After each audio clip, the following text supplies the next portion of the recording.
Here we are. How's it going, folks? Me. Hear that?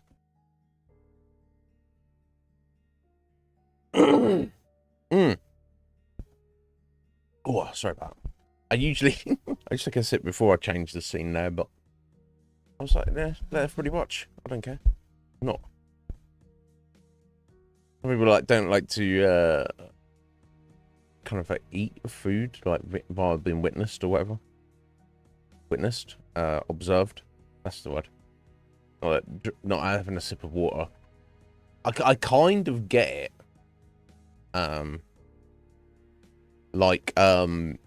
Once I've eaten my dinner on stream, and it feels weird. I know some streamers will just they'll tuck into like a 3-course meal on stream, and I know that even some streamers, content creators, that's literally their content. Like people watching them eat, whether that's from a challenge perspective, look at everything I eat, or whether it's from like a science perspective, let's compare this food to this food, like food review, or whether it's from an AMSR kind of thing, like, attractive lady.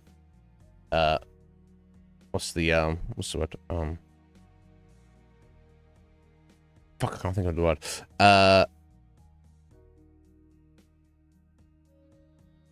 She'll be eating like strawberries or something, like, and all the lads are like, for some reason, get off on that. I don't know. Anyway, yeah, I found it a bit weird. I wasn't a massive fan of it. Yo, Gav, how you doing there? Right, yeah. Yeah, actual mayo, you're like, oh, what's... So learn how to eat, bitch. Yeah, it's a weird one. How you doing, Gav? Are you well, sir? But yeah, it's Friday. Friday for some. Shocking. It seemed like February, dragged on forever, and never. I was like, fuck it, fuck off, February, go away. It was just here forever. And now I've blinked and we're halfway through March. Yeah, I mean, what the fuck? Okay, that's fine. That's no problem. What else? Oh yeah, of course. We completed Vagrant Story yesterday. A fascinating game. So pleased that Red Mage kind of put votes on that and made me give it a good go. And I feel like I proved my my ability to persevere. Which kind of when it comes to Final Fantasy Tactics, it makes me feel even more justified. Like I'm like, it's not that I'm a fucking flake. It's that, some games are not as good as people actually make them out to be. Take me to court. It's fine. But yeah, excellent. And then, of course, we started Mass Effect Andromeda, which, we only got a little way into. But so far, so good. I'm intrigued by it. Technically, it seems very sound. Intrigued by the concept of the story. We'll have to see where it goes, see how derivative it is. See what happens. But I'm intrigued by it.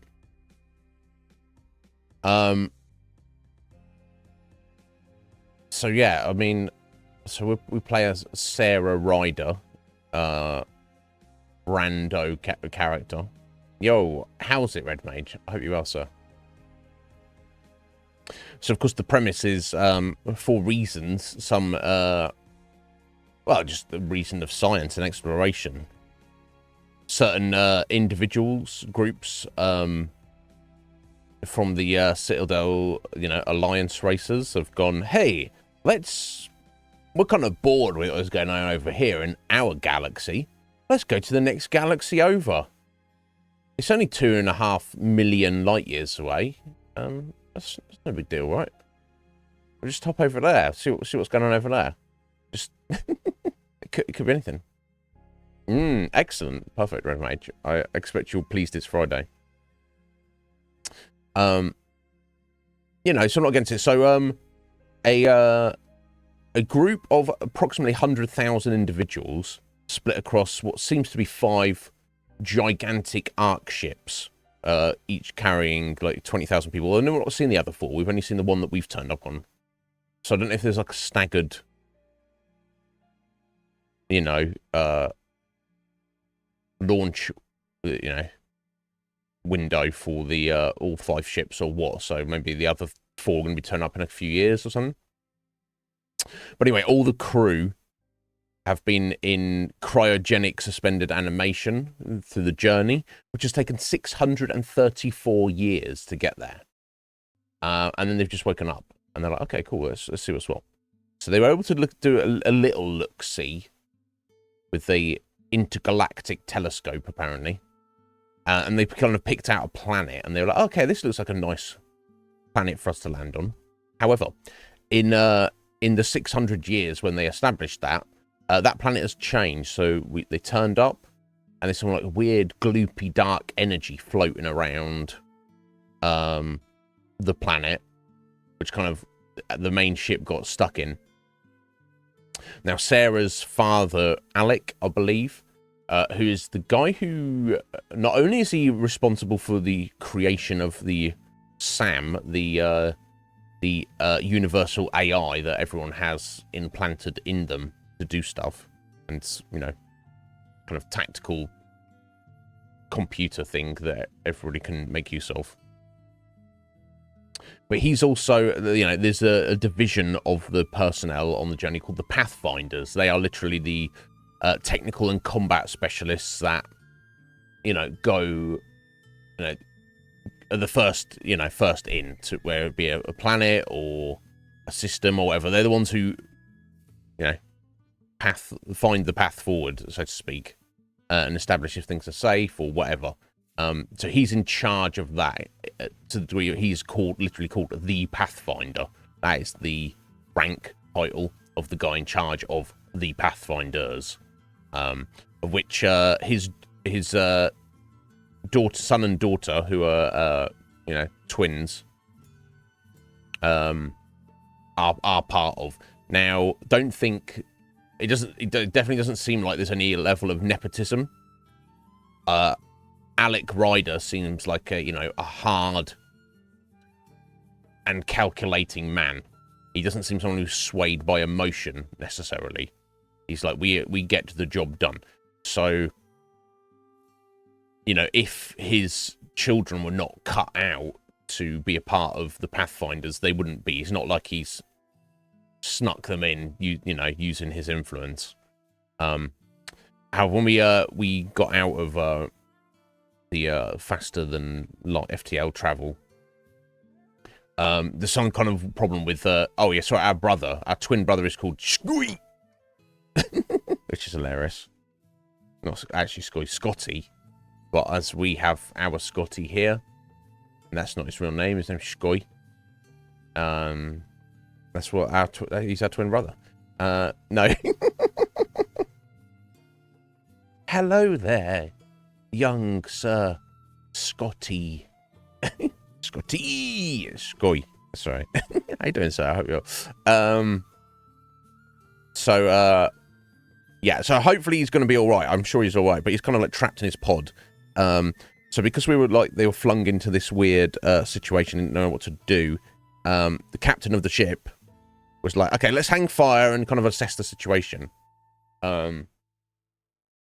Alec, Dad, was like, no, we immediately need to head out and go to get in our shuttles and go land on the planet and find out what the situation is before we can make any decisions. And that's what we did. So we went down in our shuttles and we crash landed there. So originally the planet was some kind of lush, jungle-like planet. In the intervening couple of centuries since we discovered that, it has an atmosphere, but it's not breathable to humans. There's also some alien civilization of humanoid aliens that we cannot communicate with. We tried to be friendly with them, and they immediately attacked us. So we've already made enemies with the first people we've met in our new galactic home. I mean, they started it, to be fair. But, you know, on the other hand, it's like, well, we've just turned up. This, you know, you could argue that this is their planet. Scotty, our brother, it doesn't even matter that he's, like, trapped in a little pod in a coma. Because he's over 9,000. Bro, flexing it up. Yeah, I bet you're excited it's Friday, Scotty.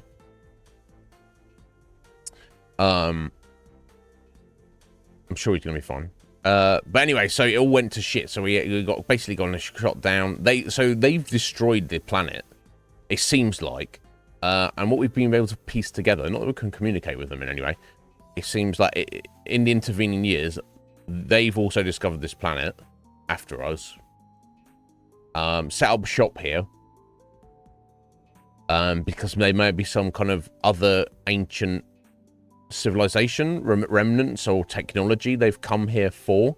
So they're probably thinking, who are these weirdos? They're after the shit that we're after here for. Now, has the atmosphere on the planet been destroyed with all the weird floating rocks and the lightning that's everywhere? Is that something they have engineered by accident or on purpose to help with their search? Is it a natural phenomenon? Is it not related to them at all? We don't know. It's neither here nor there. Some of our squad have been killed. So our main mission right now is to just gather everyone together who is still okay and get the fuck off the planet. You know, the whole endeavor has gone from bad to worse. And I've got some kind of idea of what's going on, but I mean, you'd think the best course of action would be to get everybody out of there, extract ourselves from this planet, and then just be like, well, we can't obviously set up shop on this planet. It's fucked. As even if the aliens were not there shooting at us. So we need to, like, go elsewhere. But it's kind of a bit of a problem that we've already, you know, made enemies. Under different circumstances, they could have been our friends, but tough shit, right? First impressions and that. Is Pizza Friday? Is that a thing for you, Red Mage? You treat yourself to pizza on a Friday? It sounds like a good idea if you do. Either way. And is that... You're not suggesting you're going to get pineapple on it, are you? You madman. Although, I'm also not against it. Quite frankly.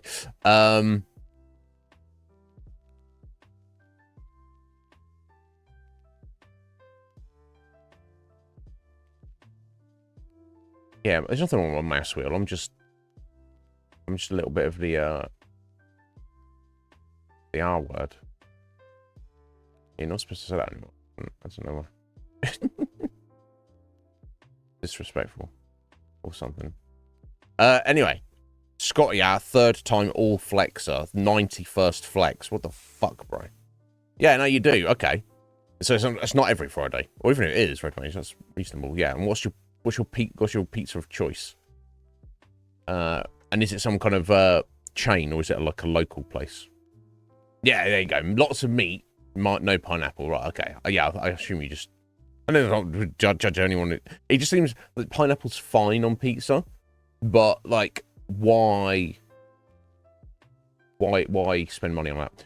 So my ideal pizza, and it's not like this is not perfect because it varies on where you get it from and what they have on offer, but I like barbecue sauce rather than tomato sauce for the base. I don't know if that's a thing they do in South Africa or how prevalent it is in America. I mean, I know America has everything, but they could be like, sometimes American can like have so much that like a thing that is kind of normal. Like over in the UK, it's like that's kind of over the years become like a standardized thing, and I much prefer it. And yes, meats, all the meats, any of the meats. But of course I'm like money conscious, so it's like if you ask for 5 different meats, you're not actually getting a greater amount of meat than if you ask for like 2 meats, right?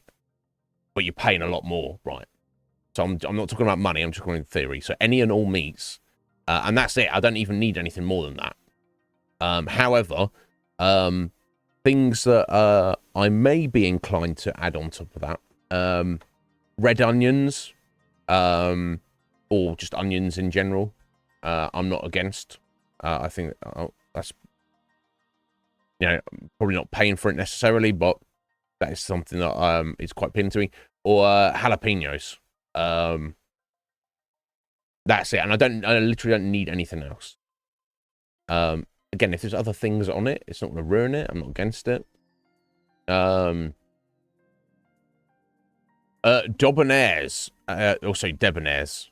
Should I pull this up? Do I have a website? So is that a South African chain? Let's have a look. Looks like it. It might be. Show me your website, fools. Come on. Don't show me the website. This page isn't working. That's South Africa for you. Oh, there we go. I got it. I just want to keep your menu, guys. I don't. Come on.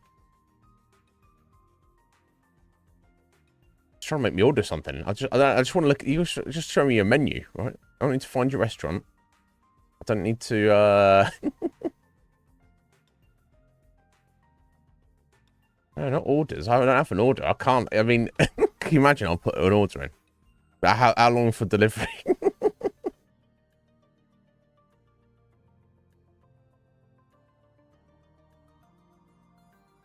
Yeah, just show me the menu, motherfucker.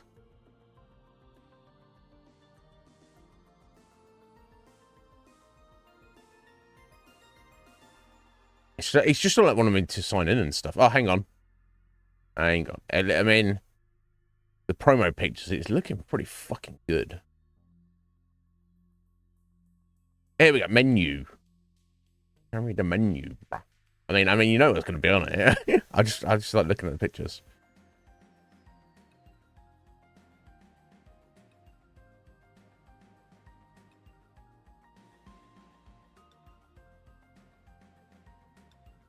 Right, don't worry. Their website's a bit shit, mate. I just want to. It's not load up. Well, I hope. Okay, I won't have to give up on it. I hope it works when you order your pizza later, Red Mage. But yeah, so you just just order meats. Of course. I mean, if I'm just going for two, just assuming they have actual real bacon that's actually real crispy. Sometimes they will fuck you over. They'll run out of bacon and you order bacon and just put fucking ham on it. And it's no, fuck you, motherfucker. That's two different things. But if it's if they do have quality bacon, chicken and bacon. Some people don't think chicken on pizza is like the best idea. I think it's perfectly great. I don't have a problem with it. But yeah, chicken and bacon, barbecue base. That's literally all I need. Pepperoni, of course, is god tier, so that, you know, that could also be mixed in or switched to one of the other two or whatever.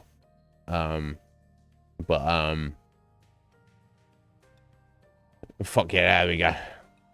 Meaty triple decker. So it has, I wish I could pull it up, Red Mage, but the website doesn't want to show me. It's probably like, excuse me, bogging down our website, you person who's definitely not going to order from us. You guy on the other side of the world. It's like, look, you don't know. I might have the powers of Superman. I might want to order your pizza and I will fly over there and I'll be there in 30 minutes. All right? You don't. But they're just making assumptions. How dare they? I don't have that power. It's unfortunate. Me, triple decker. And equally as inaccessible to me. Screw, unfortunately. Oh dear. But, oh yeah. So this is in news. I had I guess a bright idea, a great idea. So as of yesterday. Actually, it was the day before, wasn't it? So 2 days into a 1 month worth of Xbox Game Pass. And as you know, now in previous times, I've been able to just kind of I was farming my points daily, and that was allowing me to basically have kind of unlimited access to Game Pass as long as I was, you know, only cashed it in when I needed it. However, several months ago, they fucked up the farming of the points for that, in my estimation. So that's kind of gone out the window. So we got this month, and I believe I've got enough points for one more month. So in an effort to make the most of it, I was of the mind, well, obviously we've got Mass Effect Andromeda to get through. It's going to take us a whole month, I would hope. Then we've got racked up a curious indie game, which I know absolutely nothing about, called Cocoon. That is on Game Pass. This was voted for by Optimus Crime. You know, he's a great guy, and I trust his judgment. So we'll dive into it. Being a modern indie game, I'm sure it's very accessible. But you know, he's a man of impeccable taste. So you know, if he says it's good, I'll definitely something I want to look at. But then I was thinking, well, we'll see what time we have left. I'm able to slot in a few random, like, smaller games. I know that kind of breaks the order of the our games list, but because now time with Game Pass is kind of like a commodity, it'd be a shame to like waste it. So I think about if you know, depending on what time I have, maybe slot in another random game if I can judge the time it would take to be appropriate. Like, for example, one game it's on Game Pass at the minute, the brand new fancy remake of Persona 3. Obviously, I would fucking love to play that. That game would probably take a month or two to actually get through. So that's probably going to be a no-go, unfortunately. But we'll see what's around.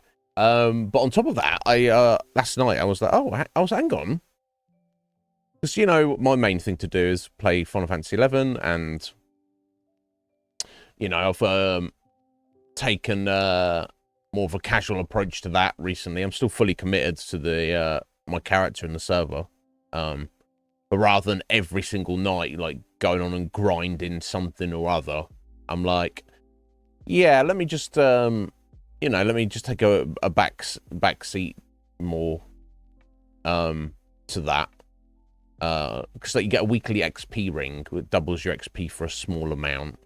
So I've been sitting on top of that, and there's a couple of other brief, very quick weekly things to do. There's the time investment is worth, to the benefit is worth doing each week, but it doesn't take long.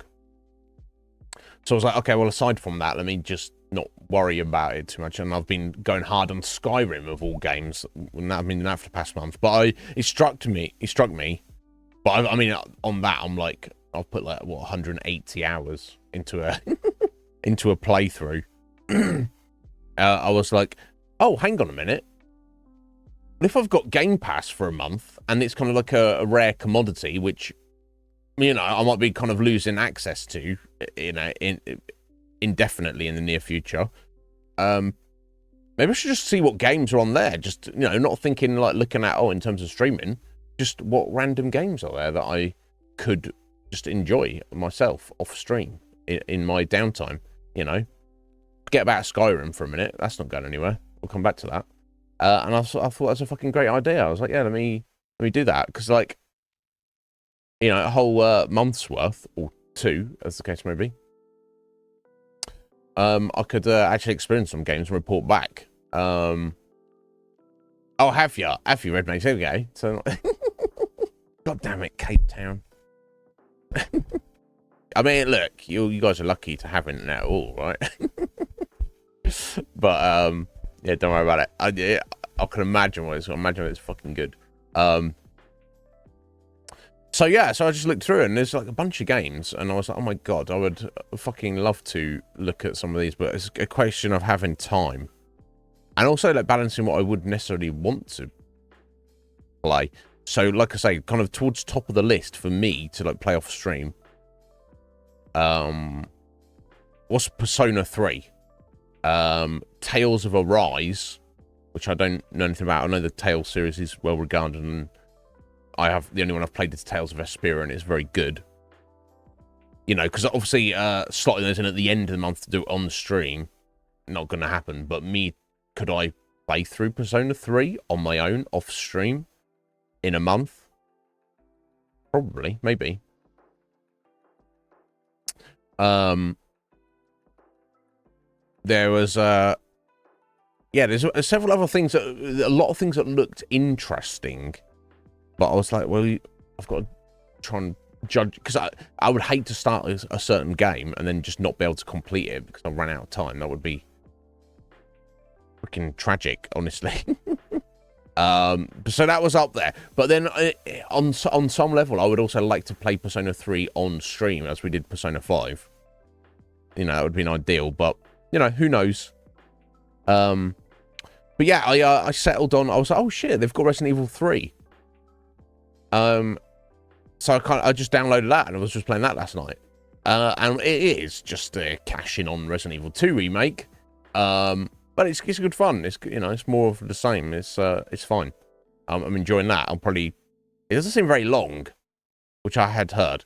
I'll probably complete that tonight, but I might, even though it won't be a first playthrough, I might even play it again in a few weeks for the stream, just for our, you know, just to add an extra title to our Resident Evil collection of playthroughs. But yes, it seems good. I've enjoyed it so far. However, that's not going to last me a whole month, is it? I might finish it tonight. So the game that stood out to me the most, that I was like, okay, this is of these kind of RPGs that are on here that are, you know, and there's so many like indie games that look real interesting. I would like to put some time into.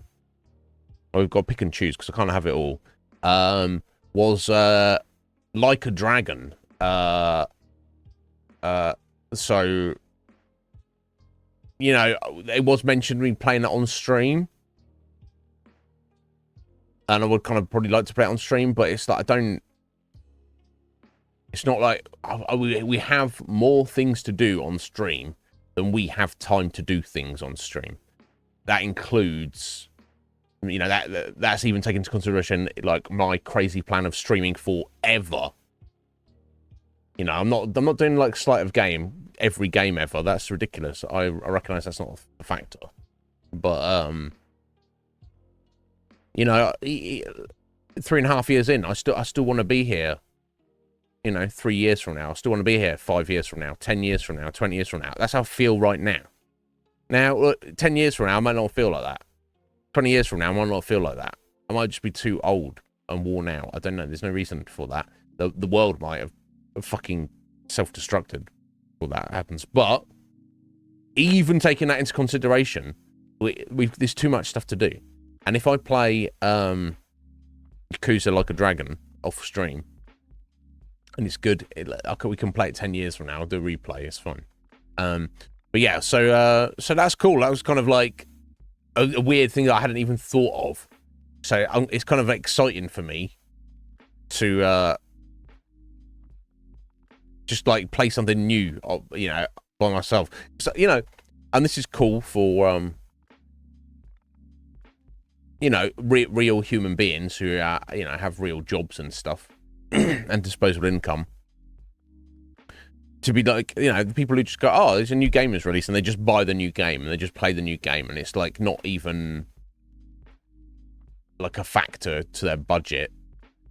Oh yeah, yeah, it must be a nice feeling. That's not something I get to necessarily experience. So it's got this kind of like, it's kind of quite exciting for me. So I remember that as a kid, like birthdays and Christmas, just getting new games and the fucking excitement of it. And even when I was buying my own games when I was working, when I was an adult, yeah, exciting. Not even then, I was very frugal. I would not just buy random stuff. I was a very, very discerning customer. And in fact, the only really games I really just bought off the bat would be Silent Hill series, Final Fantasy series, and Elder Scrolls, Bethesda games. I would never like buy anything else day one. I'd be like, okay, let me have a look at it. Yeah, right. This is a universe. I'm sure. How about this, Red Mage? When they released the PlayStation 8, you can send me your PS5. so I can when you get your PS8, get some of your PS5, so I can play Rebirth. That's a little while away yet. Guess you don't need it at that point. Yeah, we'll do it. I'm fucking with you right now. I don't remember.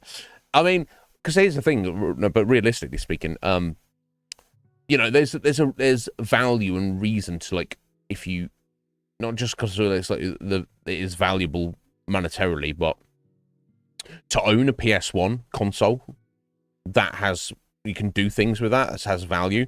Same with the PS2. But when you get to like PS3 and PS4, it's like if you own a PS5, as far as I'm aware, there's no benefit to owning a PS4 or a PS3, right? I would imagine. And especially as the more things go more integrated and more digital, everything's more online. I assume the same will hold true. When the PS6 is released at some point in the future, which inevitably it will be,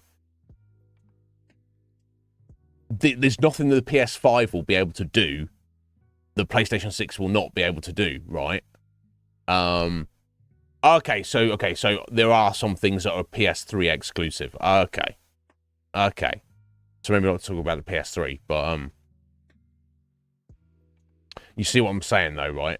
It's that's the way things are going. It's almost like it's not quite at the point, but it's heading the direction. You know how people like some people who like maybe have iPhone, and they every year there's a new iPhone, which is basically no different from the previous iPhone. It might look slightly different or technically be fractionally better, but the hardcore advocates are like, okay, well I have to get that. But there's no real difference, right? That's what that's what future PlayStations will be like. When the PlayStation 10 is released, it will just be like an upgraded model of the PlayStation 9. The infrastructure and everything will be exactly the same. Right, okay. Right, yeah. Then 4-3, 5-4, yeah, 99%. Yeah, there's always going to be some weird exceptions, isn't there? But, Wolf, how you doing, buddy? Are you well?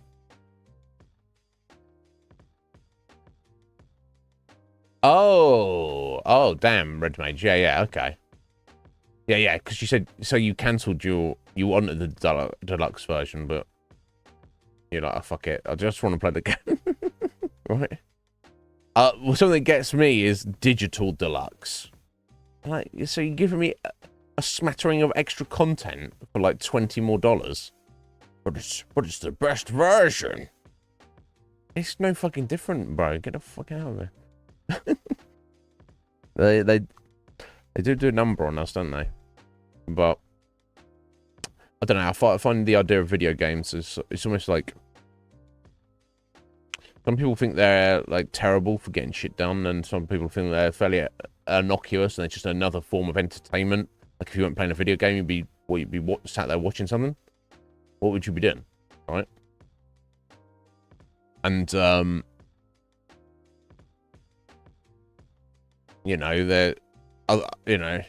other people like just spend all day every day, and some people make a living out of them and stuff. But I definitely feel, at least for myself, maybe you guys can relate. It's like that was just a thing that was introduced to me from a young age, so it's almost like my obsession with video games is I didn't choose it. The world chose it for me. I say the world, that's just like circumstances and parents and things that are going on, and being born at a certain time of cultural evolution and all the rest of it. So there's a reason for it, but because that obsession is there, unscrupulous capitalists are always going to try to extract money from people, so but that's fine. It is what it is. You gotta spend your money on something, you can't take it with you, or just live like me and not have money, and then you don't gotta think about it. You're doing good there, are you, Wolf? I'm well, buddy. It's Friday.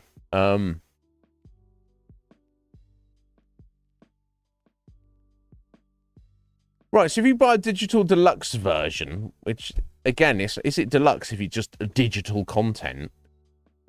And then you say to get your extra deluxe content, you have to go and download this other app. There's too many fucking apps, bro, I'll tell you. This. You just need one interface. I'm so conflicted in this.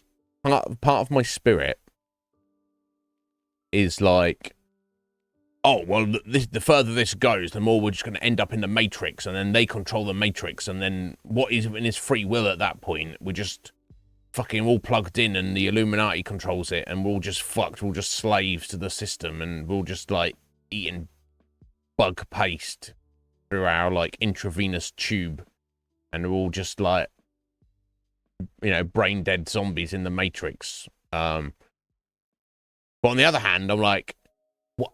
Just give me one app. If the one app is called the Matrix, it's just like, how many passwords do I need? How many websites do we need? How many? Can you just tidy the fucking thing up? It's all gone too far. There's no getting away from it now. So if we're all committed to the Matrix, just make it work and make it fucking tidy. Tidy this shit up round here. I can't stand the fucking mess, bro. Come on. You already got our souls. We've already, you know. At least you can do is tidy up round here. Okay? So is what it is. Right, yeah, that's the thing. They're generally Japanese companies will have a bit more decorum about these things, but at the end of the day, they will, you know, there's clearly people in these companies who are looking at their American counterparts going, oh, look, you know, look what they're doing. How can we get free money too? Yeah, and of course, then you've got the whole... Everything's gone like that. And a couple of years ago, the whole spate of NFTs. Is that died out now? Do people recognise that that's just nonsense? You know, you have an image, a unique image, and you go, I own this image. See, I have the NFT for this image. This proves that it's mine. Okay, and let's assume that whatever code on whatever cloud or whatever computer or whatever internets the NFT information is stored, and let's say that can never be destroyed or removed, and for all of the remainder of eternity of the length of time of the multiverse, you indeed do own that NFT, that picture. It can't be denied that you own that thing. I can just take a screenshot of it, bro. I just got a copy of that thing you own. I've got it on my hard drive. I can look at it whenever I want. You know, it's such a ridiculous fallacy. And what was the other one they were doing a couple of years ago? Buying like digital real estate. Like people were paying real money to like buy areas, you know, proportions of digital I'll say physical because it's not physical, is it? But like digital physical space for when they plug into the Matrix. It's like, what does even that mean, bro? Surely there's infinite space in the Matrix, right? And also nobody owns it, so... Oh, fucking hell, if I die here, just with my controller in my 2D screen and my controller in hand, playing video games from you know, back in the 2020s, back in those days. What the fuck?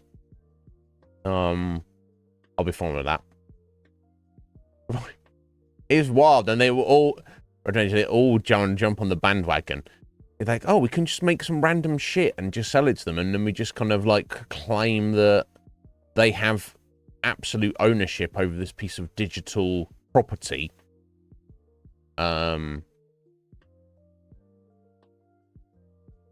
It's weird. Even if it was like true, What? Who's got so much disposable income that would actually like buy any of that shit? I don't know.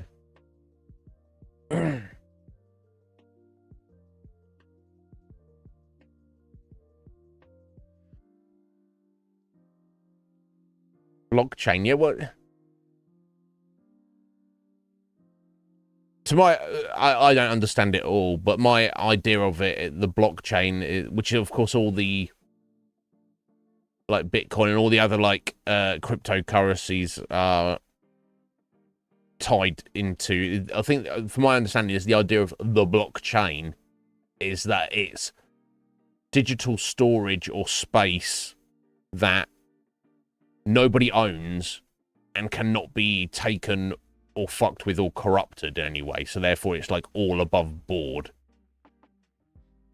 What does that mean? And says who? Right, I don't I don't get it. But anyway. And here's the thing, in theory, when it comes to crypto, yes, I don't believe that governments should be able to own, because the world revolves around money. We all need money, and money itself is worthless. But there's so many individuals, families, towns, cities, countries, organizations, different governments. There has to be trying to make everything work without a thing known as currency. You know, it wouldn't work with this many of us. It's fine if you don't have currency, if you live in like a village of like 100 people, and maybe there's another village over the way that has 100 people, like a few miles away, and you can like just trade some shit with them. You're like, oh well, you know, you'll give us some oranges, and we'll give you some like a couple of goats or something, whatever, right? That trade. But when it's more than that, you have to have currency. I accept that. And I understand the theory that what they call fiat currency, you know, the main one, of course, being US dollars, which everything else kind of ties into, is controlled by, you know, the Illuminati, essentially. And kind of that money doesn't even exist. It's so much fuckery with it. I get the idea that the powers that be should not have control of that and dictate what is going on with that, for sure. But if your answer to that is fucking crypto, I'm like, yeah, you've lost me, bro. I don't. What is this? Oh, it's fine. It works good. Well, what? Because some fucking computer nerd said so. That I don't know and don't trust. Right? I don't. It may, you know, if in theory you can have like a currency that nobody can fuck with and control and manipulate, that it sounds perfect to me. But you have to make it accessible for the masses. You have to make it make sense. And I think the masses, myself included, look at things like Bitcoin and go, what the fuck even is this? I don't understand what this is. It doesn't mean anything. Because this thing, I can go buy a Bitcoin, right? That has value to people who value Bitcoin. That has zero value to people who don't value Bitcoin. But to get that Bitcoin, I have to spend the fiat money to get it. So it's not really separate then, is it, at that point? You think, right? Think about it. Like, oh, this is the separate and superior currency. You can get into this by giving us the bad currency. It's like, that doesn't make any sense at all to me. It almost seems like it's a scam. Right? Because if I buy a Bitcoin and then the next day everybody decides, oh, actually, Bitcoins are worthless, then then it's no better than fiat currency. It's no different from if I have $1,000 and then tomorrow the world's economy collapses. You see what I'm saying? They're trying to build up this currency as if it's, the powers that be don't have control over it. It's completely separate. But at the moment, it's still reliant on the system. So you have to make it not be involved with the current fucked up system for it to have meaning. You can't tell me it has value if you're still relying on, you know, Bitcoin's so much better than, you know, fiat currency. Well, it shouldn't, you know, well, why does it have value equal to a fiat currency? You need to get rid of that, and you need to wipe the slate clean before you try and make a new currency. That's what I'm saying. Anyway.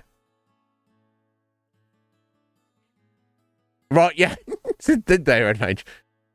I am here today to let you know that NFTs are the future. In the future, an indeterminate time from now, there will not exist anything that is not an NFT. And you know that they don't know what they're talking about, but they must have been funny. But in essence, I get what they're saying. What they're saying in at some point in the future, whether it's 20 years from now or 200 years from now, almost like we'll be so integrated with digitally with the digital system, and like all of our kind of interactions, our entertainments will be in the matrix, that, you know, put more and more possessions and things of value will not be physical things in the world. They'll be digital data. So I get that makes sense. Of course, and you know, nobody can. There's only one of this water bottle in the world, right? There's others that are like it, but this particular one, and nobody can get it. Someone have to break in here, fight me to take this from me. Whereas if you have a digital photograph of this, and it's very important that nobody else owns that, because that's important to you for whatever reason, then yeah, you know, I get that needs to be digitally protected and have like a unique signature to it for whatever reason. But to say it's the future, yeah, it's the future 200 years from now, but it's not the future for us, because we're all going to be dead in 200 years, mate. So it doesn't fucking matter. So why are you preaching about some shit that don't affect it don't affect how does that change my day-to-day life right now? It doesn't, and it won't ever. So fucking hell.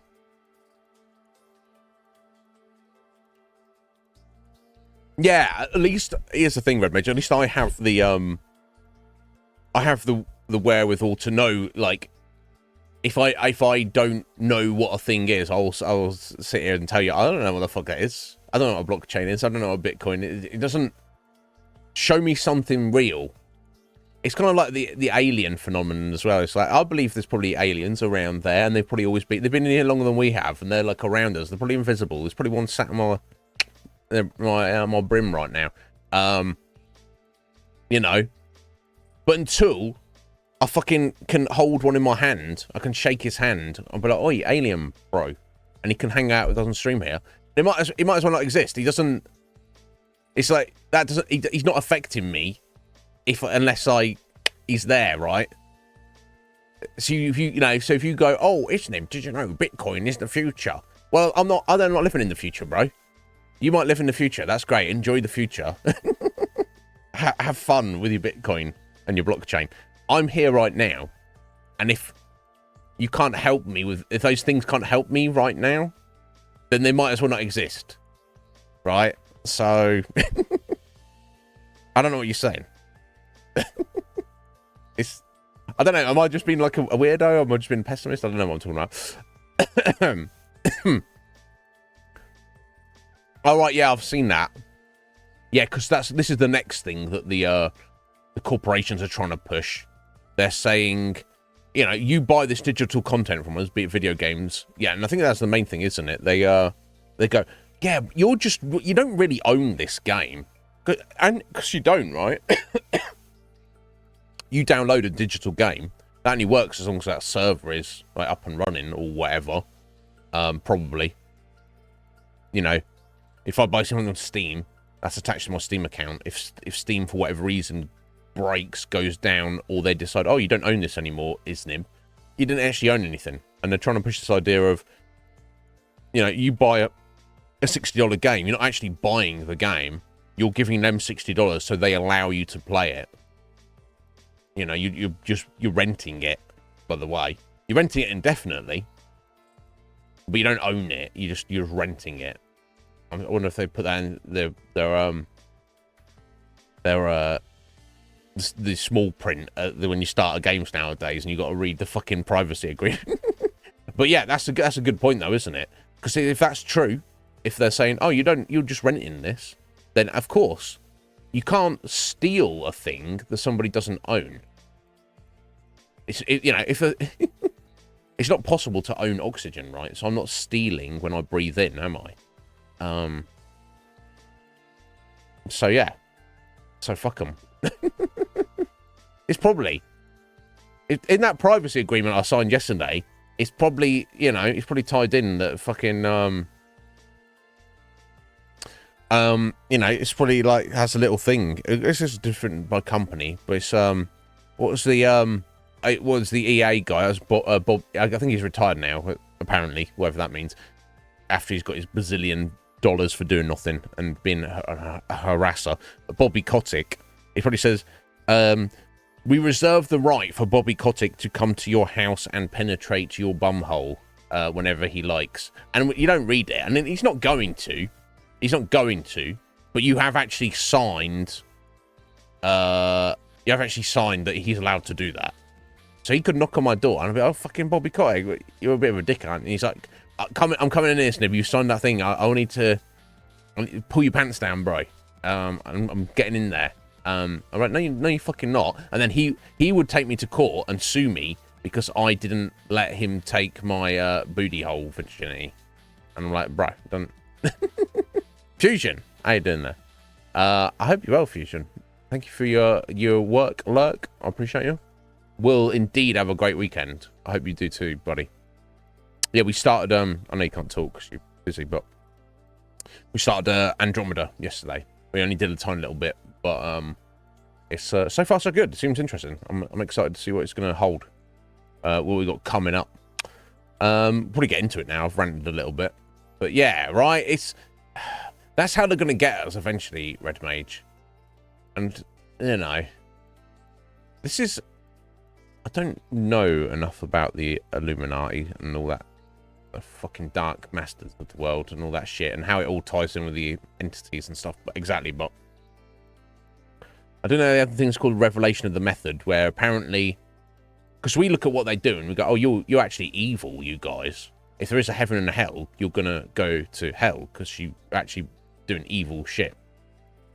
Part of their philosophy or their belief system, apparently, is if they tell you that they're going to do bad things, us, the public, then they're actually morally absolved for their evil acts.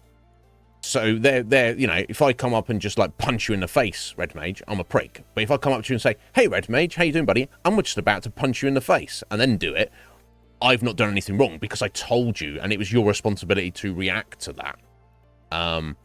Obviously, that's a very simplified way of doing it. So I wonder if they just get more. We get more and more of the things when you like sign up to anything online, and like, like what's in the Twitch agreement, right? As a Twitch streamer, who knows what I've signed up to?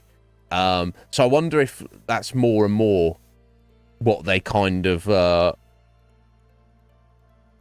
That's more and more in the future what things are going to go like. Like, the powers that be will just be able to do anything they want because they'll just be like, "Oh no, you agreed to this." When you clicked through those 5,000 pages of agreements and terms and conditions before we allowed you to play the new Call of Duty, you said you've just sold your soul to Satan. You just sold your bumhole to Bobby Kotick. You sold your, you don't own your house anymore. You've transferred all your worldly possessions to us. And also we're going to come around and cut your legs off, for food for somebody. For like, for, what are they called? I don't know what.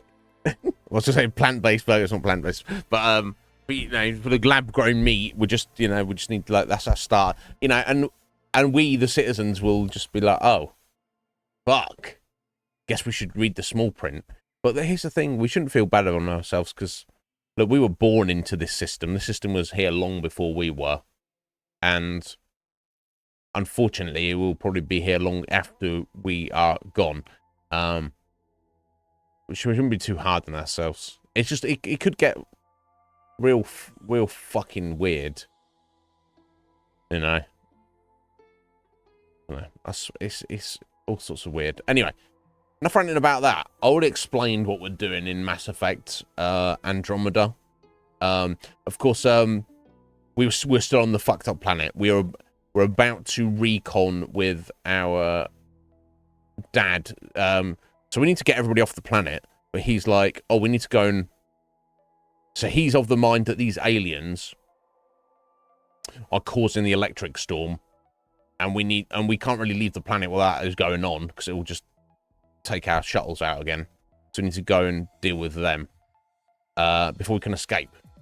I think that's the idea. So yeah, let's get into it.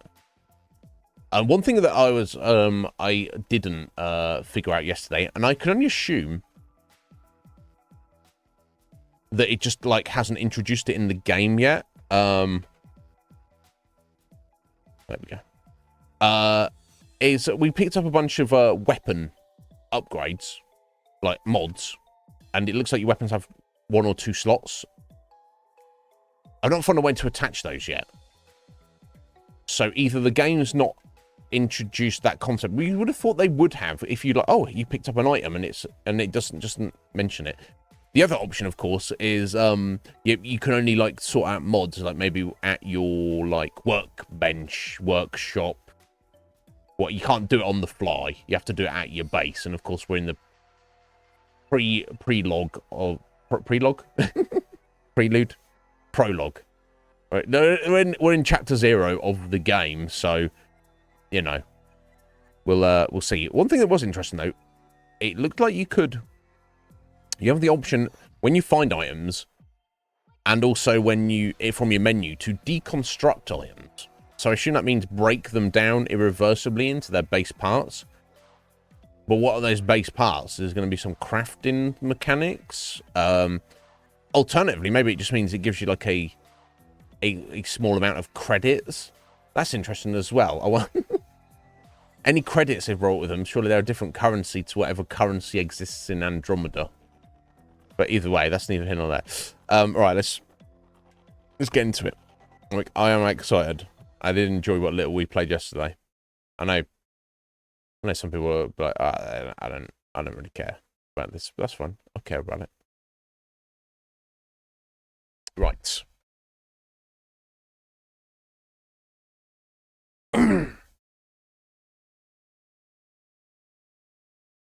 Sorry, my wheels are getting caught. Alrighty. Let's see where we're at. Oh yeah, some volume might help.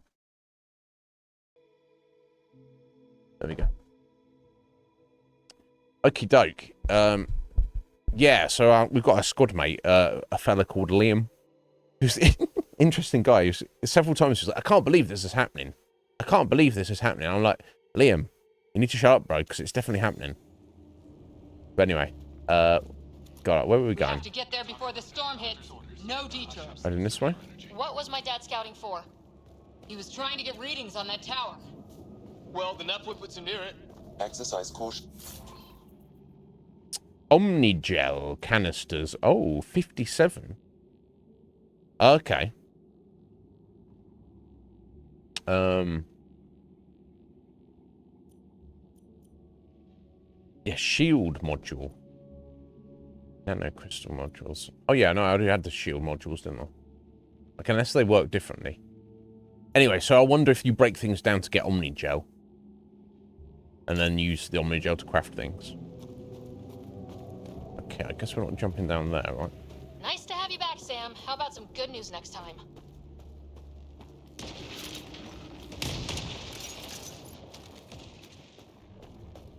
Ryder, your dad was in trouble. We have to find him. Yeah, we're working on it. We're gonna find the Pathfinder. Like, right now. I'm going.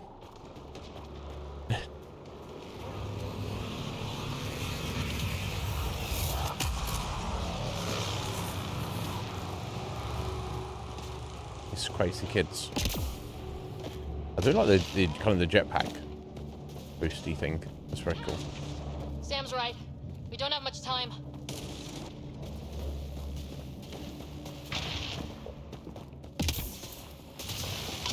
Look, the rod. They're drawing the lightning away. If we hunt that wall, they might keep us safe. Let's hope so. Dead bodies here. Lightning didn't do this. Incendiary rounds. My dad's been busy. He was an N7. They don't mess around. My dad just... Yeah, that's the other thing. Of course, our dad is N7 trained. So he's like a bad man. Obviously not as bad a man as Shepard.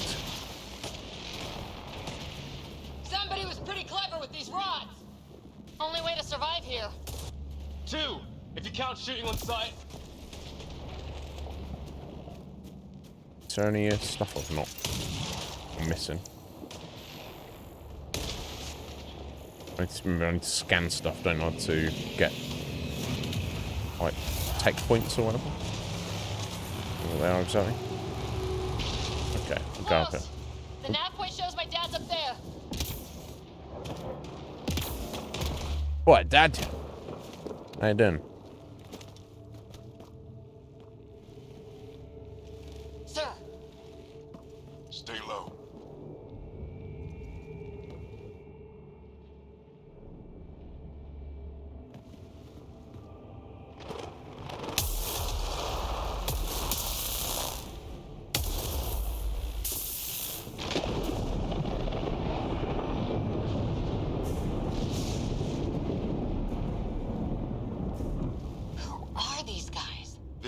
Like us. I don't think they're native to the planet.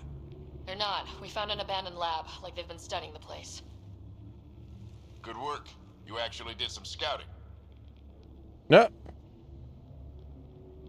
Yeah. We're explorers! Oh, it's what I was trained for. What the fuck? Or thank you. I'm not thanking him. Our dad's a bit of a dick. Why is that surprising you? Yeah. You didn't think I would. You never know what people are made of. Not until everything goes wrong. Plenty of that on this mission. Yeah. Sir, you said you had an idea about the weather? It's the dark energy cloud the Hyperion hit. It's affecting the whole planet. Interfering with that. The tower is caught in a feedback loop with the cloud. Together they're disrupting the entire climate with undirected energy. It would explain a cave we found. Plant life sheltered from the storm. From that tower. It's a good bet. And I think if we can get in there and shut the tower down, the lightning goes away. And the shuttle can get us out of here, in theory. We just have to get past them.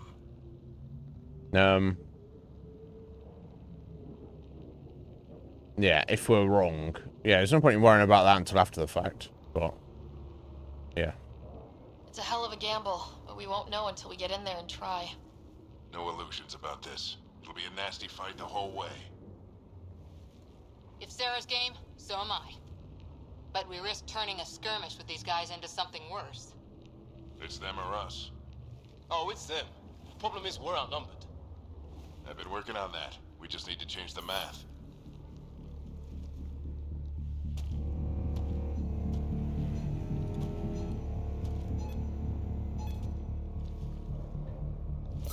So, explosives. Oh, he blew up their lightning rods, so these guys should get heated. Just stand there, buddy. You wanna get in cover, yeah?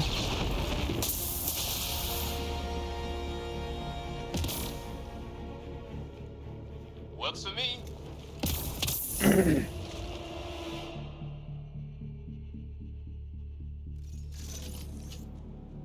Let's go! Right behind you. Push ahead to the structure. Sam, load combat profile. Here they come! Now we've got their attention. Watch the lightning!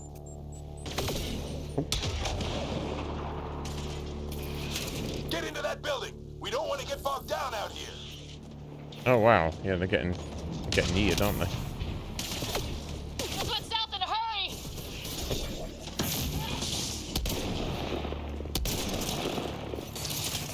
Go, go, go, go!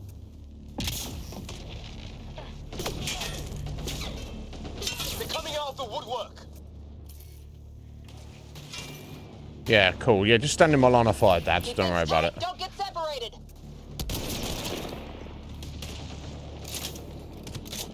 Sarah, get moving.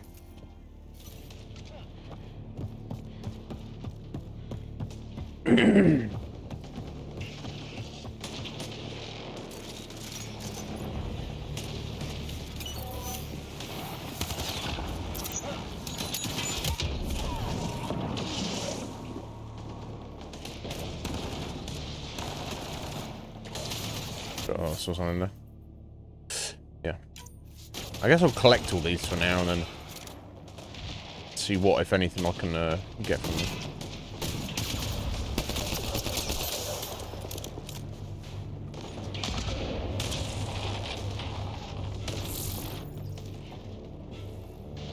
I guess these guys are kind of tough. Sam, biotic amp interface mode.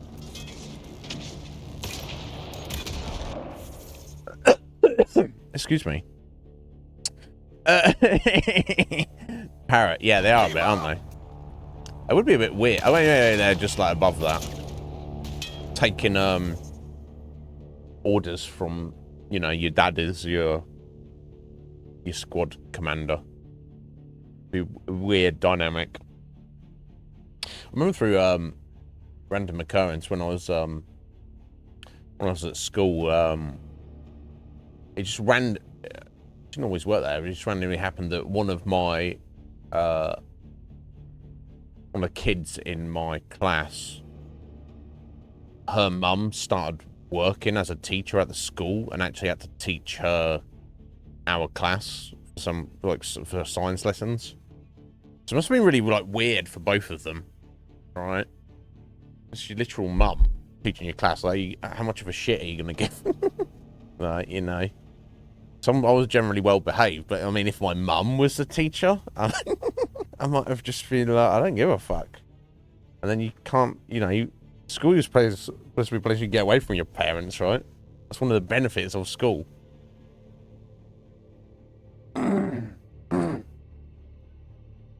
Right, exactly. Exactly, Parrot. Fucking dads. Keep the momentum up. Don't let him get the drop on you.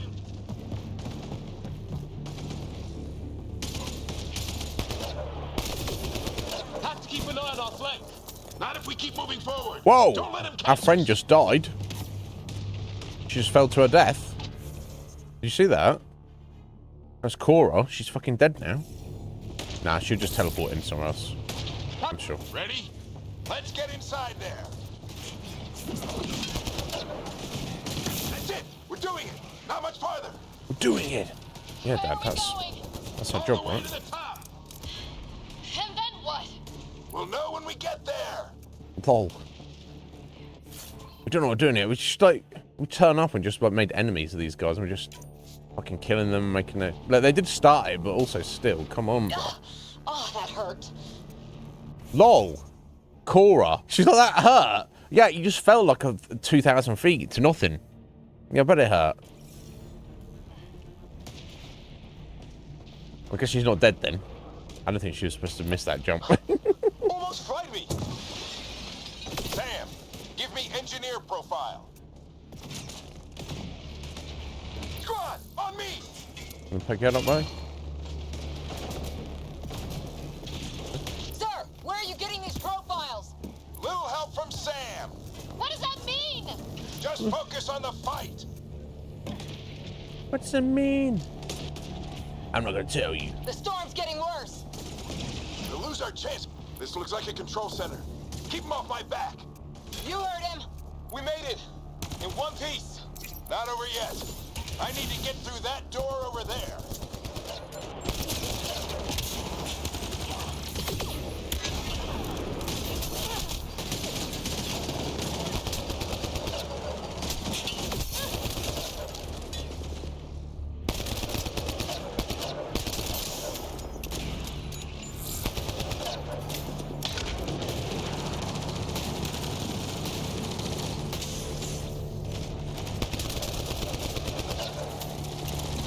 Wow, we just turn up and just murder these guys. But how you doing, Parrot? Are you well today?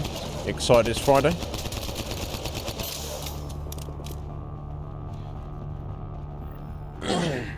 What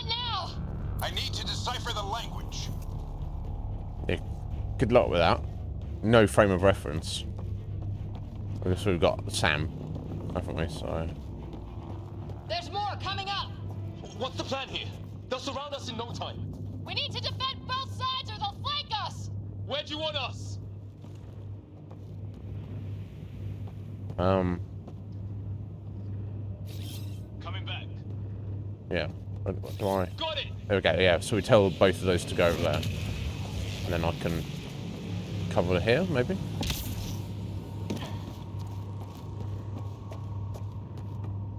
Yeah, no, you just told me. Oh, okay. There we go. Yeah, both of you over there. Oh, unless I need to tell both of them to. Okay. Then one here. And one there. Right. Okay. Watch it. Think I see movement. Okay, cool. I'll go. So I was thinking I'll send both of them to go to one side and I'll cover the other side, but no. That's not what the game wanted me to do.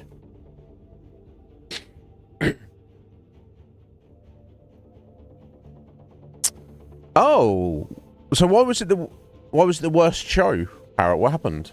There's not many punters, or you have technical issues, or you just feel it was like not a good vibe, or yeah, what happened? Yeah, you never go. It's never going to go amazing every time, is it?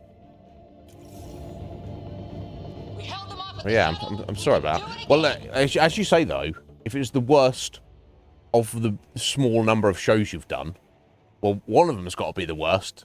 It's a shame that that's the one you've just done, isn't it? But, you know. I'm sorry to hear that, dude.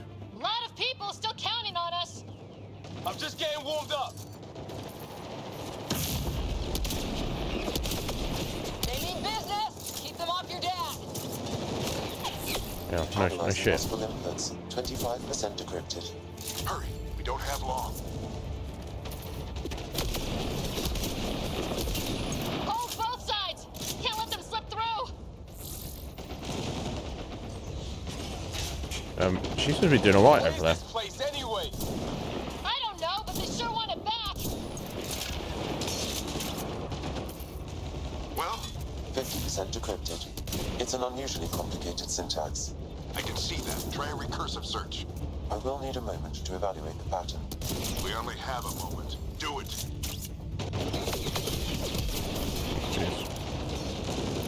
I think I really pissed that one off. Maybe because I shot him in the face. What? What the fuck, Liam? Sure. Any progress? Decryption is 75%. I think I pissed him off. Maybe it's because I shot him in the face. What? Nothing to say under the circumstances. Just a little longer. They're falling back. Could be regrouping for another push. Stay sharp. Do I need to do that? Maybe I do. Decryption complete. That did it. It's a security override. I'll try to open the door from here. Ah, damn, it's jammed. I need to take a look at it.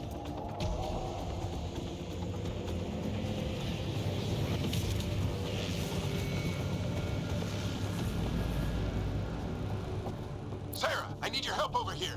Go. It's okay. We'll keep a lookout. We need to get this door open. On it.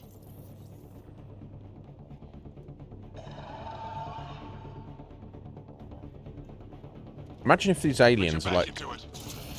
like the super good guys of this galaxy, and what they're doing here is very, very important. Maybe they've got like a whole Reaper situation.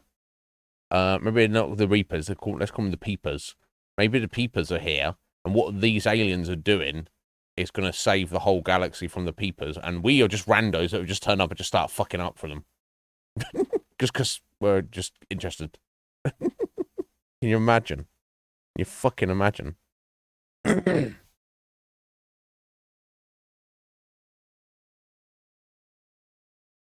Oh, so it was one thing led to another. Fucking hell, Parrot. Yeah, trial and error, right? So, was it a venue you were not familiar with yourself? You just like, oh, well, let's get a show at this place. And then the guy was... You turned up and he's like, you fucking shitty band. And you're like, what? Yeah, I know. I don't think I'd do that myself, but it's all when people are rude to you, and you do want to push back. But yeah, some people are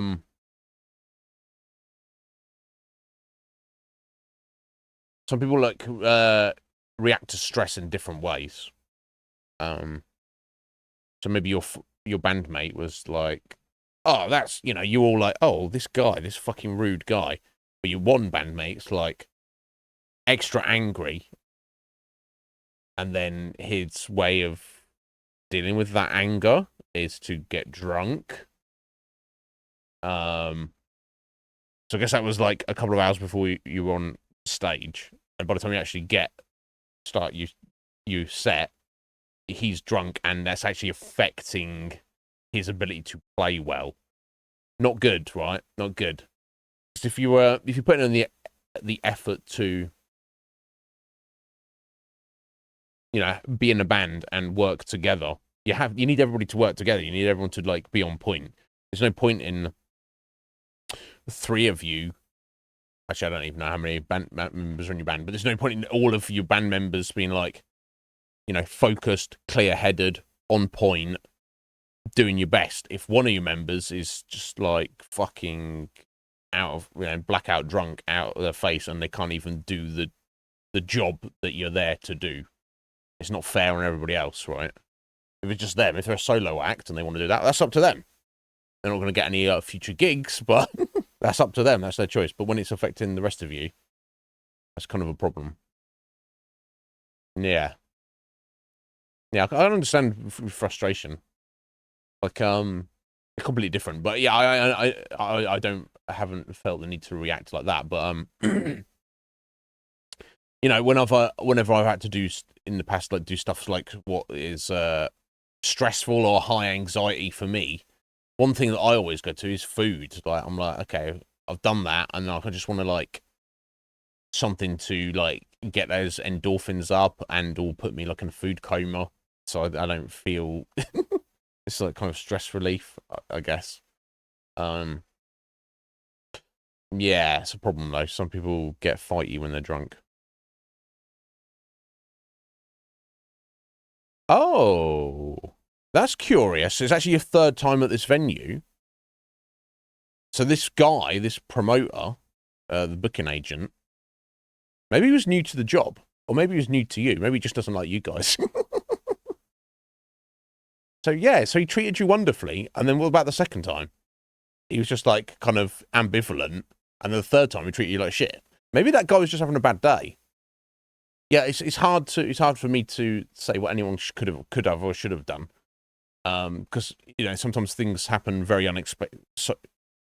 Social interactions can, particularly the negative, can happen like very unexpectedly and very quickly, and like be there and done, and like it's already like over before you know how you're feeling or reacting to it. Like, he might have been like super rude to you before you could even like check him and be like, hey, excuse me, friend, don't talk to us like that.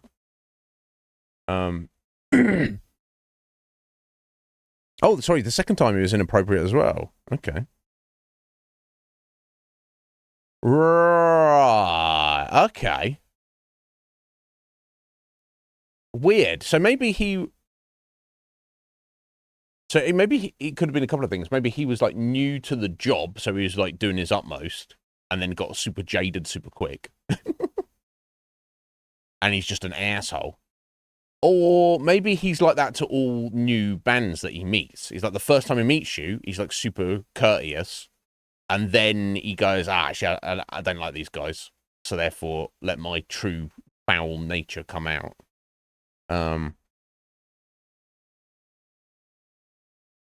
Right, okay. You and two of your buddies made the best of a bad situation. Your other buddy kind of let it get to him to the point where he lost control of himself. And that, yeah, like, again, I'm going to judge someone for how they want to live their life or how they want to react to things when the only consequence or the only casualty of any inappropriate or bad behavior is themselves. But when it's affecting people that you've kind of got a, you know, an unspoken agreement with about, hey, we're trying to do it's like a group project.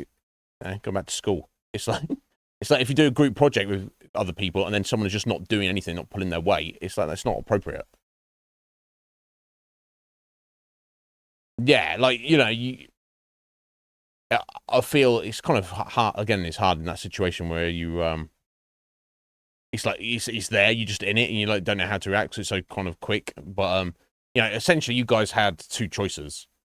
Tell the guy, go fuck yourself and just get your stuff and leave, which might have felt good, but it's probably not good for the band, because especially if you got all your fucking gear you there, and it's like, you feel like you wasted your time and stuff.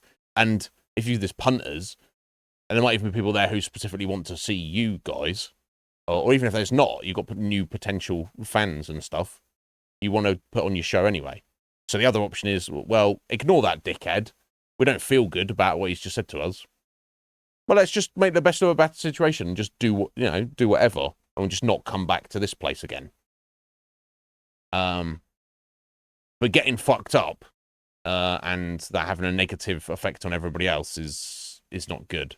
Now, you say he was playing shitty. Was he playing so shitty that it was like, it actually massively made the song sound bad? Like, if there was a punter there who had seen you previously, and that knew and liked one of your songs, and then heard it the second time, they'd be like, oh, what's going on? The song sounds fucked up. Or was it, like, not that bad? It was that shitty. Oh, my God.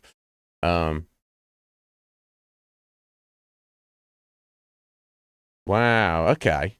Yeah, and again, you have to, like, come to an agreement as a band. That's kind of a problem.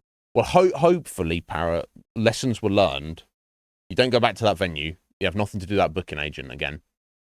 The three of you have a word with drunk fighty guy, and he feels bad about what happened. And it's one of those, that had to happen so it never happens again situations. Let's hope so. Yeah. Obviously, I have no musical talent, so I've never been in a band. But I can imagine being in a band being a problem. Obviously, I'm a fan of enough bands where I'll see that people going off the rails, and creativity being affected. You like have, like I say, and it's one thing if you have a whole band and they're all like crazy, messy weirdos that somehow still manage to turn up to gigs and make music that people like. That's fine. But it's like when you have, usually you do, it's like there's usually like one band member that is like not quite keeping it together. I've seen like so many examples of gigs, or like stuff like live performances like on YouTube or whatever, and you've got like, you know, the band's doing great, and then there's like one guy who's just like a fucking mess. And it's you know, and you from the outside you just kind of assume, oh, they're the band, of course they are cohesive and work together and everything's great, and it's like, no, from the inside, there's like usually so much struggle. It's like so many factors that need to come together to even get anything done, that one little thing going wrong can like fuck the whole thing up. Damn. I'm sorry you had to experience that, Parrot. And I hope that you have a good weekend and, you know, mentally recover from that, and, you know, you have a chat with Fighty Guy, and, you know, and that situation never happens again. Right, yeah, that's good. That's good. Okay. Oh yeah, I'm sorry you had to experience that, dude. But chin up. It will. Hopefully, you can look back in a couple of years and be like, "Do you remember that time? That was awful. Aren't we glad that never happened again?" You really think we can shut this thing down? I don't know yet. Sam's decoded part of the language. Now we'll see if I can have a conversation. Nothing on this planet has listened so far. Just be careful. Worried about your old man, huh? I won't tell anyone. Lol. No, I'm not worried about you, Dad. I would say the same thing to anybody Come else. on. These are the moments that make it all worthwhile. When we turn up to a random other galaxy and start fucking with the natives, we don't even know what they're doing. These are the moments that make it all worthwhile. Sam, begin translating. A moment. Indexing. Translation complete. Let's see what we have.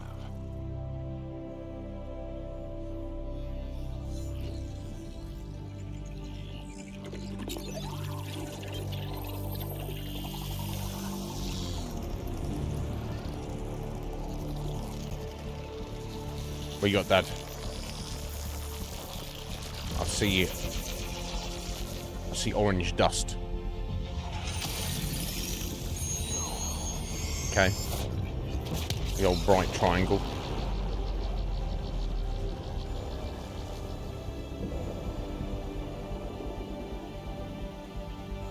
So we're not under attack anymore. Oh, they shut down... They just shut down that tower. Damned. It's working. So actually restoring the atmosphere. Did Not the atmosphere, but... There's hope at least. This is more than hope. It's proof we weren't crazy. We can fly to a whole new galaxy and still make sense of things. Sam had a little something to do with it. It was simply a matter of linguistics, though I am pleased to have. Oh, damn.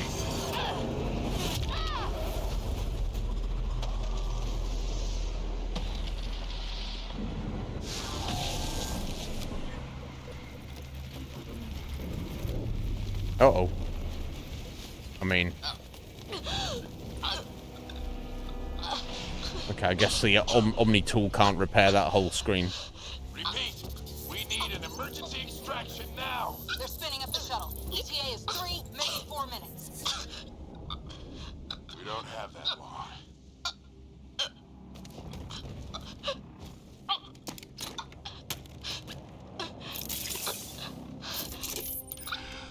Deep breath. Oh, this is where Dad sacrificed himself to save us. Initiating transfer.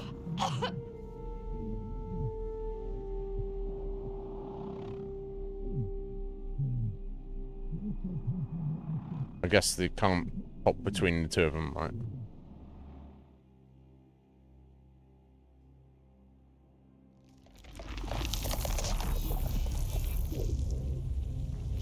We've seen the inside of his brain shine down. Move. She's going into cardiac arrest. Oh, is that our brain shine down? Slogan! Alright there, Slogan. How you doing? Yeah, we only started yesterday. We're very early stages. Yeah, I'm intrigued. There's some weirdness with the story. Like, or rather more like the lore in relation to the previous games. It's a seizure. Her brain can't handle the connection. Get her to stand node. It seems parts of it seem a little bit overwrought as well. Sam, what's the reading? Ryder's implant is overloading. I suggest a hardwire connection. Do it. There! So we're getting hardwired into the AI. So we don't die. What's going on? But how you doing, Slogan? Are you well, buddy? Welcome back, Sarah. That being said, I'm very intrigued about the game. About what is going on with it. So... What happened? So did our Dad literally just be like, you know, cold calculated, just like, well, one of us is going to die now, and I'm not really prepared to just witness my daughter die, so I'll just sacrifice myself. Kind of fairly ballsy, You but were makes sense. clinically dead for 22 seconds. Okay.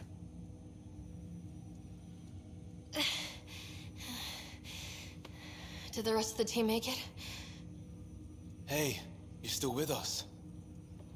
I can't believe it, right, Liam? Guys, get to Sam Node. Ryder's awake. Who are you talking to? Sam.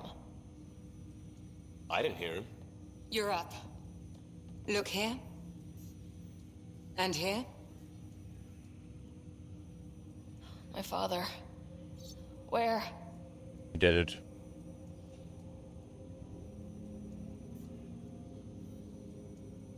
It was your life or his, and he chose you. I'm so sorry, Sarah. I know this must be a blow. No, this can't be happening. That's a terrible response. We weren't close. I don't know that, but I don't. It sounds so shit to say like, this can't be happening. It's like, yeah, of course this is happening. We expected this when we came here. I don't know we were close or not, but that seems more appropriate. Yeah, what? Red Mage is yeah, the facial animations are a little bit weird, right? Yeah, you were excited for the weekend then, Slogan? Growing up with Dad was tough. He and I never really hit it off, but... I know he could be distant, but he once said that when his time came, he wanted to go out among stars no one had seen before. Yeah, I don't think he wanted it to go down like that, but so be it. What are we doing in Sam Node? Sam is now part of you, in a way we don't entirely understand. It played havoc with your brain. Sam? Your father authorized the transfer of Pathfinder authority to you. Shouldn't that be Cora? In theory. In reality, you're the new Pathfinder, Sarah. Whoa. Well, if that's how it has to be. Don't sell yourself short. I think you can do it. Cora? It's what he wanted. I won't stand in the way. But being Pathfinder is a serious job. You sure you're ready for this? It's in my blood. Yeah, whatever. Come on. Dad already decided. No, I'll have to be. A lot of people are counting on me. I'll get it done. Whatever It's all academic we can, anyway. whatever getting done is. Sam's linked to your mind on a deeper level now. Trying to untangle it could kill you. I know this is tough, but we need to start thinking about the next step. A lot of people are counting on us. Is the Ark still drifting? That's the thing. Whatever your dad did with that tower, it saved the day. Some sort of atmosphere scrubber. The energy cloud thinned out. We're on our way to the rally point now. Should be at the Nexus soon. She needs to rest first. She has 2 hours. We'll need our Pathfinder for this.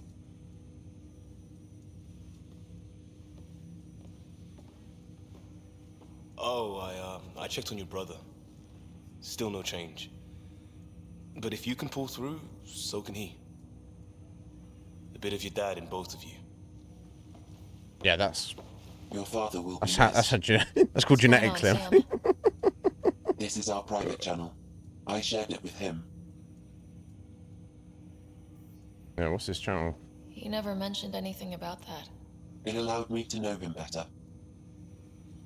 Alec wouldn't want us to lose sight of the goal. He said pain emboldens our resolve. He'd insist we grow stronger from his passing.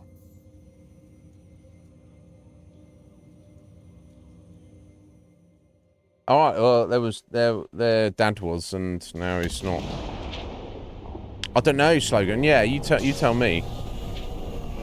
Yeah, some of them do sound familiar, for sure. But that's because I've, like, heard them, like, a million times in other... doing voice acting in other games, but...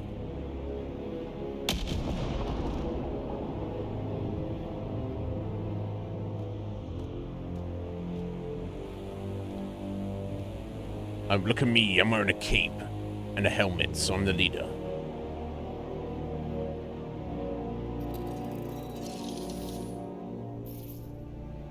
Here, take my gun, boss. Oh, it's or not. It's not his gun. Just a random object he's making float.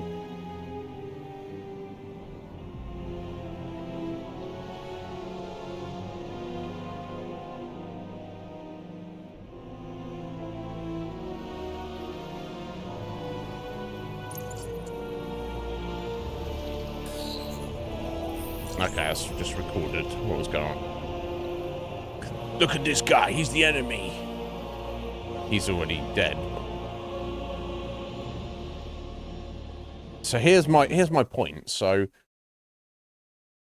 whoever these aliens are, wherever their civilization is, they came to this planet a couple of hundred years ago. Presumably, so we know there's some kind of technology here that's beyond them. So whether they built this tower or they activated this tower, they did this to either purposefully destroy the planet's biome, or that was a consequence of whatever they were doing here. Okay, and we've just undone that. And the vibe they're giving is that we've kind of irreparably they can't like just undo whatever our dad has just done. And they're obviously upset about that. But we don't know what they were doing. So maybe we have actually fucked them through our own arrogance. I kind of hope that might be the case. Because if it is not, if these aliens are just like, we're just evil aliens. We're the bad guys for this game. You know, and it was actually a good thing that we're fucking with their stuff because they're baddies. It feels like too cliche and like too cut and dry, right? Just happens to be. But we shall see. We shall see how it pans out. I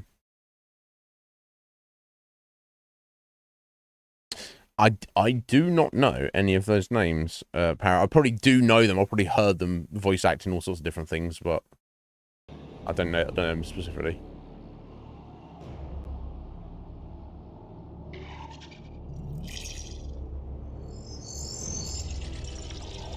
Okay, so maybe our dad worked out what they couldn't work out. So they're like, oh, let me copy this guy. So he did this. He held up his hand like this. Nothing happens. Because, of course, he had Sam, and they don't have Sam. So like, oh, we don't understand. So the vibe I get is actually that this weird pillar, this tower thing that Dad activated, isn't their technology. They were here trying to figure it out, and then some rando turns up, and day one figures it out. So they're like, huh? What did he do? Now, what the purpose of it, what it represents, or why they were here trying to figure this thing out, I don't know. But I get the impression that they're kind of a little bit, at least bemused, if not salty. That some strange alien guy just turned up and just did the thing that they were unable to do for a couple of centuries. And he did it on day one.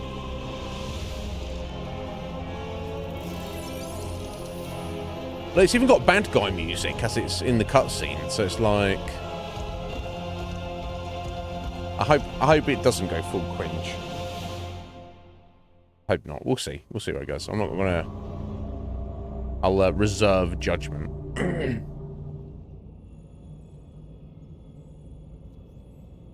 Ryder, good to see you on your feet. We're at the Nexus. It's the forward hub for the entire Andromeda initiative. The Asari, Solarian, and Turian arcs should be there too. Oh, so they did send arcs out. But surely they got sent out Let's after hope us. they've had better luck. Starting our approach now. It's almost as big as the Citadel back home. Nexus Control, this is Arc Hyperion requesting docking clearance. Captain, I'm only getting their automated approach channel, not a live person. Well, like it or not, we're here. Take us in. Okay, so they've got this thing called the Nexus, which... So there's... we don't know for certain, but that's our giant ship that we've turned up on. There's supposed to be like 4 or 5 of these. How have they built this thing already, then? Liam just said, oh, it's almost as big as the Citadel. So this is like our base of operations. So how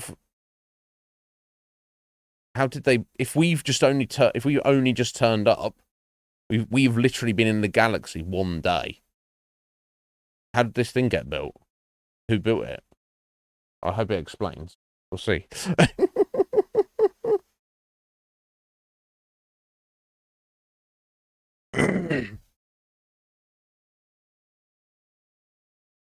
Yeah, Alec Ryder was the dad. Yeah. Bless him. This is half built. Should have been finished by now. How should it have been finished by now? By who? Are they actually saying...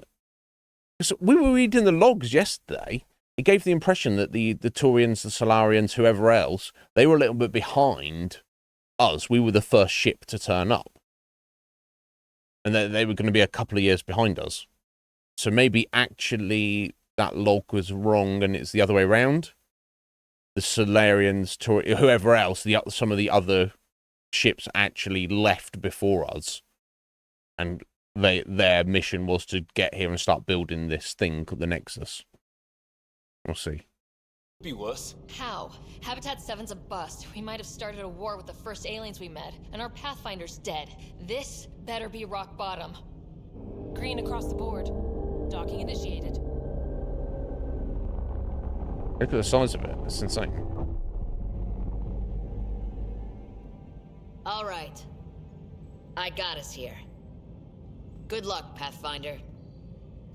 So it's kind of sus that we're not getting a response, but also, if they've been here for 10 years, who knows what's happened in the past 10 years. Okay, well, let's get to it. I don't know, there's anything around in the ship here I need to look at or do. I've no clue. We've not really had the opportunity to look around yet, have we?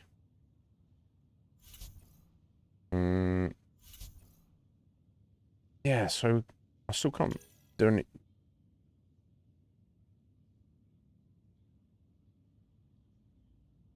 I still can't do anything with adding any mods to the weapons, as far as I can tell. So we're doing a specific place. The captain just called me Pathfinder. This is really happening. Just take a deep breath. This should have been my father's moment. But now it's yours. You just need to decide what you're gonna do with it. Where do I start? I'm just not sure I'm ready. We weren't ready to fall out of the sky on Habitat 7. Captain wants to see a full duty But we survived roster. that. I just Right. updated the charts. So, always keep a jump jet handy. Yes, give me that Omni Gel. I don't even know what I need it for yet, but I know I want it.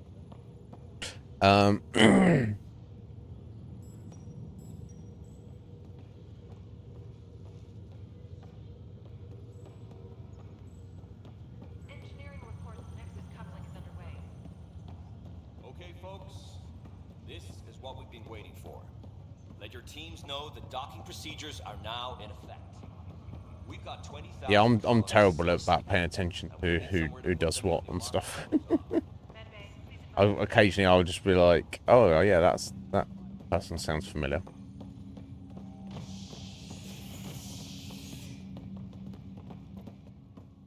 Okay.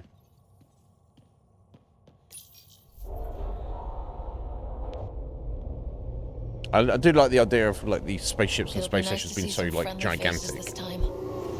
The Nexus runs a support crew, just enough to finish building the station and provide safe harbor for the Arks. It means we can start waking our people up. They built a bar, right?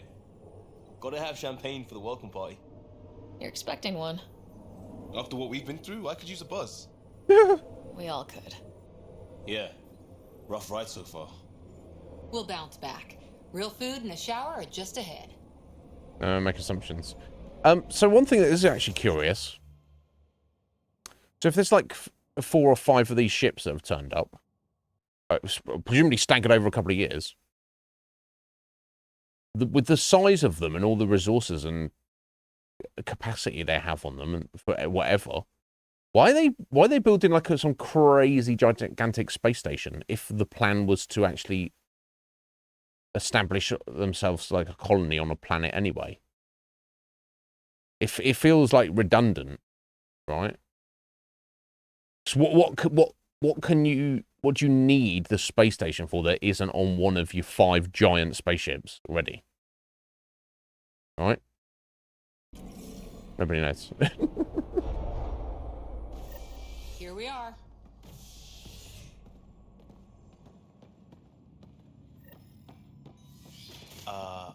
I don't see any champagne. Where is everybody? Maybe they all got killed, I guess is the idea. Yeah, but I wonder if it was saying my codex. Something?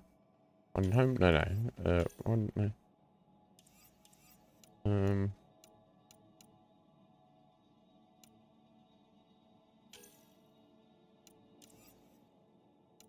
Technology, ships and vehicles. We're on that.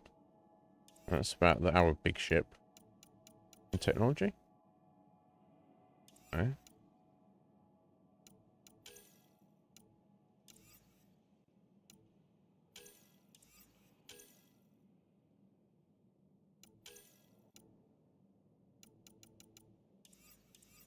Yeah, I'm sure we read something yesterday and it said that we were the first to set off, but obviously that's not the case if they've been here this for... can't be right. It's like everything's on standby. If it's a surprise party, they're doing an awfully good job of it. It's not.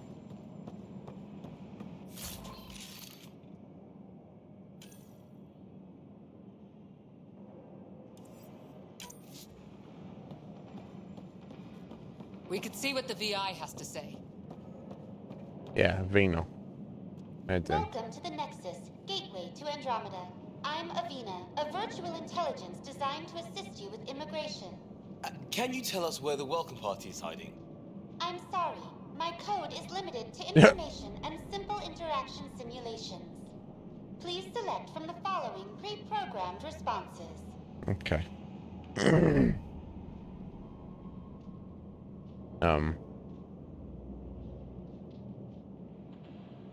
Yeah, well, tell me about the Nexus, I guess. What is the Nexus?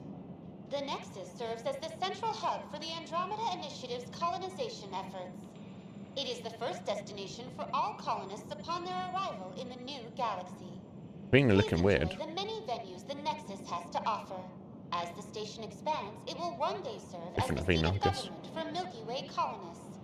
Providing a safe, stable, and prosperous environment is our primary goal. Not from the looks of it. What can you tell me about the Andromeda Galaxy? Here in Andromeda, you are over 2 million light-years away from the Milky Way galaxy. This is the furthest any life form has ever traveled outside our home system, making you a brave pioneer indeed.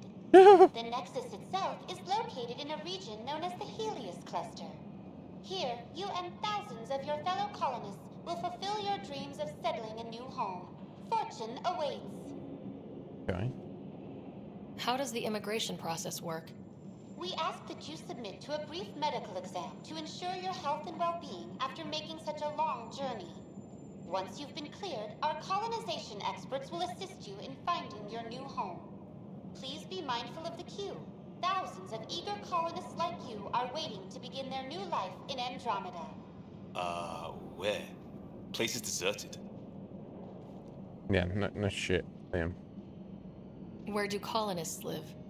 Once you've cleared immigration, our helpful staff will assist you in choosing the home world of your dreams.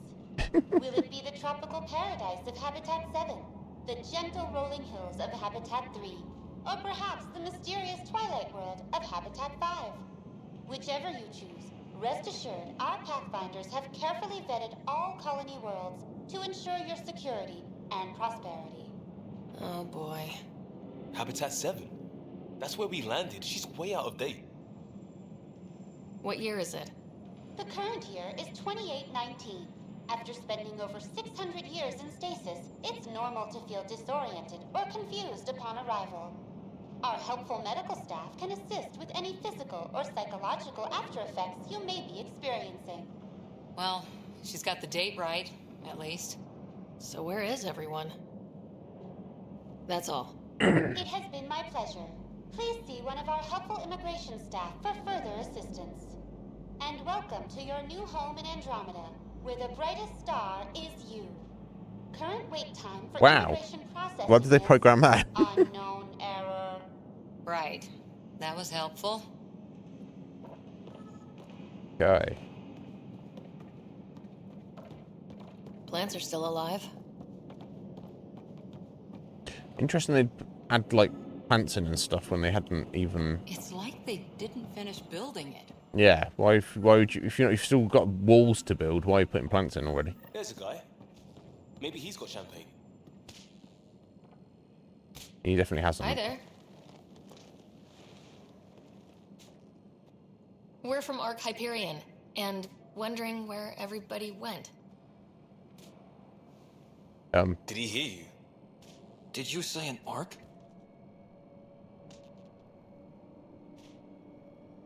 Yeah, we just got in. And for what it's worth, your VI over there could use an update. But we thought you were all dead. Why did you think that? What? Or captured, or lost in dark space, or... But you're here. You have no idea how much this means. I don't believe it. What happened? I'm Tyrion Kandros. I lead our militia on the Nexus. I'm Sarah Ryder. This is Cora Harper and Liam Costa, part of the Pathfinder team. I'm sorry for the confusion.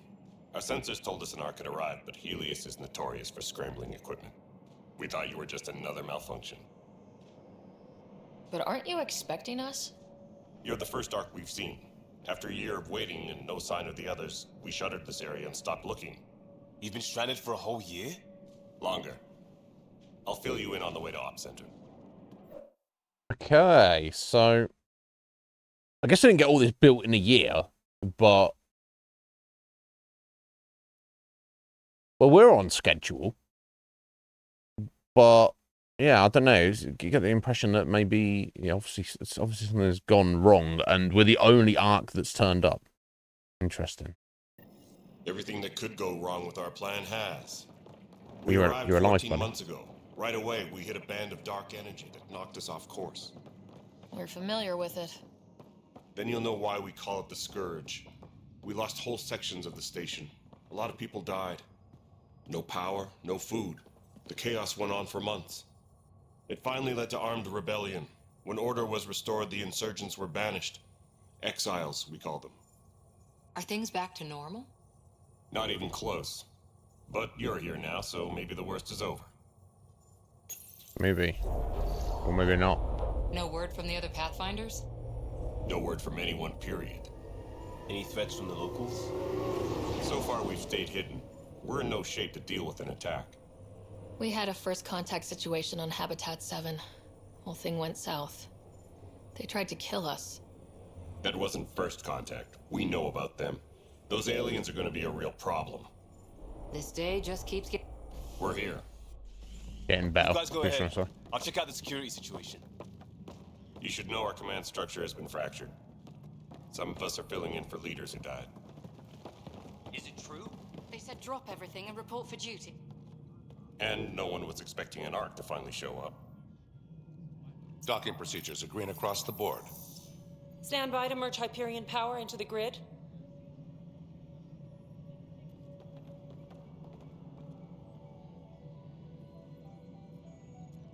The crew of the Hyperion. Good luck. I'm Jaren Tan, director of the initiative. You have no idea how much your arrival means to us. We've Yeah, let's work heard together. about what happened, and we're ready to help. We could use any supplies you have. Food, water, we're short on everything. This is Foster Addison. She oversees colonial affairs. Where's the Pathfinder? You're looking at her. You're not Alec Ryder. My father's dead. He made me his successor. Alec is dead. Yes. Please understand, the entire initiative is at risk. None of the Golden Worlds panned out.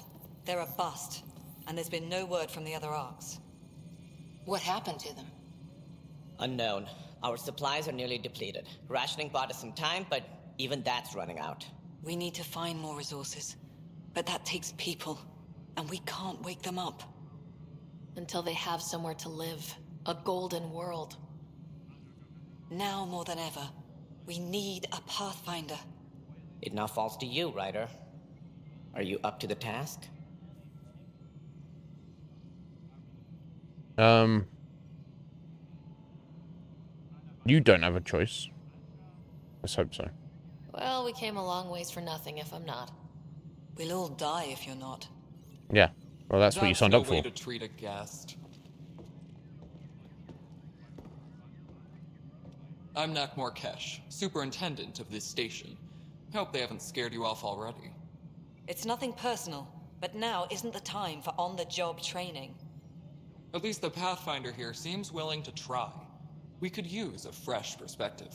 You've heard my concerns. I'll leave you to it. We're all feeling the pressure. Yeah, no doubt. Let's have a private word in my office, Ryder. We'll discuss giving you a scout ship. I'm happy to work out the details with your associate.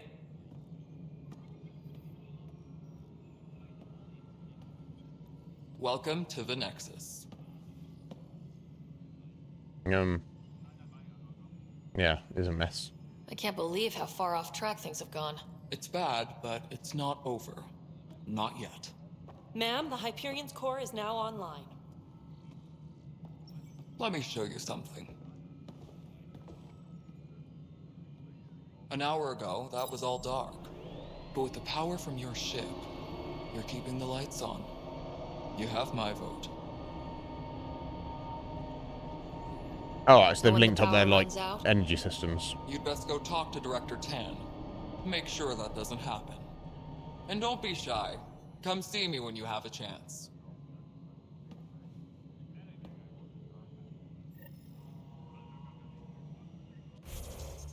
Wow, yeah, some things to look at here. Right, yeah, I thought that as well, Parrot. Right, yeah. Can you imagine? You're like, no, it was just some other Indian guy. I didn't know Kumail did voice acting. I thought he mostly just did steroids nowadays. Oh, I'm joking, bro. No, I hate.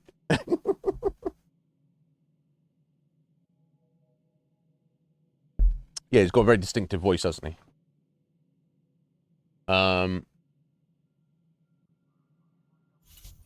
Right, so we can get some fucking info from our journal, maybe.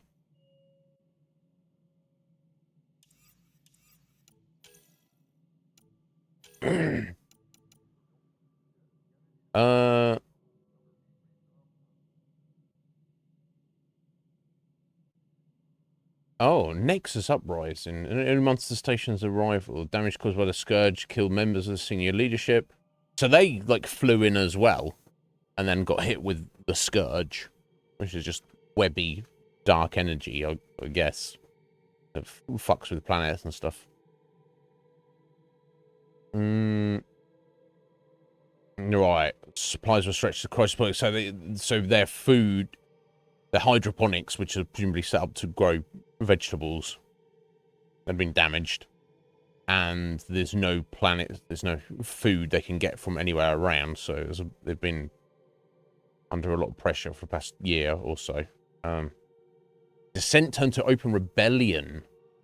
Fucking hell, that's not good, is it?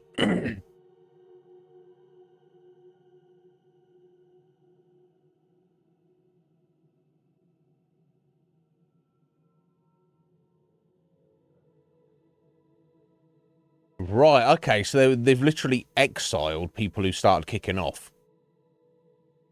And so there's people who came as part of the Andromeda initiative who, because the situation was bad, there's a bit of a argy-bargy, and those people got exiled. Like, get the fuck out. Yeah. So they're obviously out floating around somewhere out here, feeling pretty salty about the whole situation.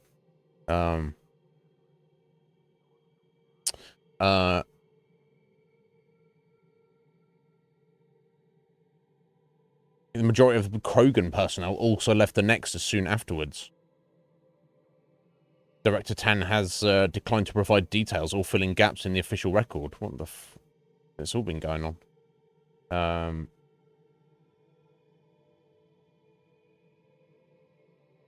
Oh, okay. So I guess the guys who build in the Nexus were the first people who came in. So Jian was the whole leader of the whole thing, the whole initiative.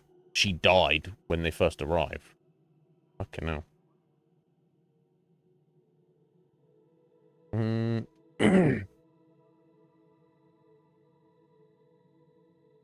Yeah, I don't know if I already read this yesterday. Yeah.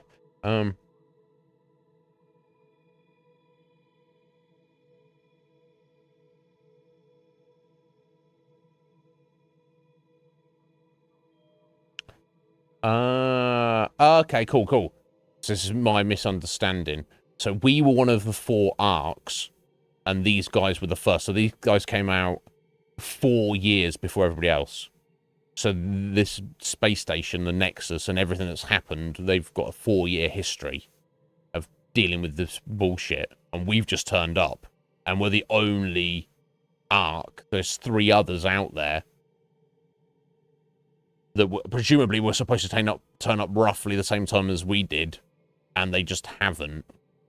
Or maybe they were even scheduled to turn up before. Because that random technician kid was like, oh wow, we just assumed all the arcs were destroyed. Or lost. Which you wouldn't assume that if... unless you were, you were over schedule, right? You know, if it's 1 minute to somebody's appointment and they haven't turned up yet, you don't assume that they're not arriving for the appointment, right? You assume that like when they're 10 minutes late, right? So yeah, what can you actually tell me about the Nexus? Tender safe anchorage, embassy, and financial center. Nexus is a vast space station sent ahead of the main Ark fleet. So they actually built the Nexus. And were able to, back in the Milky Way, and they were able to send that whole thing through FTL. I mean, I guess in space, size doesn't really matter, right? So it just seems, that seems even crazier. Never mind.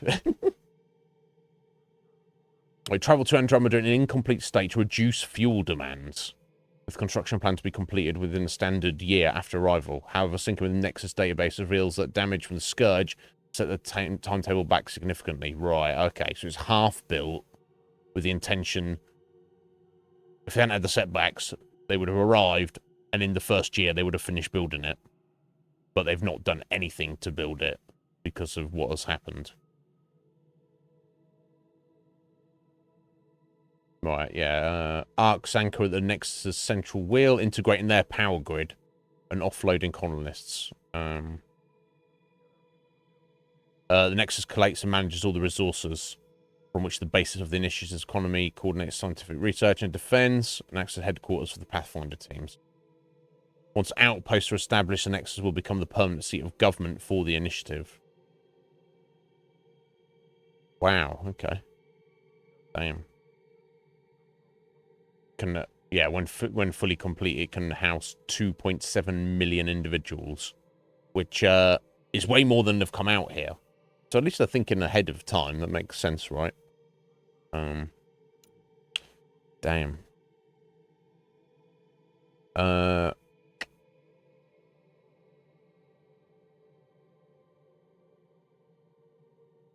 Yeah, Jen planned to retain an honorary role. Makes sense. It makes sense that she shouldn't automatically be the leader of the new government just because she's the one who established the whole thing. Because then it's like, well, I'm the king. But yeah, they're going to give her some kind of honorary role. So apparently the Asari matriarch Nuara was elected as the initiative director. Unfortunately, both of them are listed as deceased, along with many of Nuara's senior staff. Current director, Jaron Tan, was 8th in line of succession. I guess that's the one thing with this kind of endeavor. They have all of these contingency plans. Today, Director Tan remains officially in charge. Foster Addison retains her post as Director of Colonial Affairs. I don't know what the... So I guess she has more say in what's going on. Anything related to anybody who is a colonist. Whereas I guess Tan is not only in charge of the Nexus, but also in charge of the entire initiative as a whole, in theory. The Nexus itself is administered by Superintendent Nakmor Kesh, the Krogan lady. who is also in charge of construction. Okay, so that's how it's split up. So Tan's in charge of the whole thing. Kesh is in charge of what's actually going on the Nexus, and Addison, the bitchy human lady, is in charge of everything that's going on outside of the Nexus, like very roughly. Oh, just go last bit. In the wake of the Ket attacks.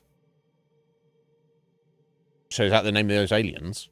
Tyran Kandros emerged as leader of the de facto... oh, right, okay.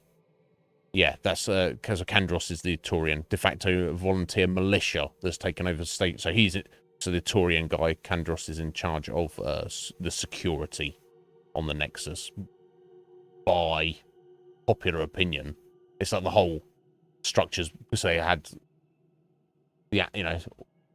he's running with the aliens and the, the dark energy and everything basically everything went tits up. Nothing, there's only so many contingencies you can have. Right, technically a civilian. He's counted amongst the leadership of the Nexus. Okay. I think I've got everything right.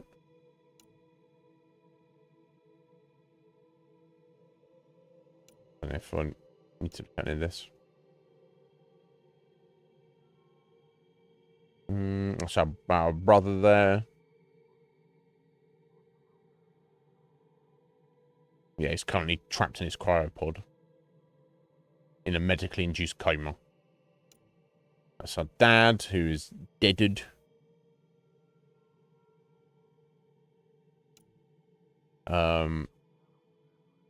Right, yeah, so I guess that was the, with Cora, because she actually outranked Sarah. That's why Sarah's like, oh, you sure you're okay with this, Cora?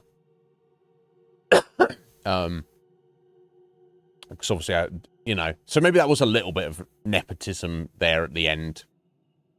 Dad was like, Sarah, you are in charge now. Don't worry that I've just leapfrogged you over your Lieutenant Harper. Kumar, how you doing, buddy? Are you well? Yeah, we are the captain now, essentially. Our dad is dead. He sacrificed himself to save our lives, so that was pretty nice of him.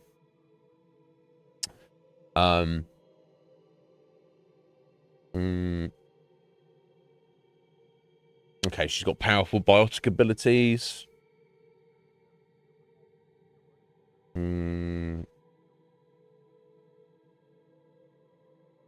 Okay, she was part of the Asari commando unit.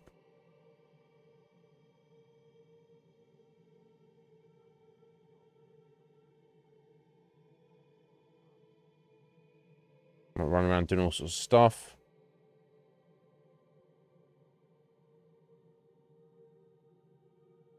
Yeah.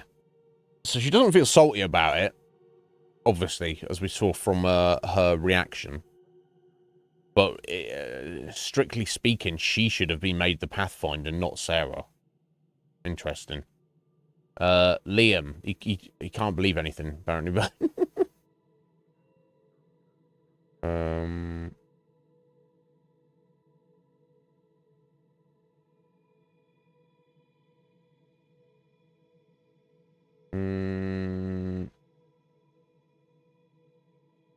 Used to be a police officer. Didn't like it.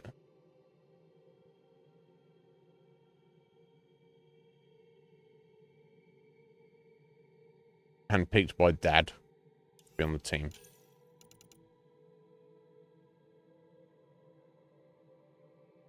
Is this Ellen? This not Mum, is it?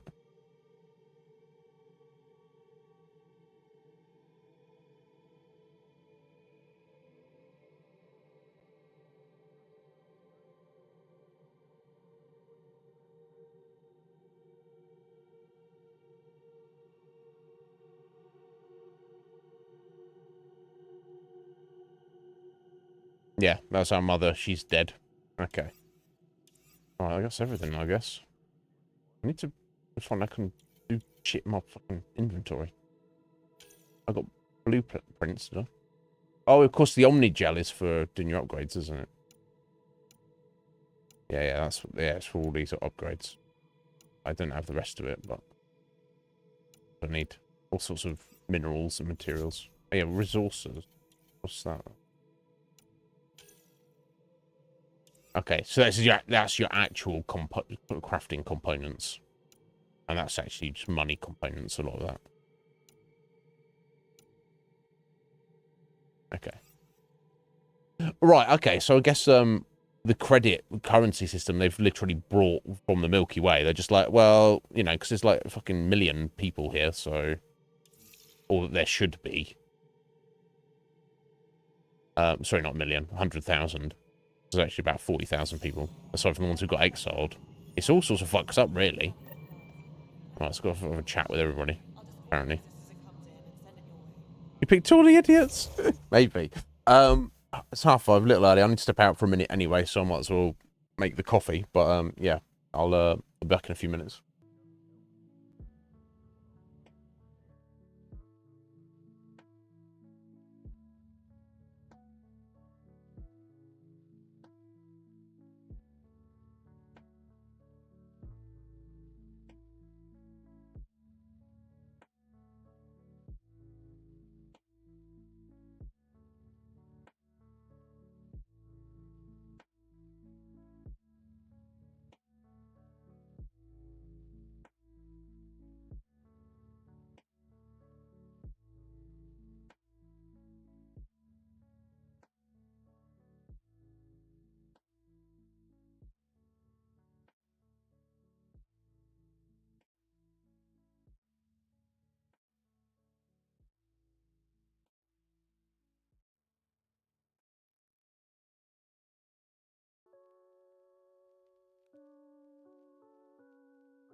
Alrighty. Alright, let's go have a word with everyone, I guess. That's what we're doing. Actually, what I want to do is just the fucking layout of this place. Okay, so Addison's office is right here. This is operation.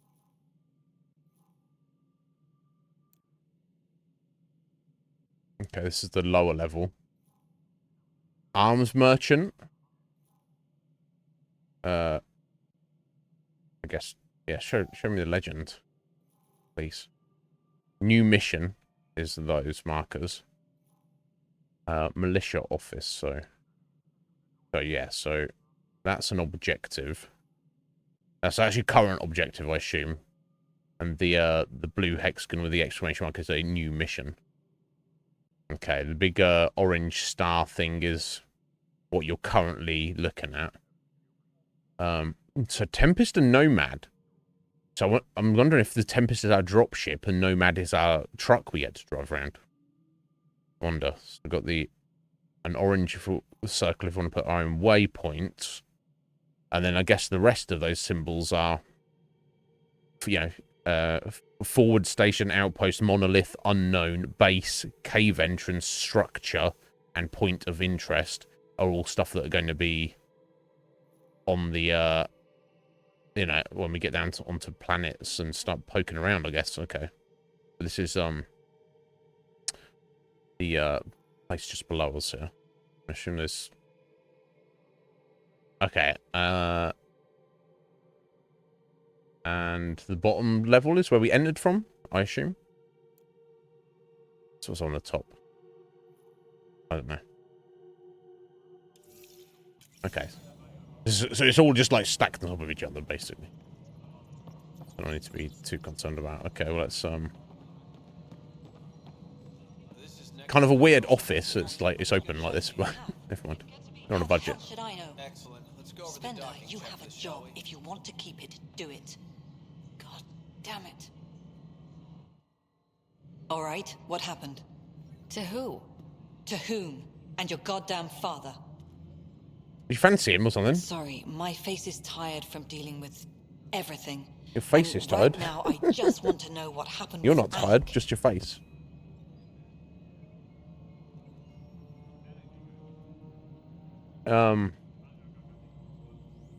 In the moment, it saved my life. Why's she getting shitty about it? But it seems my father meant for me to get the role, eventually. It isn't hereditary. If we wanted an inbred monarchy, we could have left half our gene stock back home. Not home.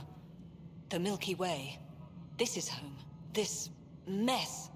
We don't have a lot of options, Ryder. Maybe you'll prove your father right. After 14 months of failed colonization, forgive me if I don't hold my breath. Yes, don't get shitty with me about it, biatch. Yes, what's your relationship with my dad, by the way? You called my father Alec. No one does that. A lot of us joined the initiative because of his vision. What he shared of it, anyway. I fancied him too. Or...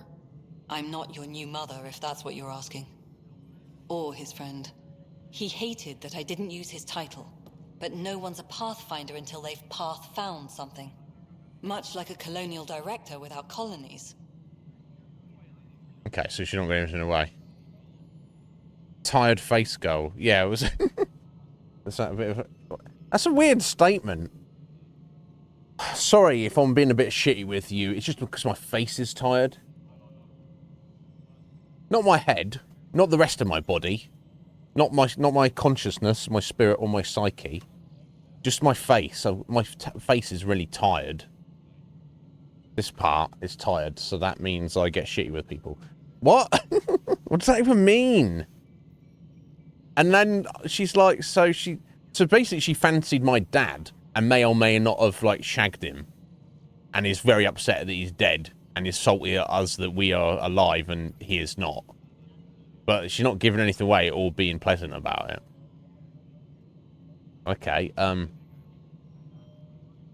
me about what you actually do. Into the Nexus leadership. I oversee the actual settlement with my effort. tired face. As the number of outposts is currently less than ideal, my influence is limited. No shit. As Tan is quick to remind me. Left a perfectly adequate career as a chief officer. Provincial capital, too. Only a new galaxy could pull me away. And here we are, idling. I don't like her. She's whiny bitch. No. yeah. I'm like, well, if you like my dad, maybe you like my brother. He's just chilling at the minute. Literally. You've had no colony successes in over a year? How many tries is that? Less than you'd think. The Scourge, spoiled worlds, exiles, hostiles. We can't just plop down an outpost and She just expect teleport there. We need the Pathfinder Like and 1 Sam foot to her scout, left. Evaluate and inspire. The initiative promised a goal. Andromeda has not cooperated. And if Did I just blink? Beautiful utopian horseshit. Colonies that produce and support each other. The Nexus as Citadel. Not headed by Instant Tan, transmission. or even me. So close to her original position, she thought I wouldn't see it. What the fuck? What was that? Okay. Anyway. So what about the weird technology? There's also this strange technology. Has anyone studied that? No one's had time. We've tried. Not me. The brains in research. They're supposed to know their business. The current excuse? The tech we dug up on Mars was more advanced, but it was plug and go. The tech here thinks different? I don't know. We've mostly avoided it. And from what the Hyperion logs say about Alec, maybe that's good. Alright, and what about the aliens who are There must be aggressive? some kind of plan for encountering hostile aliens. We can't have been that naive. We expected life, not an enemy that refuses to talk. They don't attack. They disinfect. We're nothing until we're bacteria. Sorry, 14 months and you stoop to poetry. That's how bad it is. That Not was sure who hardly started poetry, it, my but dear. we're calling them Ket. Kandros will know more. Maybe too much. Why don't trust him? Ket, though? I guess you I could call trust him him to defend us. I do not trust a rising military influence in a supposedly civilian initiative. We came here to make history, Ryder, not repeat it. Ugh, goddamn poetry. That's hardly poetry. Excuse me, Director Yeah, this Axton. dialogue's weird. Ryder? It's Pathfinder. Right. Ryder, we're starving here. If we don't get a foundation of Right, outposts slogan, to feed yeah, the it initiative, has definitely we been- might as well be 600 years dead. Alec promised a lot. None of it panned out. And I take That's it what personally. you're up against. Why people won't trust you. Why I don't trust you. Prove me wrong. I'll slap you silly in a minute. Yeah, that was definitely a criticism slogan when this game was released. Like facial animations, which is weird because it's like, how can you get worse than what you've done previously, right? By definition, graphics should only get better within a given series, not get worse. You and I are going to be very good friends. We'll get you all fixed up and ready to go. But yeah, it is what it is. But yeah, what's her instant transmission she was doing? What the fuck was... But at this stage, there should be no bugs in the game. Right. Well, here we are.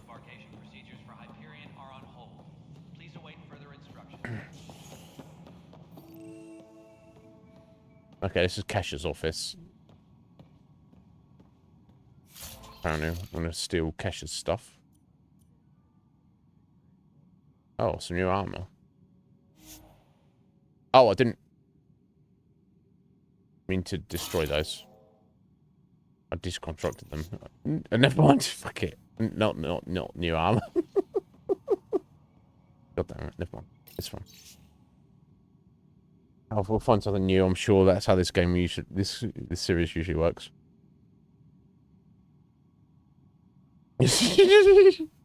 Yeah, if you're gonna have a conversation, don't have a tired face, right?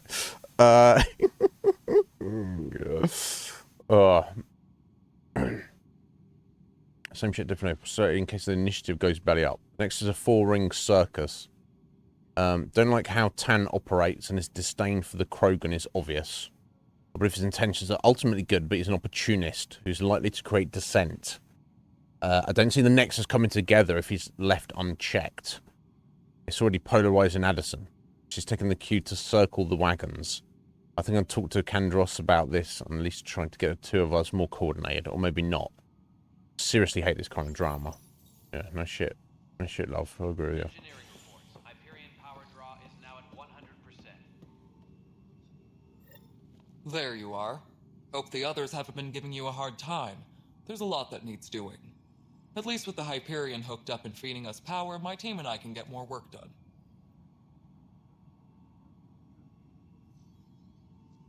What kind of work do you do as superintendent?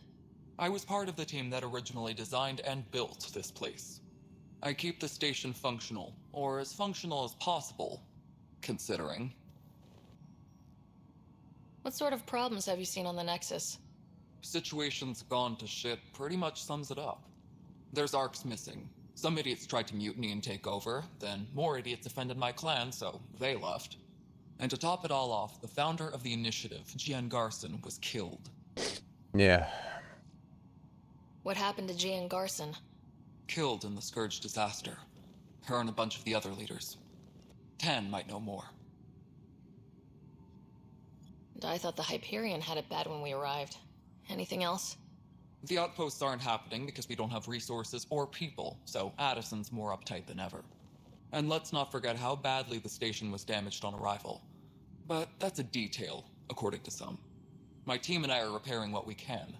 If we don't get materials soon, things will go downhill. Fast. Alright. Yeah, they were all up against it. I noticed there aren't a lot of Krogan around. You haven't spoken to number 8 yet, have you? Number 8? Tan. Ask him why most of my people left. He'll have opinions. I can tell you this much.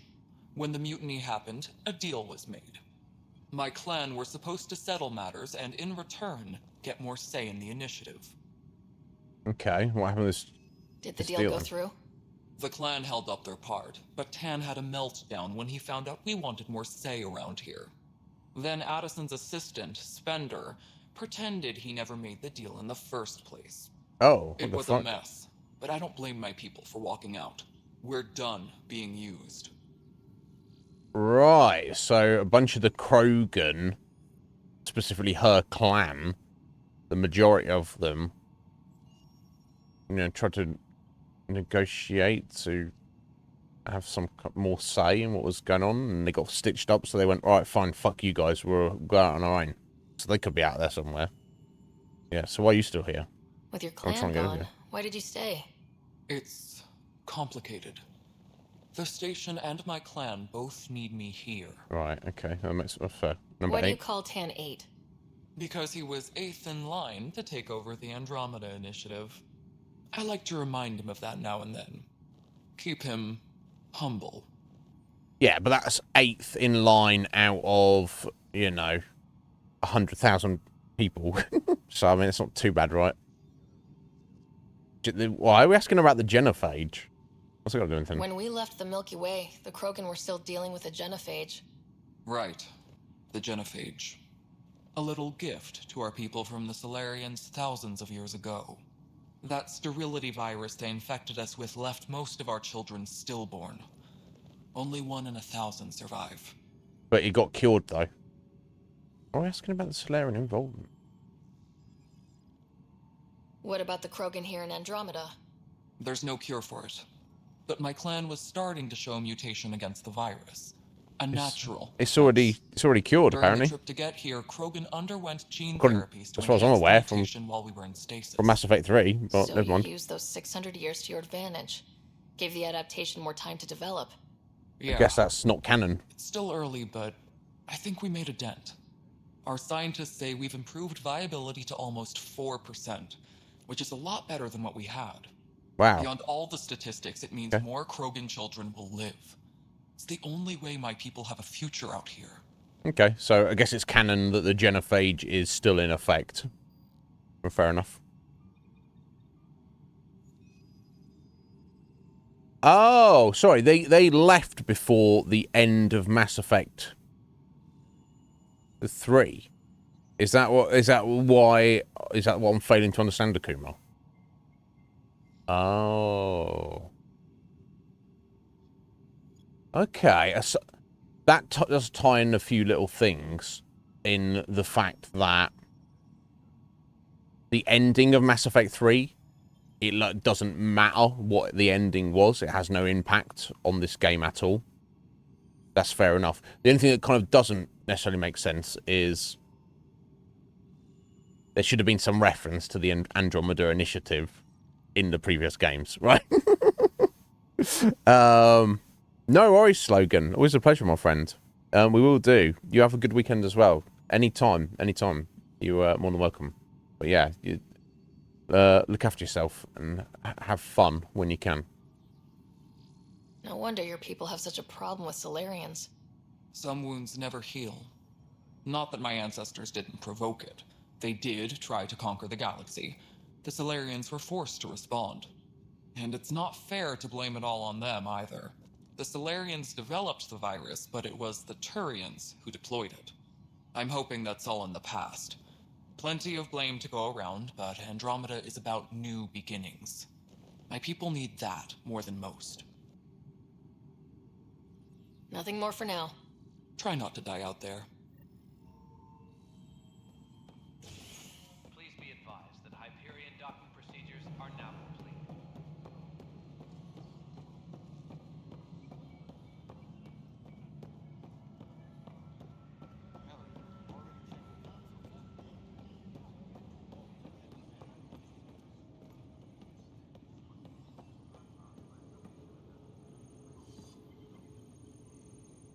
Greetings, arms merchant. I got you covered.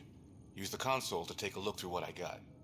It'd be a lot easier if I weren't missing half my stock. Yeah. What's with these prices, bro? Ouch. Why am I paying for these?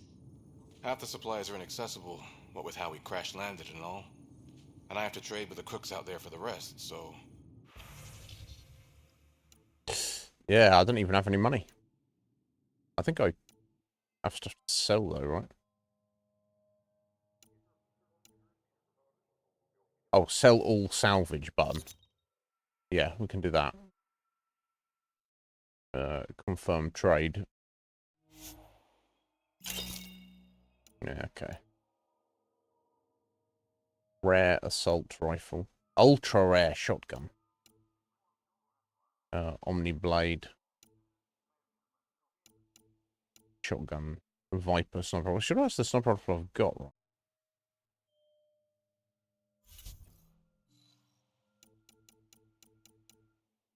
I'm trying to look at mods.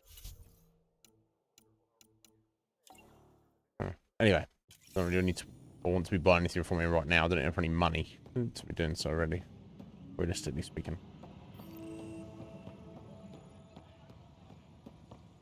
Security footage. Why am I looking at this? James! Hello there. How you doing, sir? You well?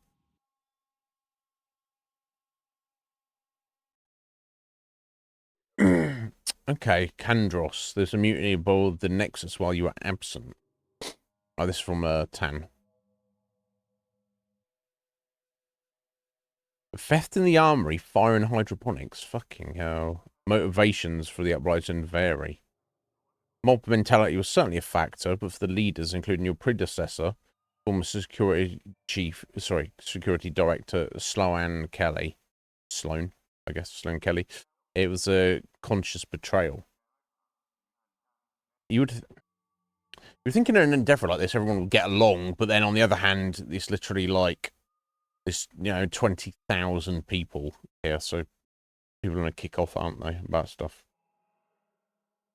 There's been perfunctory attempts to catalogue and address the damages caused by Sloane's people during the uprising, supply stolen, equipment broken, things of that nature. I was hoping the militia would step in and drop an official report. It's imperative we know what we're working with if we're going to survive. In response, I need more people focused on defending the station, not taking inventory. If we need militia oversight, I'll get Sergeant Nels to look at it. I said, it's my understanding the exiles were more Calix's people than Sloane's. Isn't he the one who started the mutiny?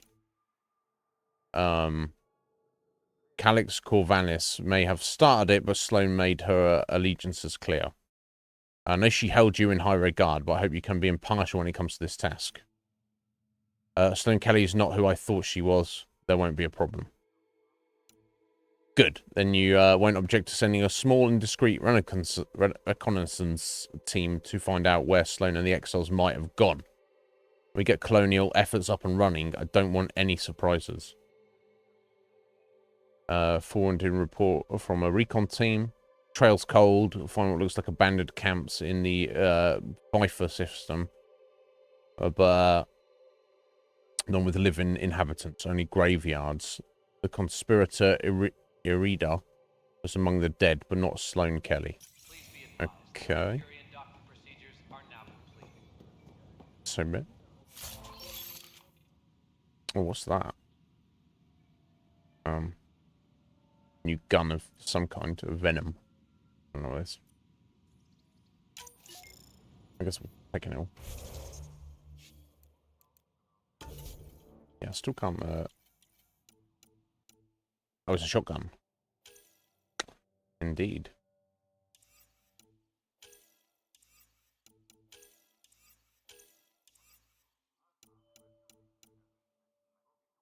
Yeah, I'm not really actually equip and unequip.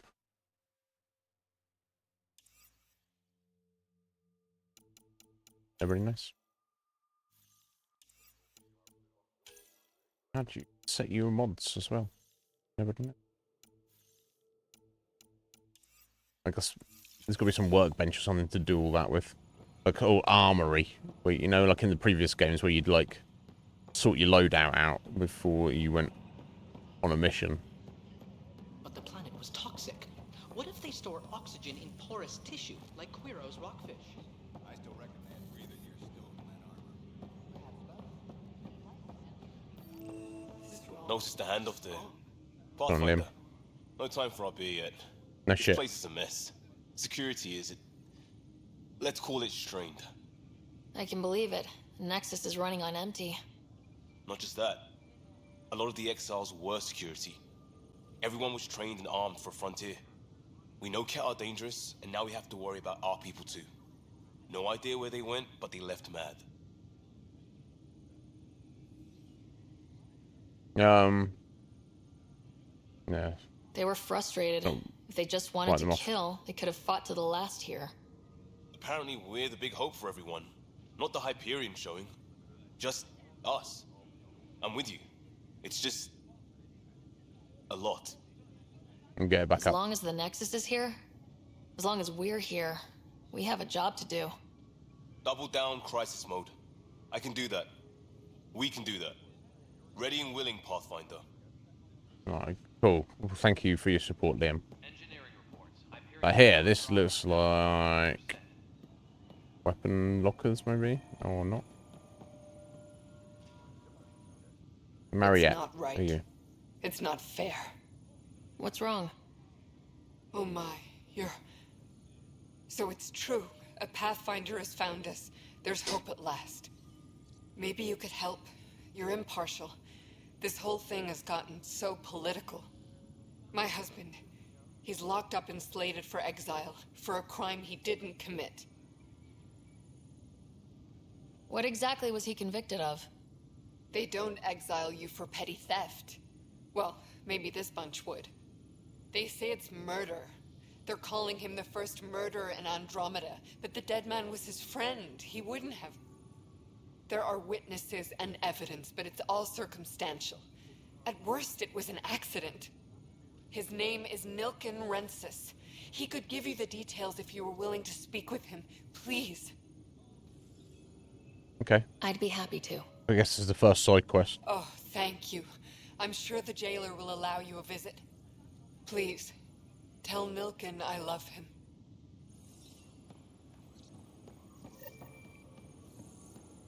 Tempest crew should report to the docking area at once. Andros. How you doing, buddy? I know that look. The others bent your ear, did they? Something like that? You get used to it. Just focus on being a Pathfinder. Can't argue with results, though they'll try. Anyway, welcome to Militia HQ. Excuse the mess. This office fields militia work, Nexus security, and looking for the Turian Ark. What's the word on the Turian Ark? Scattered readings. Some indicate the Natanus was destroyed, others that people are alive. Who knows? If you need anything, come see me, even if it's just a vent. Okay. You talk like you weren't part of the leadership. How did you end up commanding the militia? I was escorting a prospecting team on some moon when those Ket found us. They penned us like cattle for experiments. I managed to get loose, snatched a gun, and freed the others. By the time we killed the bastards and headed back to warn the Nexus, everyone looked at me like I was in charge. That sounds familiar. The militia grew from there. Funny, once the heat is on, all kinds of people rise to the top. No doubt. It's rough out there. I might need backup if you can spare the people. I have strike teams specializing in assault and extraction. If you need serious firepower, my Apex teams have you covered. In fact, I could give you authority to dispatch them. It'll cut down their response time. Oh. Thank you. Our current ops are on the terminal. See if there's anything that could use a shot where it counts. Okay. Yeah, tell me about the aliens. What do you know about the enemies we've encountered? The Ket. We usually see them on worlds with those alien structures. The Ket don't take kindly to anyone studying them. Not sure why. They don't talk to us. Every time we cross paths, there's a fight or they take prisoners. Why? What do they want? No one knows. But I've seen their weaponry and what they do to those prisoners. I want them a long, long way from the Nexus. Okay, makes sense. Are the other Turians managing okay? So-so. We're not good at sitting around in a crisis. Service before self gets drummed into us at boot camp. That's probably why so many of us are in the militia. We like to earn our citizenship, whatever galaxy we're in. But it's hard to focus with our arc missing. Alright. What brought you out here to Andromeda? I was tired of being the good one. The good one? The Kandros family is old military. There were expectations, you know. Then my sister became a sculptor and cousin Irene went pirate on Omega. Everyone was proud that I stayed in service. But I kept wondering, when do I get my adventure? Jen Garson's dream was so grand, so gutsy, I had to be part of it. Okay. That's fair. Bye, Kandros. Duty calls. You and me both, Pathfinder.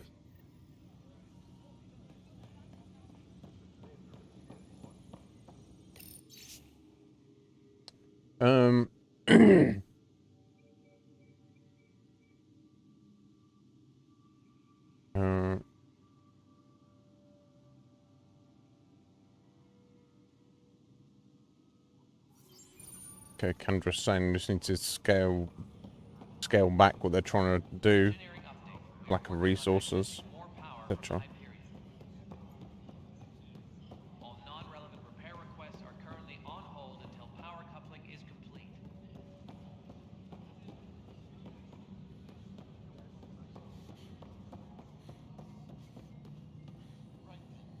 Information wall. That's a good Hello, wall of I'm Jan information. Garson, founder of the initiative. You're dead, It's love. through your hard work that the vision of the Nexus has come to life. No. You and all your colleagues bind our proud new colonies together. Look around at your achievements. And if you have any questions, my door is always open. Founder Garson's office is located at Workspace Not Allocated. Please No. select a topic.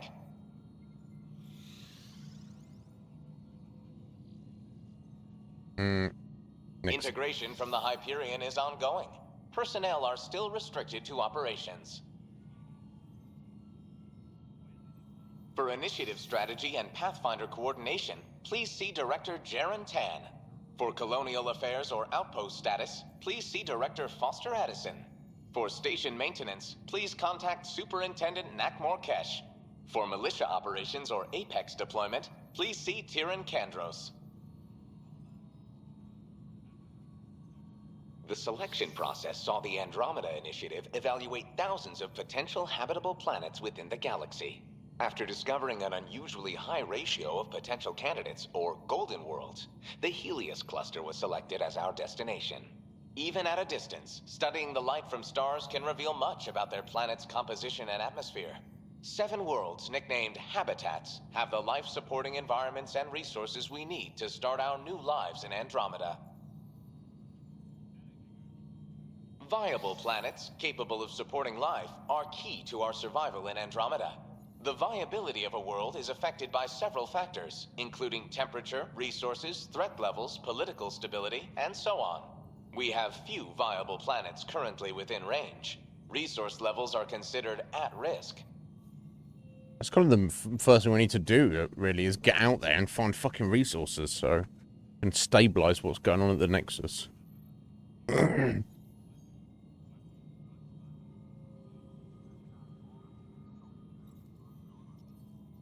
You are Sarah Ryder, salary code 19B, active Pathfinder.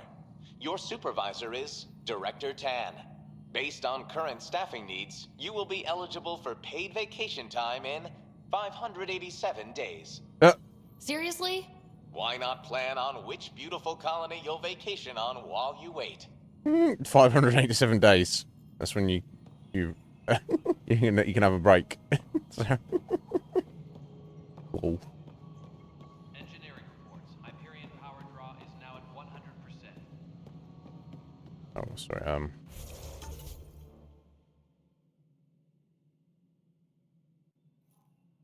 Yeah, it was Kesh, wasn't it? Okay. This is all the same thing. It's just okay, this is into Tan's office.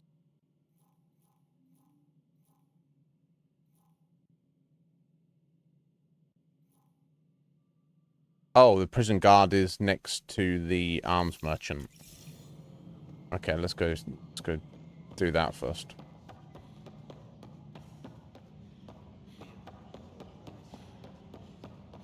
No, you run around a little bit, so. Help you? Pathfinder Ryder, here to see Nilk and Rensis. Looks exactly like Kandros. A murderer. I shouldn't be racist, Wife's obviously. here all the time. Guess she told you her sob story. Nilken, you're moving up in the world. There's a Pathfinder wanting to chat with you.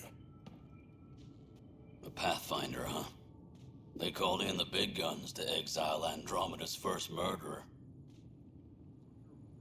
Your wife's all broken up over this. She says you didn't do it, and that she loves you. She's a wonderful person. At this point, it's too late. They found me guilty. Why don't you tell me what happened? I was part of the futile effort to set up a colony on Eos. We were on our last legs, overrun by hostiles, our leader dead. The security chief, Reynolds, my friend, he refused to call for evacuation. I argued with him. Everyone saw.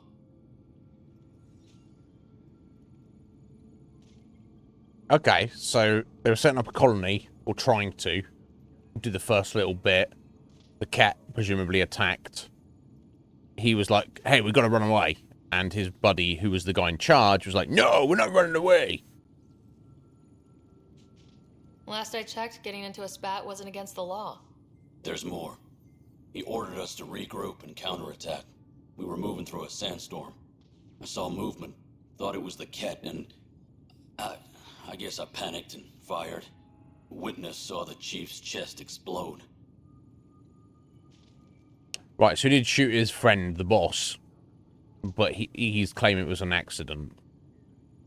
But obviously everyone on there is like, no, that's not it. No way. That's what I told them, but I was enraged when we argued. There's a recording. It's ugly. Everyone's certain I did it on purpose so we could evacuate. Only my word otherwise.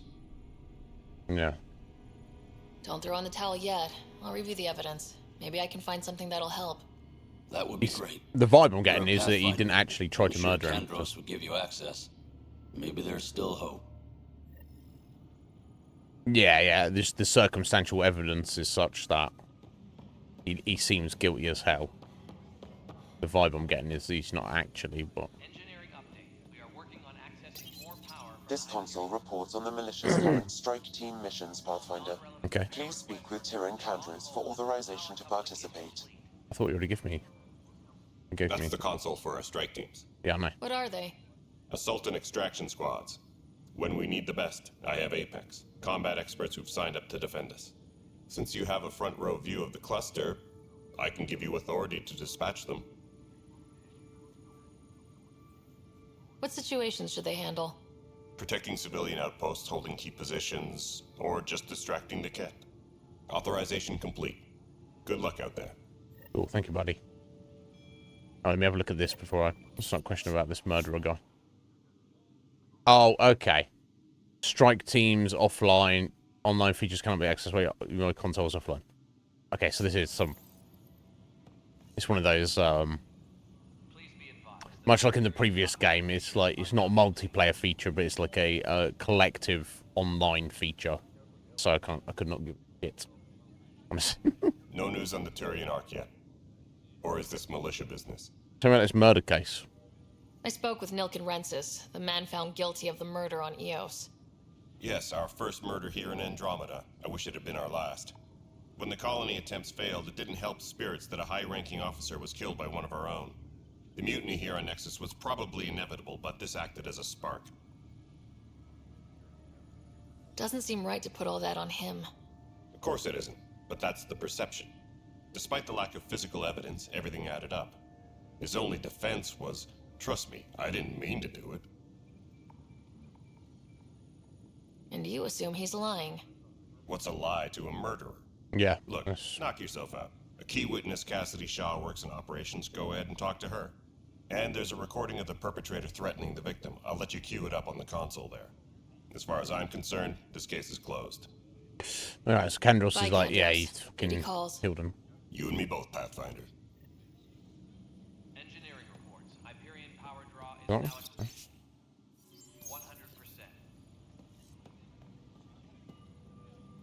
100%. Go to journal.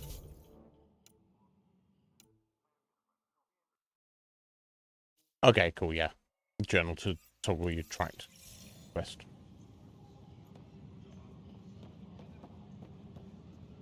Oh, is the the strike team one? I see. What? No, this is for the side quest. Don't tell me that I can't do a random side quest if I've not got my console online. Don't tell me that. That's fucking bullshit. I'm not after using a strike team. I'm just trying to... Is it really...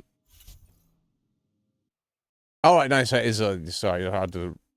That's because... Oh, okay, it's the priority mission. Sorry, I had the wrong mission toggled. Although... Okay, right, there we go. Priority ops, allies and relationship missions, loyalty missions, okay. Helios assignments, in the Nexus, first murder. There we go. Listen to recording, speak to shore. Additional tasks. Getting to know the Nexus, yeah, through 10, and then completed. Okay, cool. I'm figuring all that stuff. There we go, this terminal. So listen. Nexus versus colonist Nilken, evidence 7A. Hiram! Hiram! They've seized the compound! Call for evacuation! We're not giving up, Nilken. We're taking it back. No! I'm not letting your ego get us killed! Even if I have to...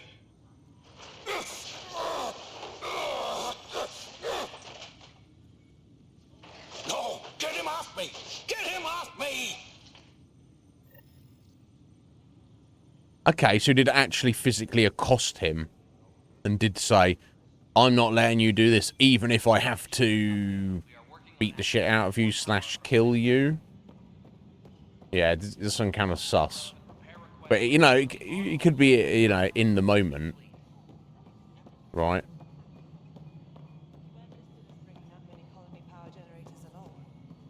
Okay, so the radar quest marker tracker at the top there, that seems pretty good. So obviously that person's above me there because I was not in that, technically, that section of the map. The direction actually shows you to where to go to get to that section. So in essence, you can just look at the top. If you've got a quest and you got it marked as active, you can just follow that marker. It's not like you have to look at your map and figure out where the fuck you have to go necessarily. That's pretty handy. That is a nice feature also. Alright, Cassidy, you were there.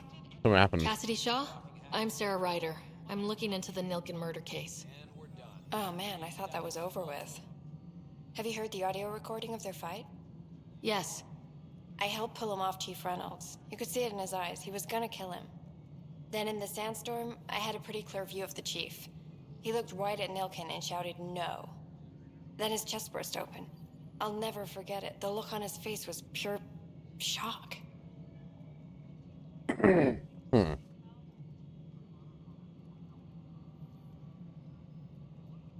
Only cat. Did you see any Ket in the vicinity? Nilkin said so, but not that I could see. Right. Still, the sandstorm was severe. Visibility wasn't great. Did Nilkin seem remorseful? I lost sight of Nilkin in the turmoil. When we found him, he seemed in shock. He couldn't speak. He looked nauseated. Cat's Could have climbing been his face. killed. The reality of the act sinking in. If they'd fought and Nilkin threatened to kill him, why was Reynolds surprised? Fronts fight, say things they don't mean, maybe even hurt each other.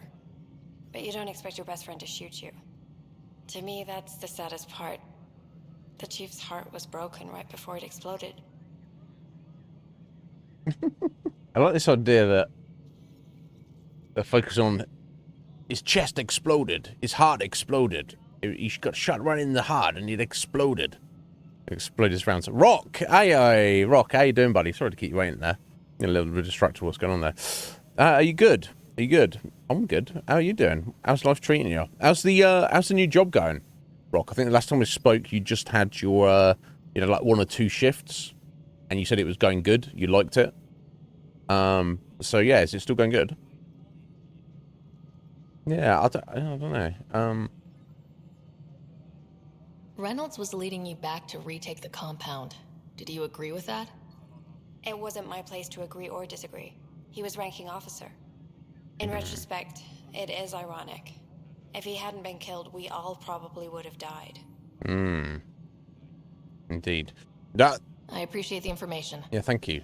Although, of course, it doesn't actually... It kills me we had to leave him behind. He deserved a proper funeral. So the body was never examined? Important piece of a murder investigation. Tian wouldn't allow a mission to go back for him. Said it was too dangerous. Right, okay, well, surely we can recover the body. If he's still there. I mean, I assume this was relatively recently.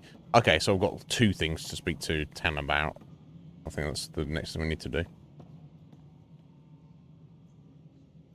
do.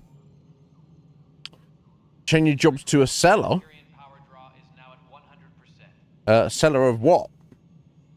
Drugs? Oh, I'm joking. In 2 weeks? What, it's the same company, but just different position? Or just completely different job? This is the planet where we landed.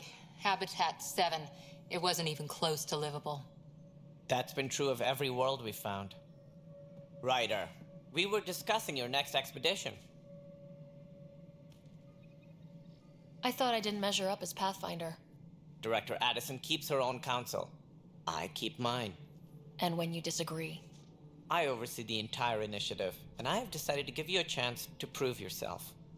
To that end, the Scourge dealt us a serious blow. Whatever it is, our scientists theorize it's not natural. An artificial energy cloud? It wasn't here when we left the Milky Way, yet it rendered all the golden worlds unlivable.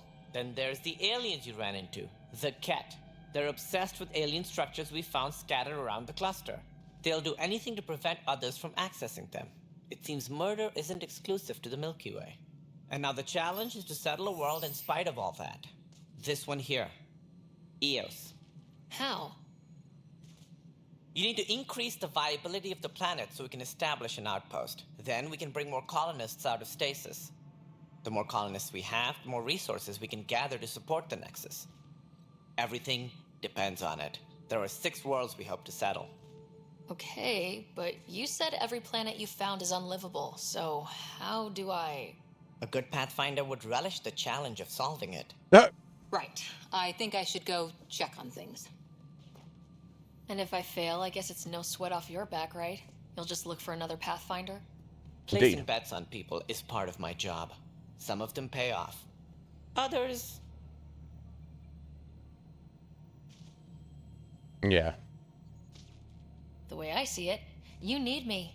If I pull this off, maybe you'll look like the leader you pretend to be. No. But first, you have to succeed at being the Pathfinder you pretend to be. Right. True enough. Where's my ship? They're prepping it now in the docking bay. The coordinates for Eos will be in the computer. Okay. And when you have a moment, we should discuss the missing arcs. I was wondering about that. Oh. Something wrong? Get a bit of interference Ryder, with Sam. please see me and Sam node on the Hyperion. Your implant needs attention, and we need to discuss a confidential matter. Alright, Sam. No. I'm fine. Okay. Interesting. You're completely different. So what was so it was good, Rock, but you were not feeling it, so you looked for something else, or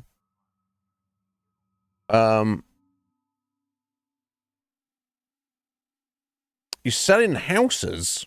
You mean like what? Like a realtor? Like fucking hell. Alright, fair enough, Rock. But you give it a go. You're like, I could be doing this, or I could be selling houses instead. All right, okay. Well, good on you, bro. Give it a go. See what it's like. You don't know unless you try. Or probably both, honestly, if Red Mage.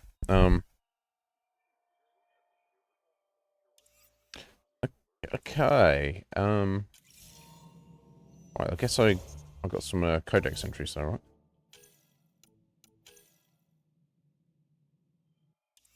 Yeah, we've done that. What's new on there? Got militia and Apex.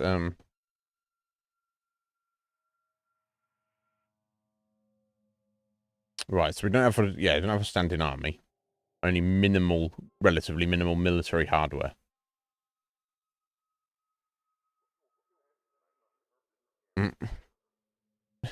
That's hilarious. So, defense was planned to revolve around technological superiority. So if we did come across anything that was dangerous, well, we will have better tech and guns and weapons than them. Oh no, now this is very different tech, but militarily speaking, on a level to what we have, seemingly. Kandros formed the militia. Right, so he was actually captured by the Ket, and then had a prison escape from him. But a lot has happened in the past 4 years since they've been there.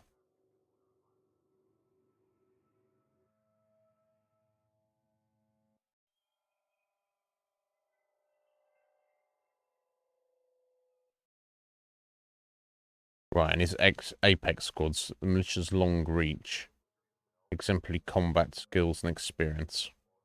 Small but elite teams that handle special operations. Okay, most Apex members have rescinded their colonist status to focus on defense. Good for them. Respect. I don't need to worry about Andros, though. We've read about him. I don't need to worry about Pan there. Yeah, I've already got all this information about these guys, right?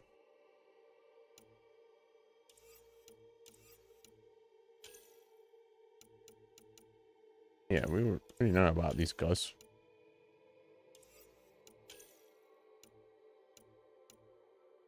Let me just mark these off. I guess again, and I love the fact that they do this in these games. Somebody could be playing this without having played any of the other Mass Effect games. And may not know anything about what any of these aliens are or what is going on. You know, so I respect they continue to put all this information in. That's the way it should be.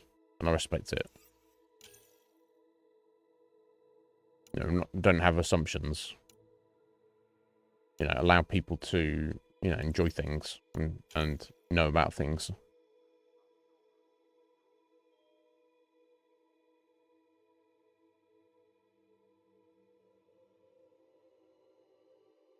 Yeah, right. Yeah. Yeah, so yeah, exactly, Rock. You know, you're a trained chef. You know all about food prep and cooking. And that's what you've mostly spent most of your life doing. And now you're like, okay, this is great, I can do this, but also, let me do something different for a change. I'll get it, dude. I'll get it. Yeah, I respect that. Well, hopefully it all works out. So, if you when you gonna be 2 weeks, you say? All right. I guess they give you some measure of training on the job with that, and then I guess after a short while, they kind of just let you get on with it yourself. I assume, which is kind of cool. Yeah, let me just mark all these off. That'll be easy when I you know, jump jets are.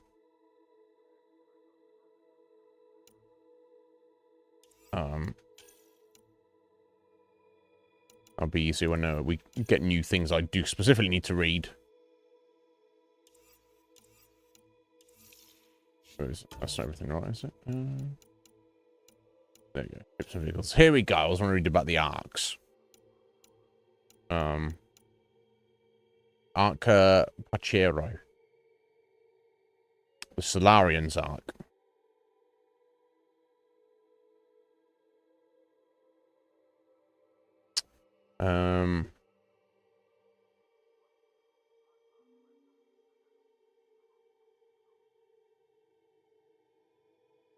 Right, so they got delayed because the Solarians wanting to push the boundaries of their tech. But the reality is of budget and time constraints kind of fucked them up a little bit.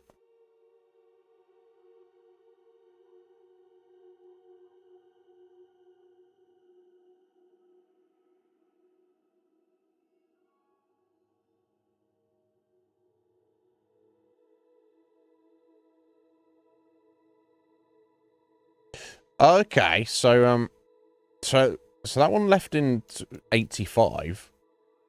What does it say with this one? Yeah. Also, so the Pachero, the Solarians are left in at least in the same year as us. Maybe a couple of months before, maybe a couple of months after. I don't know. So the Arca Lucinia.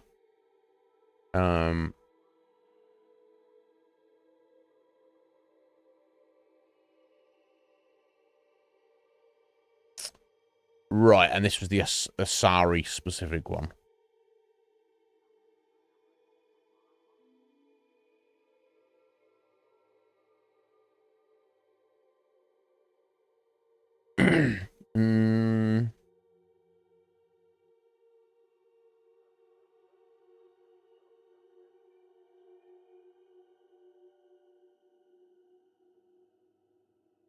Right, again, departed in 85. Natanus is the Turian arc.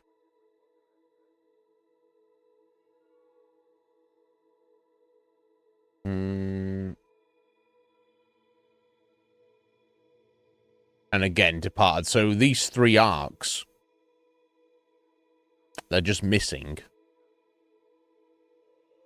They should be here. They turned up at the same time that we turned up. Okay.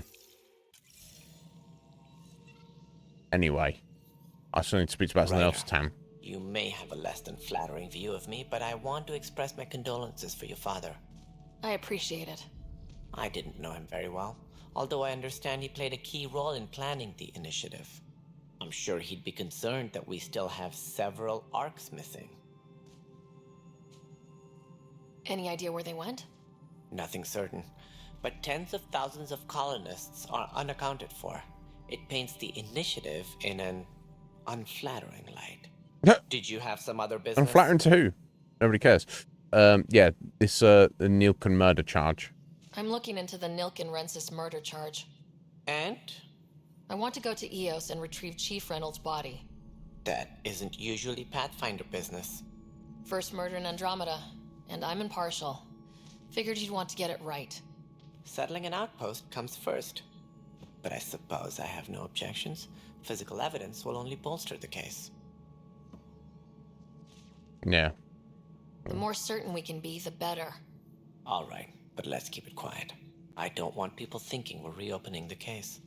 I hope anything you find reaffirms what's been done, but if it sheds a different light, we'll deal with it. We'll send the coordinates of the murder scene. Good luck. Okie doke.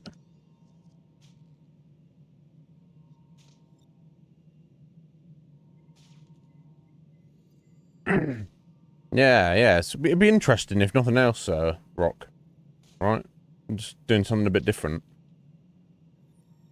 As director of the initiative, are you in charge around here or what? What? If the others would allow me. They don't see me as the rightful successor. So how does anything get done? In theory, Kesh handles the Nexus's physical operations, Kandros runs the militia, and Addison manages colonial affairs. I oversee all of it. In practice, we argue, debate, and yell at each other until a decision is made. If we're lucky. It is maddening. What's their problem with you? I am not Gian Garson. Our founder was charismatic, eccentric, larger than life. Traits I cannot hope to mimic. She and her inner circle perished in the Scourge, some at the hands of the Exiles, some never made it out of stasis. I was deputy assistant for revenue management. Then all 7 leaders above me died. I was next in line for the role. Revenue management. So, you're an accountant? Don't let that fool you. We are all capable of more than we know. When I was young, I was fascinated by the idea of exploring space. Life had its detours, and I went a different direction. Then I heard about the initiative, and saw my chance to try the path not taken. While I may not be setting foot on new worlds, my authority can ensure that you do. Right. Sorry. I need to apologize for that, right?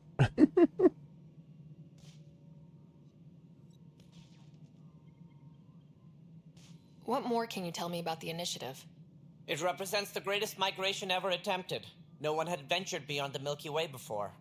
We've all left home in search of freedom, fortune, perhaps a new beginning. We are the bravest souls each species has to offer. I hope the Nexus will serve as the seat of government for us all.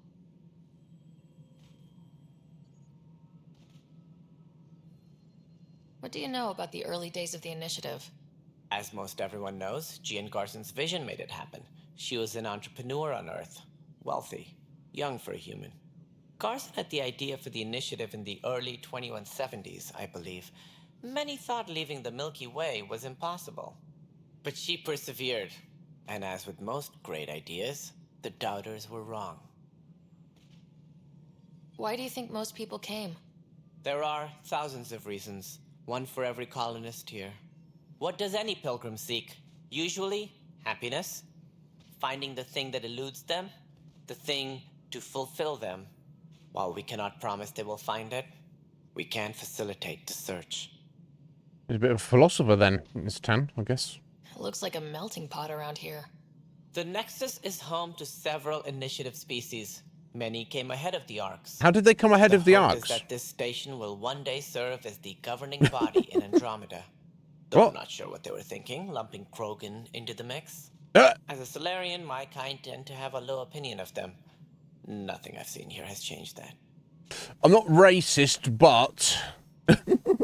Fucking hell. Breaking Bad. Yeah, I saw Breaking Bad. Rock. Yeah. Yes. Fuck. Hot minute since I've seen it. But yeah, I like Why Breaking don't Bad. you like the Krogan? It's common knowledge that they are a violent, ignorant species. Long ago, they waged nuclear war on one another. Their planet was decimated. My people tried to uplift them, but the Krogan could never tame their worst instincts. What if they bring their tempers to Andromeda? We'll all be dead. Well, you have to treat people as individuals, so, buddy. Sounds like the Nexus has had a rough time of it. Publicly, I would say we're more than up for the challenge. Privately, I can tell you, it's been a disaster. The Scourge killed hundreds, many of them our senior leadership. Even the founder of the initiative, Gian Garson, is dead. How did Jean Garson die? With the rest of the leadership, When the Nexus hit the Scourge, a large wing of stasis pods was destroyed. They were killed instantly. These people traveled 600 years and died before they even woke up. Rough. Jen Garson never glimpsed Helios. She never saw her vision realized. Kandros mentioned something about hitting the Scourge. How did it play out? Criminal elements took advantage of the emergency and preyed on people's fears. An uprising followed. That's so crazy. You're like, hey, guy, do you want to be in stasis for 600 years while we travel to a different galaxy so we can collectively work together as a group to, like, you know, colonize and, you know, build a new life? The moment something goes wrong and the power structure's taken, like, shaken, some people go, ha, this is our opportunity to be criminals. What the fuck? Seriously? Oh. Walking Dead and Breaking Bad take place in the same universe. Is that confirmed? I mean, I guess it could do. I guess all the events of Breaking Bad must have taken place way before the start of The Walking Dead. But there's no reason, aside from that, there's nothing in either of them that strictly counter, you know, is inconsistent with the other that I'm aware of. But I don't know that it's confirmed, right? Right, yeah. So the methamphetamine that Walter and Jesse make that is blue coloured. Turn into fentanyl zombies. You reckon that is what literally started the zombies? We had no choice but to turn to the Krogan to deal with them. They crushed the mutiny and the criminals were banished. Exiles, we call them. I doubt we've heard the last of them. They're led by an outlaw, Sloane Kelly. She used to be one of ours. Who is this Sloane Kelly? She was head of security on the Nexus. She opposed the uprising at first, but eventually turned traitor and joined them. Why was there an uprising? Misguided There's no reason sympathy for for it. the plight of the common citizen. Nonsense. They posed a direct threat to our existence. There don't seem to be many Krogan around. Good riddance. No! The Krogan demanded a greater say in political matters. The last place you want them involved. Their muscle, nothing more. Good for fighting and lifting heavy objects. When they didn't get what they wanted, they left. Well, can't really blame them. What about the missing arcs, buddy? Any more information you can give me on the missing arcs? No, and that is the distressing part. The Asari, Turian, and Solarian arcs are completely unaccounted for. If they had the same problems with the Scourge that we did, I fear the worst. Should you find any clues, please investigate. Without the other arcs, the promise of the initiative can never be fulfilled. Are there any other arcs we should expect? We had hoped Quarians would be part of the first wave, but before departure in 2185, we got word they had technical problems with their ship. It seems they're also bringing along Drell, Hanar, and other species as well. Managing all of their biological needs caused complications. We won't see them for some time to come. Oh, okay, so the Solarian arc is not even expected to turn up yet, and he's not even given a year later, 6 months later, 10 years later. What? He doesn't know.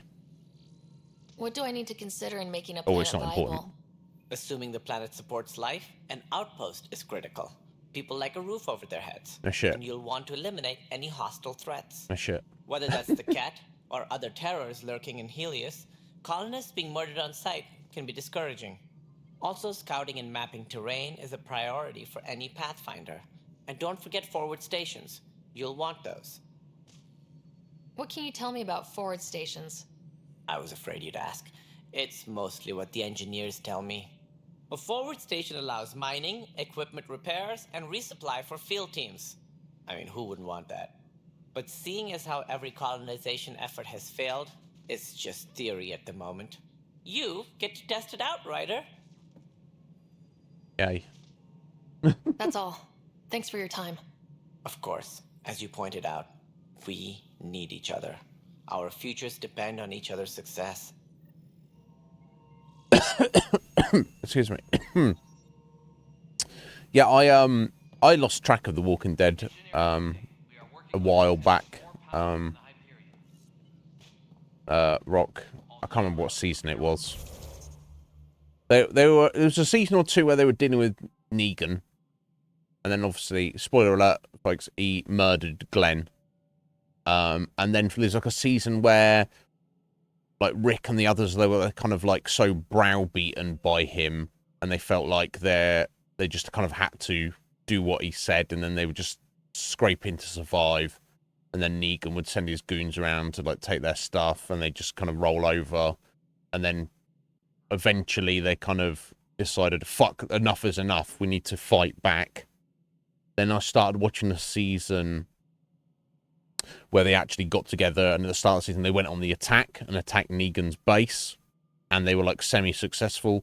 And I just basically, I was watching with my brother, and he was like, this is just fucking getting ridiculous, I can't be bothered with it.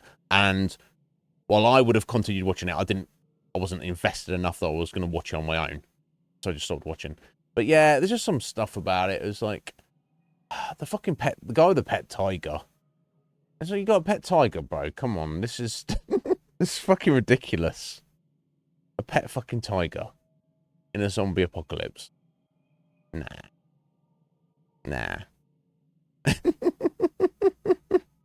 It's season 7, is it? The start of season 7.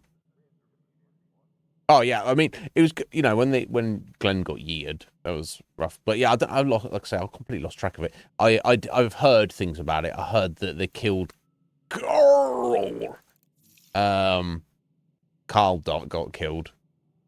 And then like Rick, the guy who played Rick, obviously the main guy, he decided he didn't want to be in the show anymore, so they wrote him out of it. Apparently he didn't kill him, but he's like gone off and done stuff. I also heard that like Negan joined them and became a good guy. And like, what? Really? I don't know if that's true. But yeah, I kind of yeah, no more. But is it still on the go even now? I don't know. It's like a great idea. I fucking loved it when it started, but it's like there's only so much you can do with it. There's only so much you can have people being like foul to each other. What's going on?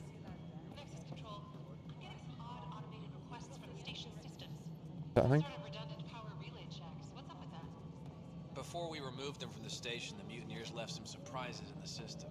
That's not good. The superintendent has had everyone on deck manually double-checking the relays. Mutineers? What happened?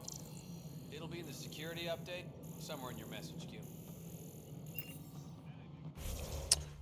Okay, let me okay, let's speak with Sam on the Hyperion. Right, find leads on the arcs. And that. Right, investigate the murder evidence. That I mean, I need to get. So EOS sounds like the first planet we're getting to.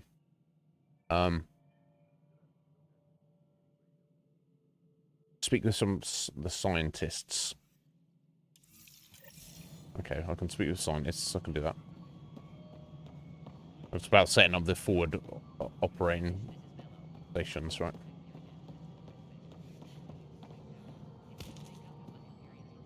Hey, you okay? I'm fine. My arms got the brunt of it. Stuff exploding like this happen often? Back right after the mutiny, we had a lot of this happening. But not lately. I wasn't there during the mutiny. Lucky. I thought we were done with this, honestly. That maybe I was just being paranoid. Is it, though? You know what they say. It's not paranoia. If someone is out to get you, yeah. Third time this week. It's getting worse. First one was small stuff. This one could have hurt bad if I'd been closer. That's not good. Sorry. Understatement. Yeah. And now I have more repairs. This has to stop. Whoever's doing this has to be stopped before someone gets seriously hurt. That's what I'm trying to do. But I'm an engineer, not a PI. I've scanned all the potential sabotage areas I can think of. But I don't know who to trust anymore. Sounds like a lot went down before the Hyperion docked. Yeah, I guess. Wait. That's it. You can't possibly be involved in this. You weren't even here during the mutiny. Indeed.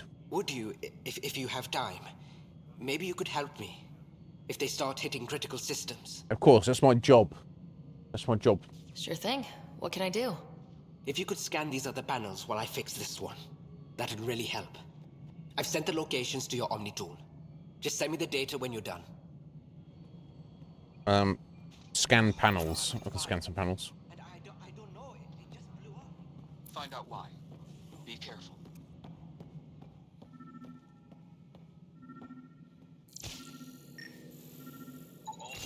Pathfinder, to cover their tracks, the Saboteur is overloading power to this panel from another junction relay. You can scan and trace the connective wiring to locate the surrogate panel. Oh. Is that right?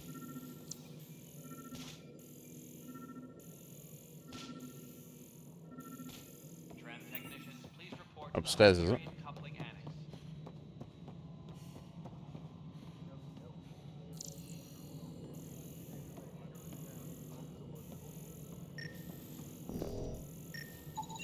Scanning power junction relays. This panel is malfunctioning. Without more data, I cannot determine if this is a normal malfunction or sabotage. I'll just disable power to the panel until Raj can check it out. Okay, do you actually have to do that?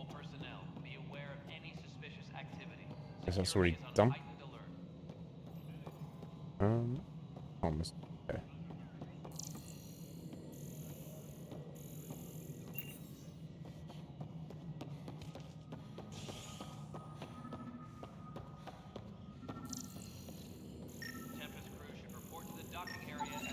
Scan and trace the wiring to locate the panel that the Saboteur used.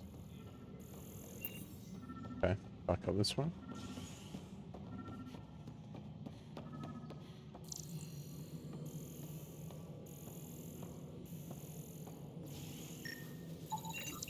Scanning. This panel has been tampered with. Send the data to Raj. Yes, Pathfinder.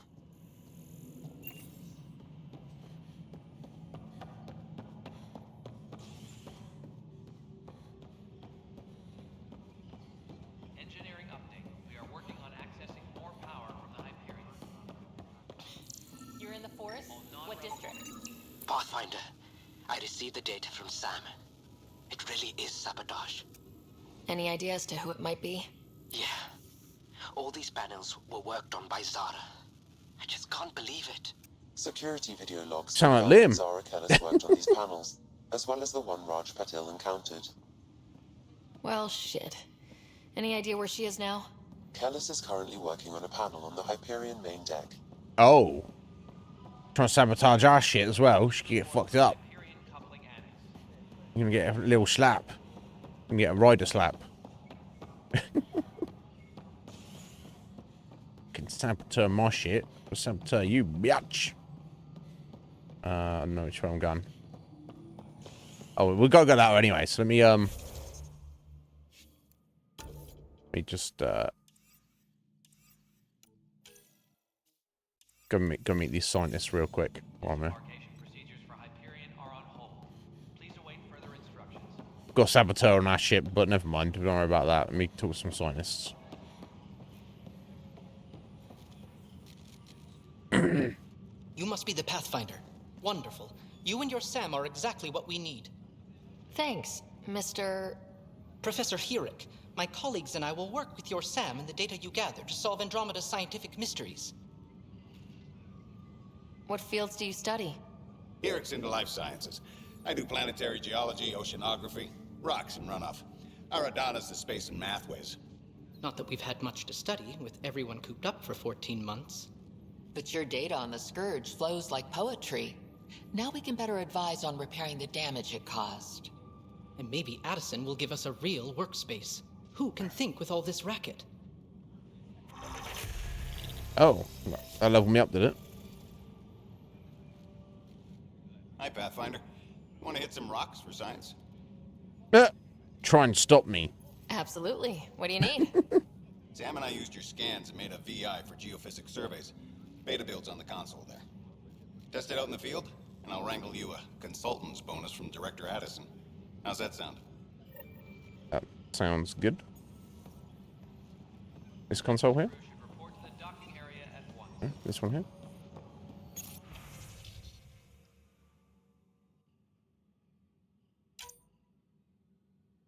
Okay.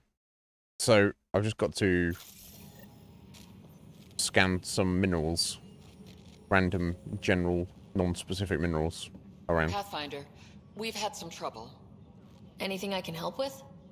Perhaps. I discharged an away team to get readings from a section of the Scourge that was behaving anomalously. They haven't reported in for some time. The the anomaly is behaving anonymously. Kind of Time, and sensors can't It's locate weird the though, right? shuttle. I sent them out there. Good, dedicated people. I fear what might have happened to them.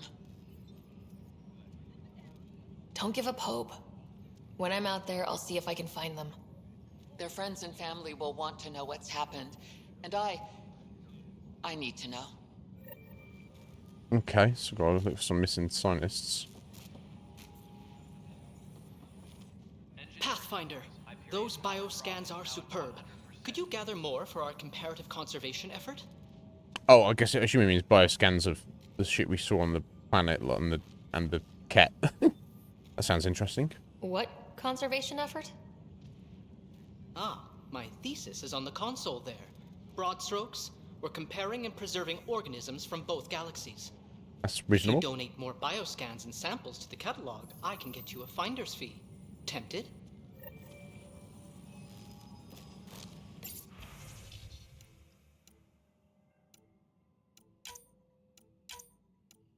Yeah, already active. Okay, reactivate it. Okay, scan wildlife. Okay, that's fine. We've got to wait till we really get out there.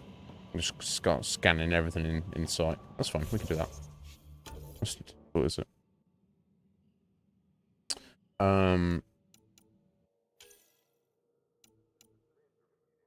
Yeah, scan 10 wildlife, scan 16 minerals, find some missing scientists. Okay. Yeah, let's confront this fucking saboteur who's on our ship. Gonna get wrecked, buddy.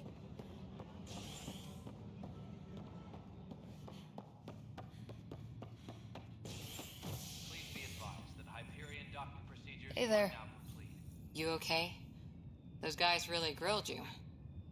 And Addison. First Pathfinder they've seen in over a year. All she can do is question your competence? Which one was Addison? Addison wasn't my favourite, no. Yeah, it's fine. I think I can handle. I expected something like that. I can handle the pressure. Good to hear. I worked out logistics with Director Tan. They're giving us a ship and crew. He said their best is taking care of it. I still need to head back to the Ark and check in with Sam. Sounds good. While you're there, maybe see how your brother's doing. Well, presumably Sam would have told me if he'd woken up, right? You'd think. Maybe not.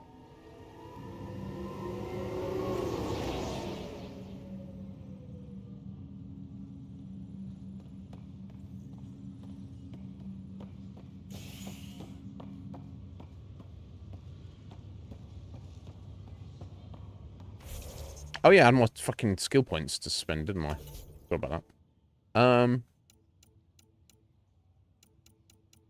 let me have a look at Cora and Liam first. Okay, cool. What's she got? Alright, yeah, of course, she's not Asari, but she's just trained as an Asari commando. Shotgun damage and force on max shields. Nova is a biotic AoE. Centered around her. Charge. Alters her mass, launching her at an opponent. And restore some shield strength. Okay, that's kind of wild.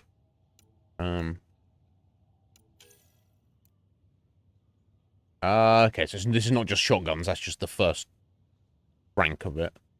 So power damage, power force, power restoration and defense. More shotgun damage. Okay, cool.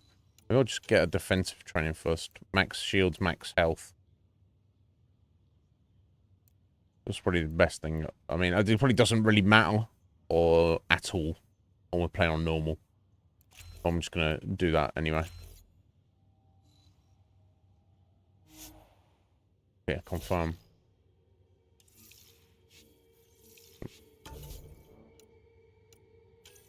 Liam got points.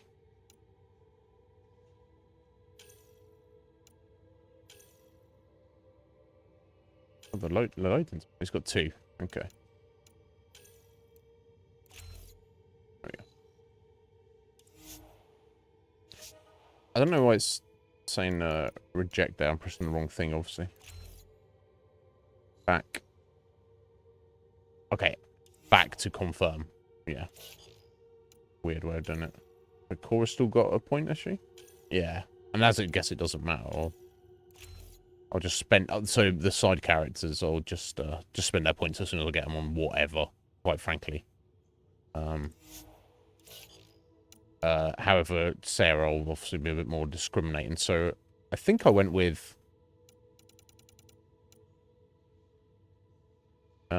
yeah, so I think I was looking at combat fitness. Stamina and versatility in combat, but I need to put points into other stuff. But yes, I'll put points in assault rifle to start with. Which is obviously not a bad thing to do. She's got no points in biotics. Which,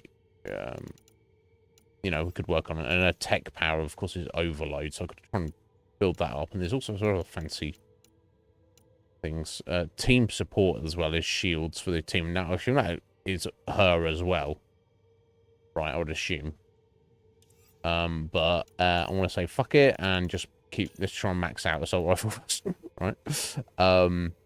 Even though the bonuses you get are so minor, I think they get much better as you go along.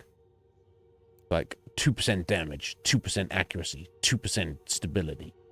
But then you start actually getting better shit later on.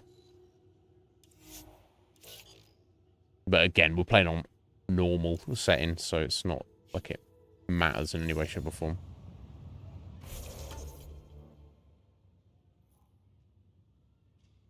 Okay, Hyperion operations. Let's speak with Sam.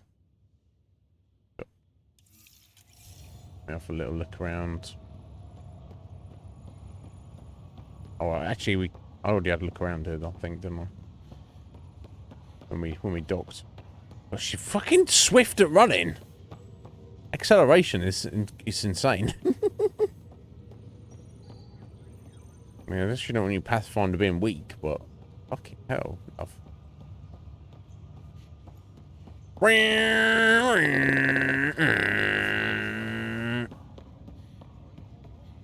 You, saboteur lady. When she loads in. Zara Kellis? Yes? I have Meet my evidence fist. You've been sabotaging the Nexus. What? No, I'd never... I've been looking into this myself. I have the scans to prove it. Here. I'll transfer the scans I took to your Omni tool. Funny. Raj was investigating the same thing, and it led us to you. My scans point at Raj as the one. So unless someone was setting us both up, I just don't understand. The data Miss Callis has accumulated is strangely similar to Mr. Pattle's. A third party seems likely. Yeah, someone set them both Looks up. like someone is using both you and Raj to cover their tracks. They need pretty high-level access for that. Still, it's better than thinking Raj could have done this. But it means all the data I have is useless. Wish I had access to the security cams. I bet we could find something there. You stay put, so whoever did this doesn't realize we're onto them. I'll check out the security cams. Raj, you there? Okay. Yes. How did it go? Is it really her? Wasn't her. She had proof pointing at you. I figure someone's been messing with you both. Just keep a low profile and don't talk to anyone. I'm on it. Who's this? Pathfinder. Nani, hello. Good to see you. Word is there's been trouble on the station. Where'd you hear that? We just got here. How did you know that already? Word gets around. Does it now? People talk to me. Anyway, as soon as we establish outposts, everything will even out. I'm sure of it. Sure. What about your family? I'm an orphan. My parents died on the Mindwar colony when it was attacked years ago. No siblings. I left some friends and distant relatives behind, but I have friends here too. I love piloting, but I like the idea of going back to my roots and farming like my parents did. Someday. Why did you join the initiative? She wants to be a farm. The most popular question on the station. Honestly, I wouldn't have known about this project if Nozomi hadn't reached out to me. Nozomi? Captain Dunn. Of all the captains I've piloted for, she's the best. I've always been a wanderer at heart. When she asked me to be her pilot, how could I say no to the adventure of a lifetime? How do you feel about all this now that we're here? Hopeful. I know it's a rose-colored outlook, but someone's got to keep the positivity coming, right? Yeah. Have to go now. I do. See you later. You be careful out there.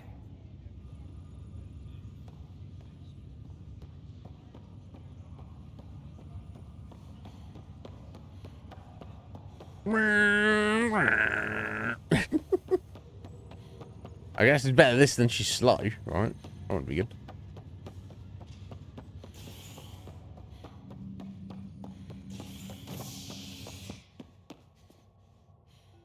Oh, there we go. So you get to Cryo Bay.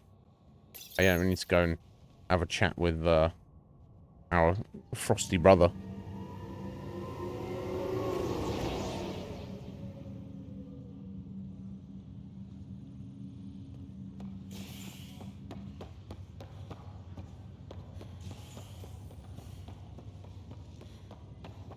I'll make it work, Dash. I promise. Ryder, good to see you. Damn shame about your dad, though. I'm sorry we couldn't save him. I haven't heard how he died. Suffocation. Hero.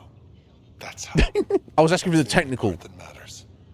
I've met one Pathfinder. Well, So is he like, he died like a hero? Because I don't want to tell you the specifics of how he coughed up his lungs and his lungs turned inside out and his eyeballs fell out of his head and there's just blood everywhere and his his veins exploded.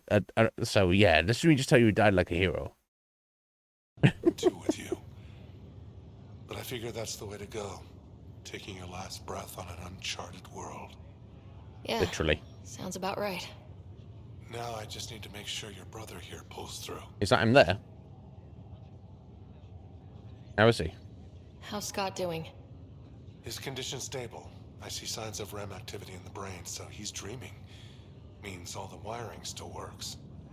How did this happen? It was dumb luck, really. We hit the Scourge at the worst possible moment, just as the stasis revival was kicking in. It's a vulnerable moment, coming out of a 600-year nap, then wham! Circuits fried and overloaded the neural pathways. Don't worry, I'm on it. We're not losing another Rider. Are you staying here in the Hyperion? You know that moment when you realize you're just getting too old? Ha, right, look who I'm talking to. Trust me, it happens. For me, it was Habitat 7. Watching you guys running around, dodging lightning and the cat, it's a young man's game.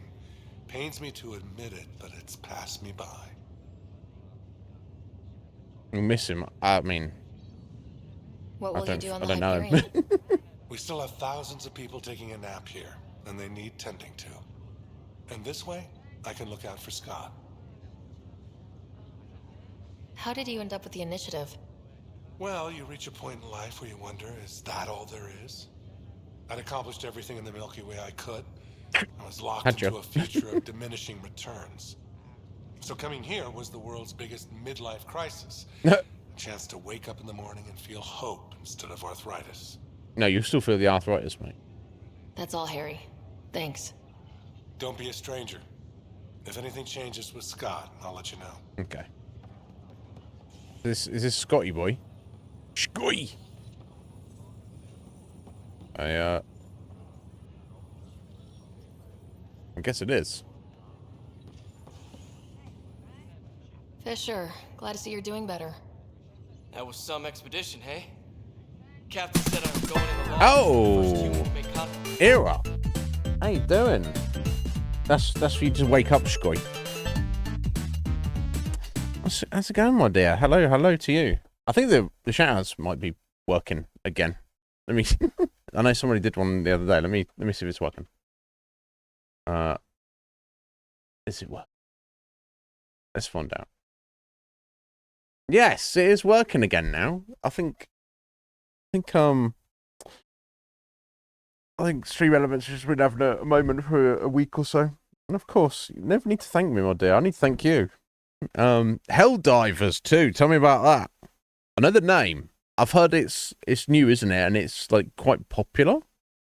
Yeah. So what it would do when you did a shout out, it would say. So you see there, it says enjoying streaming awesome games such as Helldivers 2, and then it gives your Twitch your channel address. It would not tell you what game. So it would just say playing such games as. Here's their link. And I was like, that's not a game. Era's not a game. So I because that's like the main reason I did it. I was like, I don't want to grill people. I just want to find out what they were doing. That's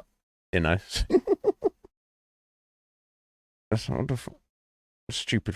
Me, I'm like low effort, so I was like, I'm not even going to look into fixing this. And it just fixed itself, so it was good. It's all good. So yeah, it's so far it's good. We only started yesterday. We completed Vagrant Story, which went very well. So we're kind of at the very early stages of the game. But this kind of is unrelated to, but follows on from the original trilogy, and it takes place in Andromeda rather than the Milky Way. And it's just a bunch of people just turning up out of nowhere, being like, oh, let's see what's over here.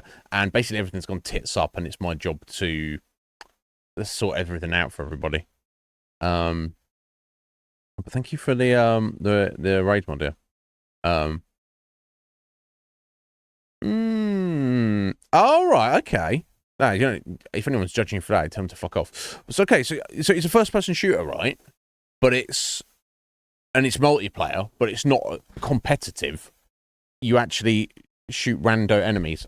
Just out of curiosity, let me just get a screenshot or something. I have got the impression it's somewhat popular, right? Is it third-person shooter?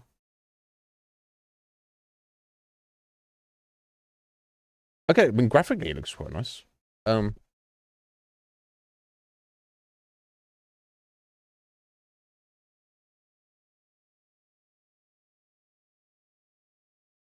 Okay, it looks quite sci-fi. I see like bugs. They look like fucking what do you call them? Starship Troopers bugs. They look a little bit like. Is it fun? It must be fun. I haven't been playing it. Okay, I'm looking at some of the gameplay here. This looks like top down. Like twin sticks shooter kind of shooting. So I'm asking you all these questions. You don't have to answer them. If you need to head out, feel free. But yeah, okay, curious. How curious? Oh, sorry. The twin stick shooter one I was looking at is Helldivers 1, is it? It is basically Starship Troopers. Okay, there's nothing wrong with that. It's third-person shooter, over the shoulder. Okay. Bugs and robots. Spreading democracy. You goddamn bugs. We're here to bring you freedom. Freedom and liberation of the super Earth. Oh my god, sounds amazing. You're having fun. Are you playing it with any buddies, or is it like put you into a game with randos quite easily? Yeah, amazing. But yeah, so yeah, we haven't got too far in this at the minute, but it's an interesting concept, but you know, we haven't. I need to like get out into space and start exploring the planet. Well, I'm just tying up a few ends in like the space station base and doing a few little random things and talking to people, and we should be like before the end of the day stream heading out. Oh bless. Okay. Does it not put you in the game with randos? Do you have to like team up properly? But you can play it on your own regardless. That's cool. Era. All that matters is you're having fun with it. That's literally all that matters in this life. As long as you're not mean to people. After that, you just gotta have fun with, you know. And Kirkland's the first casualty. Wish it could have gone differently. Things are gonna get better, mate. I'm sure there are decent aliens here in Andromeda too. We just have to find them. Well, I heard you're Pathfinder now. Sooner you figure out where they're hiding, the better. Will do. Chin up. Yeah. Basically, our character is it's like this is a group called a division called the Pathfinders, who are the first people who go out to go and find stuff and get stuff done. Investigate. First one's on a new planet to see what it's like, and our character is literally in charge of all those people. So, you know, I guess we've got the interesting end of things. Greer, how you feeling? Grateful. If you and Liam hadn't found me in that cave, God knows what those aliens would have done. Would have taken you prisoner? We couldn't leave a man behind. Yeah, your father and Kirkland. Yeah, well, yeah. I know. It's rough. Being on the Pathfinder team is turning out to be a dangerous business. More than I ever thought. You want to retire? You want to quit? Kirkland was a friend, and I'm not cut out for this anymore. All right, fair enough, Greer. No hard feelings. Understood. Habitat 7 was a nasty wake-up call. You take care, Greer. You too. Thanks again. Okay. So I mean, everyone will. There's a job for there's a place for everyone, right? Everyone's got a job they can do. But obviously, there's no point in being on the pathfinding team if you feel like you're not cut out for it. How quick is she? Fucking hell. She's so fast. All the stamina, fuck it. See, if I ran down this corridor, I'd be shattered running at that speed. Obviously, you can run for a lot longer if you like slow down, but the speed she's going, Jesus Christ.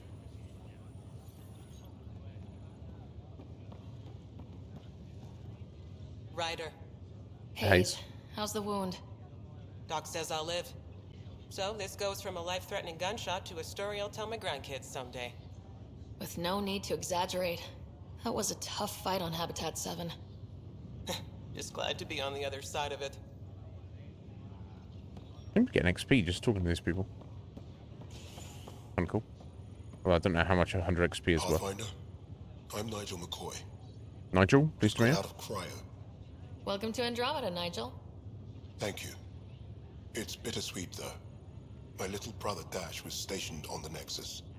I just learned he died on Eos, trying to start a settlement. That's awful. I'm sorry, Nigel. Yeah. We were going to start families out here together. I have a penchant Sniffles. for our father war. That's what Dash had its match. That's what the subtitle said. Reunite them. Of course. In his digital journal, he mentioned a spot on Eos where he'd go to think. If you could leave the pendant there. Okay. If that's what you want me to do, buddy, I can do that. Anyway, back to tracking down the saboteur. Habitation deck? Is that where we just come from? Yeah, I think it was, wasn't it?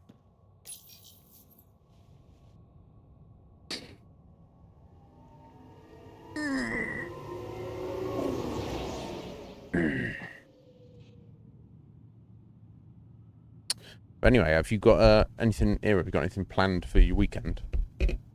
Oh, stiff mic there.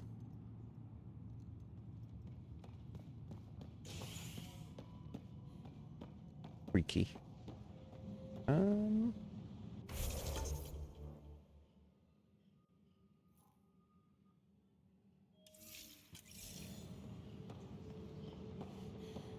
update. We are working on accessing more power from the Hyperion. Okay, so we're actually on the Hyperion now. So it's all got kind of one thing, isn't it?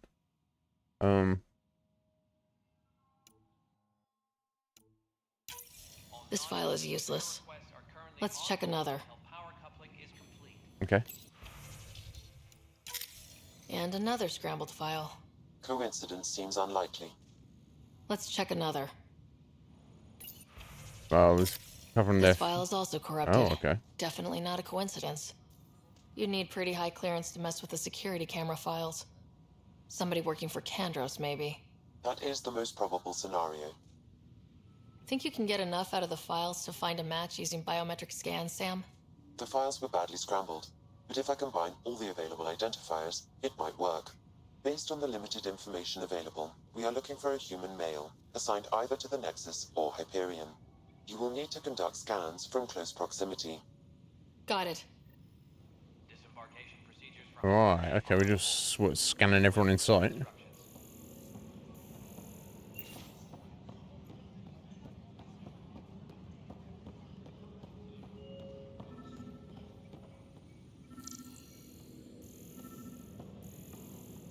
No? All personnel, be aware of any suspicious activity. Oh, this random guy. Hey, random guy. Biometrics do not match. Okay. Yeah, it'd be kind of ballsy from just sat there, right? Family dinner. Oh, that'll be nice, right? Excellent. Well, sometimes having no plans is the best plans to have, right? Maybe that's just me. I'm like, why plan to do things? It's surely better than to not do that. Where the fuck am I going? Oh, this guy here. This sus-looking guy. Inaccurate match. No, okay, not a sus. Okay, where now then? Below us? Yeah. Yeah, okay. We will get down to a random planet today, I'm sure. So it looks like we might even be able to get to drive a little vehicle around on the planet, which we haven't done since Mass Effect 1.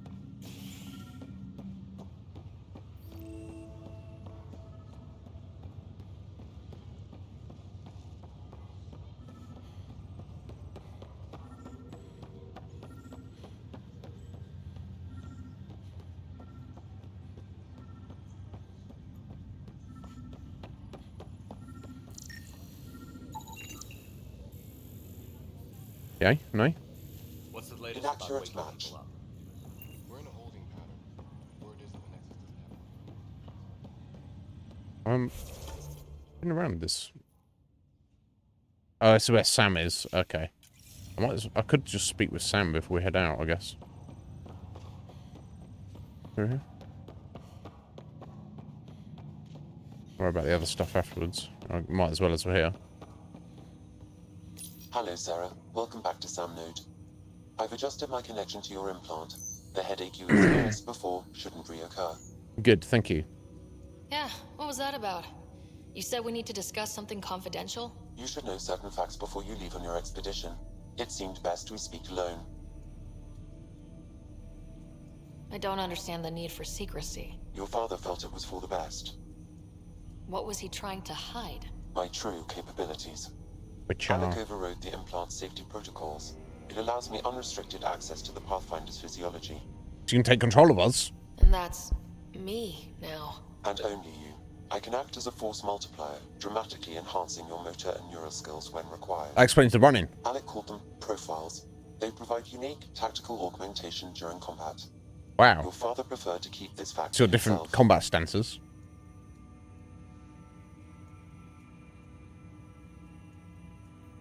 I can understand. People might get the wrong idea. Super soldiers. A computer having control over a human. Providing an enhancement to the human. It is a symbiotic relationship that benefits both. What do you get out of it? Though I'm artificial in design, I am fully sentient. Far beyond what even the Initiative understands. I don't follow. You're an AI, so what's different? I am a new form of AI, drawing directly from the human experience. Your implant is my window into the world.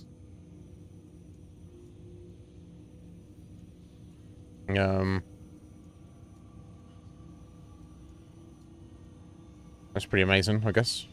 That's pretty amazing. But beyond what many people will accept, your father knew some would fear it.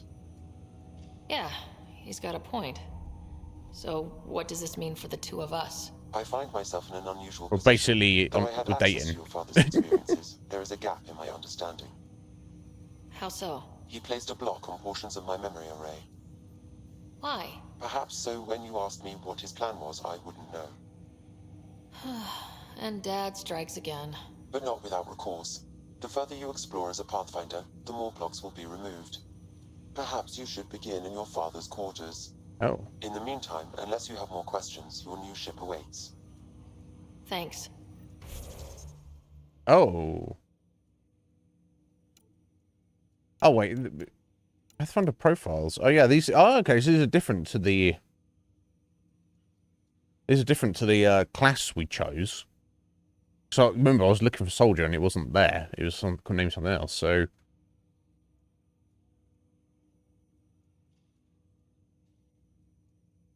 Right, okay, so investing in your different things. So we have access to engineer and soldier at the minute. So do I just come into the menu to select profiles at any time and it just changes? So there are different ranks. So the rank 1 soldier gives you 10% weapon damage, 10% weapon accuracy, +2 damage resist, 10% magazine size in your weapon. Marksman's focus, escalating damage bonus for every target killed in a short time. That's cool. And to combat, to compare the engineer rank 1 plus 20% bonus to all combo damage. 20% tech construct health. I guess that's things you make, like turrets and barriers and stuff. 20% tech construct health regen. 20% tech construct damage, 20% tech restoration and defense. Okay, so the adept is biotic ones, which you need to put more points into biotics to before you unlock that. Sentinel,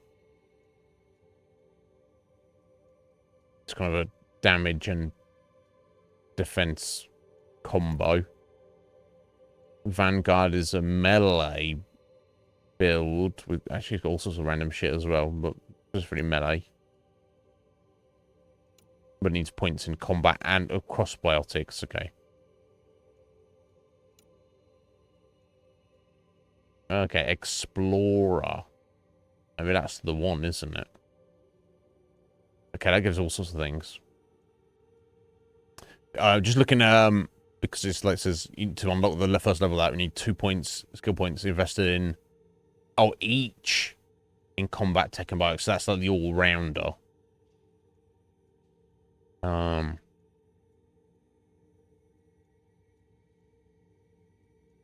Interesting. Okay, so just random boss. So I just have to choose one of these to go with. So I guess we'll just go soldier to start with. Invested. Okay, so I guess I'll just go open up the menu and I can switch to any of those at any time, depending on the situation I need. Okay, that's fine. Interesting.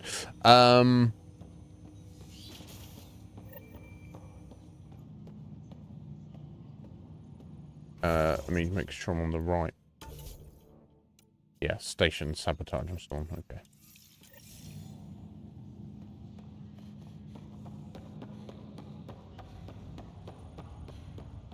Yeah, that explains our running skills then. Right, someone around here. This random guy here. He's fucking around with it, isn't he? Scan results show a partial positive. Target is most likely suspect. Alright, buddy. Dale Atkins, reports to Kandros' department, assigned to station security. Dale Atkins, right? We need to talk. Look, not to be rude, but I have work to do. No. We know what you've been up to. You're done here. I don't know what you're talking about. I'm just doing my job, that's all. Proof says you've been up to no good. Figures. Screw this. Screw all you hypocrites on this station. No. You weren't here when they kicked out our loved ones. Mutiny? We just wanted answers. My sister is out there. I don't even know if she's alive or... I'm sorry for what happened, but setting explosives isn't the answer. Neither was sending people into exile because they didn't agree with policy. Yeah. So you agree with me that two wrongs don't make a right? Dickhead. This fucking dickhead, mate. So basically, because when the uprising, his sister got involved, and now she's been exiled. So therefore, he's like, I'm gonna make some bombs and blow some people's arms off, because that'll get him back. I don't care what you think. I don't care what you think. You're going to prison. Demand to know what was going on. You could have hurt people, killed them. Like those who got killed when the leadership had the Krogan stomp on my friends? I'm done talking. I confess, it was me. Do whatever you want. Not my call. The Nexus leaders will make that decision. That lot make a decision? That'll be the day. No. In a prison, buddy. Probably. Viability. Acquired 73 Andromeda viability points. I don't know what the fuck that is. Okay, yeah. The next... Oh, okay. You see, this, we saw it yesterday. 7 top left. So we had 0. Now we've got a few points. So we need another 927. And then that will make... So I guess this is kind of like... So the Nexus itself has like an overall level of its... Now, in gameplay terms, maybe it doesn't make any difference. Or maybe it does. In terms of what we can do here. But, at least in lore terms, story terms, the Nexus has an overall level of its functionality and efficiency. And we, doing various quests and stuff, maybe getting resources increases that. Just like shutting down that little dickhead there. You know, obviously help the Nexus. So we do a bunch of stuff, get a bunch of points, and that will level it up. So who knows what that will, you know, how that will tie in like that. But we'll see. Okay, so that's taken care of, apparently. Okay, that's stuff off planet, isn't it? Off the planet. On a planet, rather. Right, okay, so trying to remove the Sam's memory blocks. So the first one we want to do is going to our dad's old quarters. Let's see if there's anything we find there. After we've done this, I'm going to head out in a moment. We just got to do this quickly. It's 7:30. Books. Let's read the books. Printed books? Wow. Introductions of Lewis and Clark's journals, detailing their expedition in the 19th century. Explains Dad's interest. They were Pathfinders too.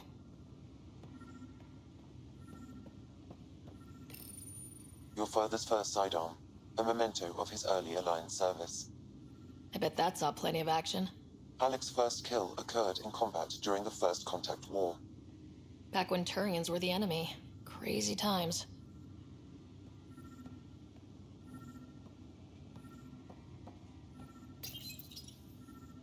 Oh, they'll steal this model ship of the Normandy. Apparently. What's on here, Sam? Your father's personal logs. Several of them are encrypted. Okay. The day is finally here. We're pushing off from Earth. We'll jump through a few relays first, then we hunker down for the long trip across dark space. It's daunting thinking about all the hopes and dreams aboard the Hyperion. I certainly have my own. I wasn't the husband or father I should have been. No, you weren't. Here's hoping 600 years can change a man.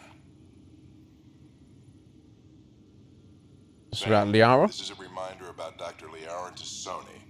She's an Asari archaeologist I corresponded with a few years back. She's got experience studying ancient cultures. Make sure the team gets her research. Could be useful in Andromeda. Or have no use at all. Sony, huh? She studied the Protheans. When my team used to dig up artifacts, we'd debate her work. She had some pretty controversial theories, as I recall. Never gained much traction. I have loaded Dr. Tassoni's research onto datapads. Okay. Hello, Alec. This is Dr. Tassoni. I'm flattered you contacted me. Most scientists dismiss my work, but I'm young and Asari, and they are getting older. So we will see who has the final word. In the meantime, I'm happy to pass along my research. I hope your team finds it useful. Hello, Alec. I received your message. I must say the thought of exploring another galaxy has my head spinning. I am honestly not sure how people could survive a trip like that. And anyway, I could not bear to leave the Milky Way behind. There is so much about the Protheans I still hope to learn here. So much potential wisdom to tap. I wish you much good luck and future success. Dunn's agreed to a scouting mission on Habitat 7. I'm gearing up now. I'm worried about Scott. Dr. Tapero says he'll be fine, but he's my son. How can I not worry? I hate to leave him like this. It's these moments when you wish you told your children you love them more often. Or ever. Lol. Which brings me to the tough part. Kids, if anything happens to me, there are things you're gonna find out. I hope you'll understand. Oh, well, he's been up to some shady shizzle, have you, Dad? That log is not currently accessible. Unlocking my memory array may enable it. Right, okay, so we've got 4 encrypted logs that until we've done this quest, which may be done now, or maybe will be like last throughout the game. Sam? What was that? An eidetic trigger related to your father and the portions of my memory array he locked. What triggered it? Alec tied it to your progression as Pathfinder, not to a location. Oh. Puzzling as it may be, my programming is clear. Locating more of these triggers will unlock the memories. Okay. One of your father's memories is now accessible. Return to Samnord on the Hyperion to investigate further. Okay. The coffee machine Mom got for Dad. He was so busy designing you. Needed the caffeine. I did not realize I owed my existence to a bean. And now you know what humility feels like. Lol. I am Dr. Liara Tassoni, and I've spent several decades researching ancient Protheans. It is common knowledge that the Protheans were an advanced race that flourished in the Milky Way about 50,000 years ago, then went extinct. Even at the time of this writing, the year 2182, their culture remains a mystery. During my studies, I have developed some practices that can be used when analyzing any ancient culture. I hope they may prove useful for the research community. Yeah, what are they, Liara? She's not going to tell us what they are.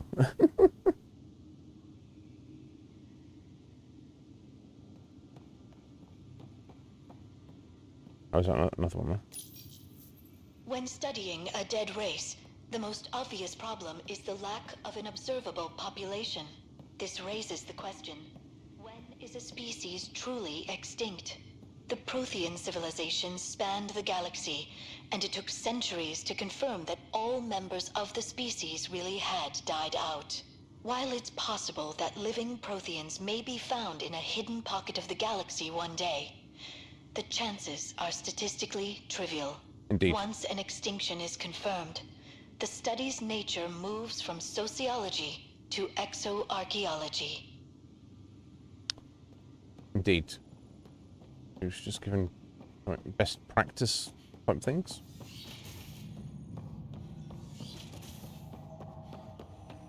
Let's look at this memory. Ryder, the blocks your father placed on my array are opening. I can now recall specific memories, which Alec wanted you to see. Okay. I can actually see his memories? Yes, you will experience them via your implant. Okay. Something new every day. Let's see it. This memory is from the time when your father was posted on the Citadel. Alec, your recommendations will never fly. Artificial intelligence? It's our best option. If the Council gets wind of this, it'll set humanity standing back decades. You're overreaching. Ambassador Goyle, I'm the military attaché on the Citadel. My mandate is clear. Find an edge for Earth. And AI is your answer? We need to catch up. The Asari, the Solarians, they're centuries ahead of us. But it's illegal. No. Their rules, not ours. Oh. Why deny Earth an advantage? Define this advantage. It will set us free. We're prisoners of our own five senses. There's a reality greater than ours that we can't perceive, but an AI can. How? By augmenting our own abilities and adding a few new ones. Well, none of that stopped those Geth from revolting. Because they were separate from their creators. But AIs and humans interface directly, experiencing the world together, benefits both. There's no creator to revolt against. I'm sorry, Alec. It's going to be us Can't take in the 100 risk. years. I appreciate your work, but your request will be denied. Dad's like, fuck you! I do it on my own, bitch. Alec, Ellen, what did the doctor say? he told me to appreciate the time I have left. There's no cure, Alec. It's terminal. Not on my watch. Oh, did he do something freaky to keep our mum alive or something? Wow, hearing Mom again. I never knew that's how Dad found out. Alec was a stubborn man. It's how Dad was wired. He didn't like to lose. In any situation. It would seem that included me. Nobody wanted to listen. The idea of you scared people too much. After this, Dad moved us back to Earth to care for Mom. Wonder why he wanted me to see this. Perhaps it was the beginning. Of what? Unknown. Private audio logs are now available in your father's quarters. I detect additional memories, but they are currently logged. They may yet hold answers. Okay. Okay, I'll keep working on it. What did he mean by a symbiotic relationship? Symbiosis is a mutually beneficial relationship between two life forms. A flower provides nectar to a bee, who in turn provides pollen for the flower. The bee gains nourishment, and the flower can propagate. In similar fashion, my own evolution was shaped by your father's experiences, and will now expand with yours. Okay. In return, I provide you with capabilities Makes sense, I guess. and analysis beyond normal human faculties. We each benefit. What are your capabilities? Each arc houses a SAM, Simulated Adaptive Matrix. Each is an artificial intelligence designed by Alec Ryder to support Pathfinders and their teams. But AI is illegal in the Milky Way. How did my dad get around that? Exceptions were made. The initiative deemed his research No vital doubt. to the mission. Our design was conducted in secret. So there are other Sams out there? Correct. However, your father continued to modify my own routines until the Hyperion's departure. I am the most advanced SAM in the initiative. I take it you're based here in Samnode? Correct. This is where my core processing unit resides. However, using quantum entanglement communication, I remain in constant touch with you and the Pathfinder mission team, even over great distances. What more can you tell me about my implant? The implant itself provides me with direct access to your senses. I can see, hear, and experience the same stimuli you do while in the field. This raw data enables me to provide real-time feedback and analysis of the situation. Then Dad added the secret sauce. He removed the restrictions on my access to Pathfinder physiology. Uh-huh. Just promise you won't fry my brain or anything? Trust is an important concept in any relationship. Alec taught me that. I will not fry your brain. It would end badly for both of us. I promise I won't fry your brain. What about what's your Do you know prognosis on anything my more brother? about Scott's condition? What's I going on with monitored Dr. Scoy? Carlisle's reports. He is providing Scott with the very best care possible. I'm afraid there is nothing more to be done at this time. Okay, that's fair. That's all for now. Of course.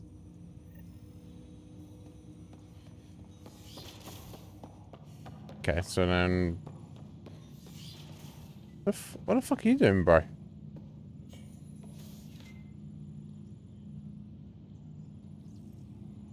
Some random kid just hanging around with an assault rifle, just acting like he's the man, not actually doing any work. Anyway, so let's Your father's personal logs. so we should be able to listen to the first log now. Amazing how life can change in an instant. Suddenly my career doesn't matter. This incredible woman I've been married to all these years. She's facing the end. All I think about are the times I wasn't there for her. Well, that's going to change. It occurs to me that Sam might be more than I ever imagined. Somehow uploaded the consciousness of his wife into Sam somehow. I wonder. Okay, I think though that's like all the random loose ends. So the other memory nodes surely they could be anywhere, though they will appear when we're out and about. Okay. Yeah, better beginning. Get to your ship. So the Nexus has provided a ship for us, and EOS seems to be the place for us to go to initially.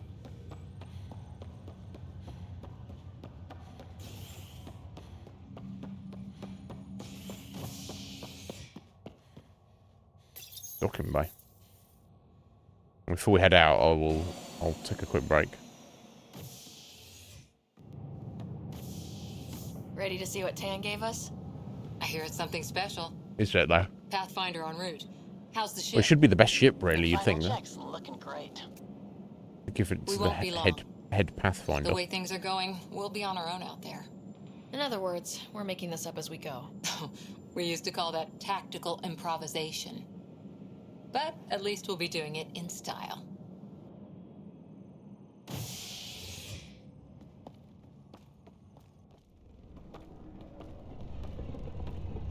They call her the Tempest. It's a slightly edgelordy name for it, but it looks cool, right? It's pretty fucking cool.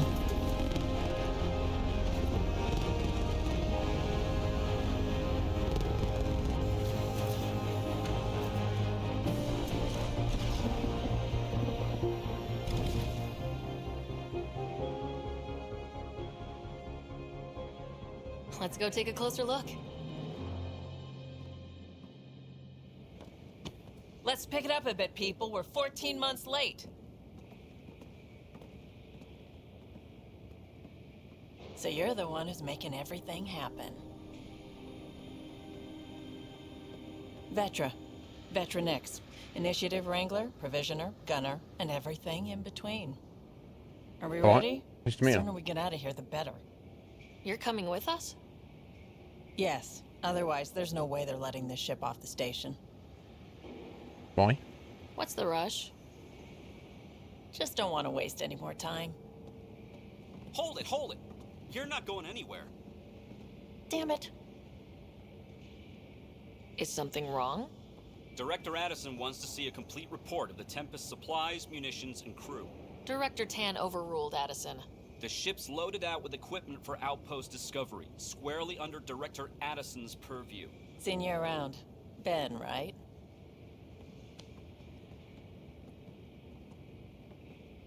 Came here with a family, didn't you? Son still in cryo? I could pull some strings, get him to the front of the line. Yep. Really? Yeah, really. They told me he wasn't essential, but I miss him.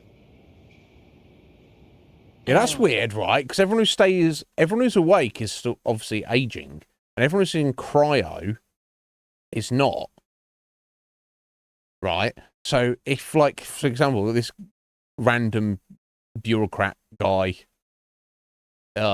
son, let's say he's 10 years old, is in cryo, but he's not. We can only, like, defrost people as they're needed because of the lack of resources, and then obviously we could eventually, after a couple of years, you'd hope everyone would get defrosted because Sarah's going to get shit set up for everybody. But you know, if it was like took a while, imagine if it was like 50 years, his son got defrosted, and he's like, Daddy, and Daddy's like some like old man. That's weird, right? It's one thing. Like the collective, the whole initiative going to a new galaxy, and like the 600 years have gone by back in the Milky Way, but that doesn't matter because you're never going to go back there. You know, it's a clean break. It is what it is. But in the same, but everybody who's here, that's kind of weird, right? You know, or like, what if it was like his wife? You know, and then your wife doesn't get defrosted for 40 years, and then you're like, oh, hey, wife. And your wife's like, oh, get away from me, old man. Right? Yeah, it's strange. Anyway. So somehow Vetra's going to, like, pull some strings somehow. She's got some sway, and she's going to get this kid bust out. So then Ben's going to go report back to Addison and be like, yeah, there's nothing I can do about it. Oh. Yeah, you would think, like, when you signed up for it, Akuma, obviously everyone's got their job and their responsibilities decided beforehand, for the most part. Anyone who's, like, part of a family unit should be tied together. So his son and his wife, if he's got one,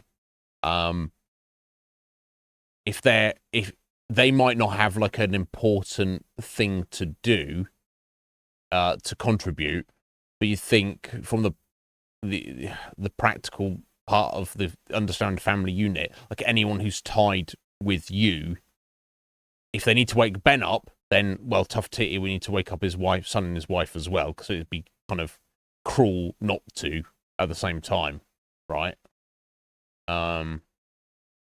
Interesting. I've not considered that, but obviously that is a factor. Yeah, you'd think that it would be, you know, and they could, like, well, your 10-year-old son provides literally nothing to help us at all. So he's at the back of the queue. Well, you know, what about bringing him out actually allows Ben to do his job properly because he actually has his son there with him, right? I got family too, Ben. It's done. Addison's gonna kill me. Nicely done. Part of the job, Pathfinder. All things considered, it was an easy ask. And right now, you need people tearing down obstacles, not putting up more.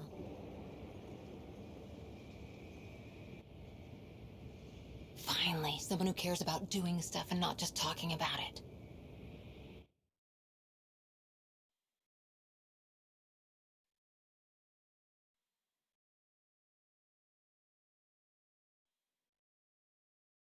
No, let's get into space.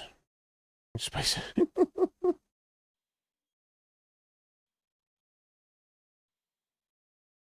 Yeah, so what Addison's problem was. So it seemed like basically because she's in charge of colonists, and there may be some supplies on our ship that are under her jurisdiction. She wanted a full report taken to be like, oh, you can't take our stuff. Basically.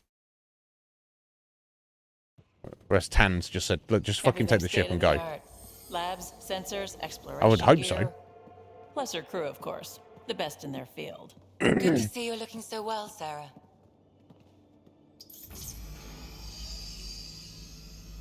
The engine core is based on the Ark's Odyssey drive. It runs a hell of a lot quieter. That's Gil Brody. Engineer, mechanic, all-around wrench jockey. We call this the research room. There's space for upgrading equipment, gathering intel. Router engaged. Securing connection to Tempest. Welcome aboard, Sam. And Ryder, of course. All run by Suvi Anwar, our science officer. Your quarters are below. Plenty of space up here to get everyone together. It's all yours. She's light, stealthy, and the fastest ship in her class. Every plan the Initiative made is out the window. Now it's on us to find the way. We all came here ready for a challenge. When you're ready to fly, head over to the bridge.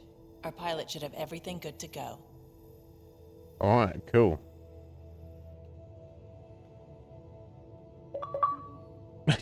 Is Sarah alright? Looks like she's got like a bit of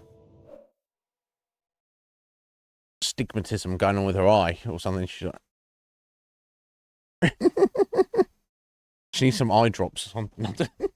Anyway, guys, I'm going to nip out for a minute. I'll be right back.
All right, let's have a look around this spaceship, shall we? Better head to the bridge when we're ready to go.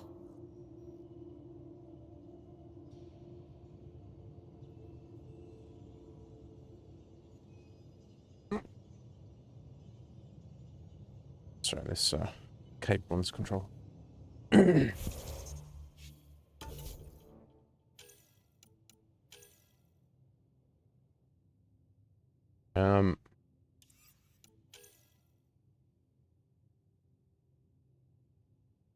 Oh. You and Cora have established a professional work relationship, no doubt.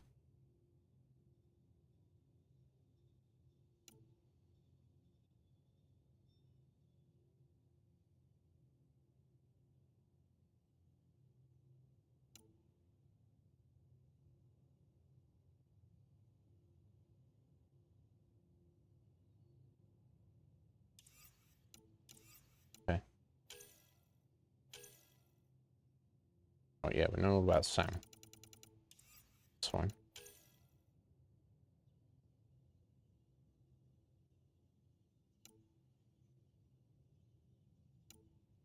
Yeah, we know about that. Yeah, artificial intelligence, we know about that. Oh, okay, the Tempest.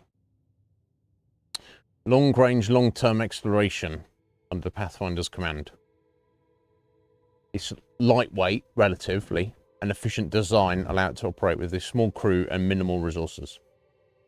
Built by the Andromeda Initiative, Tempest makes use of several once proprietary technologies, including IES stealth system, originally developed by the Systems Alliance. Oh, many of these systems were permitted on the condition that the Tempest only operate in the Andromeda Galaxy. Like, we'll give you this super awesome tech, but we don't ever want to see you again.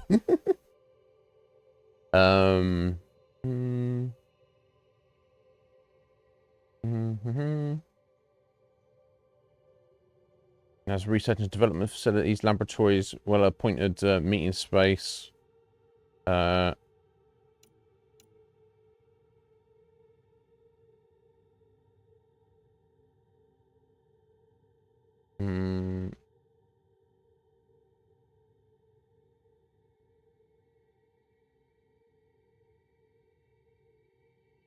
Right, can easily turn it.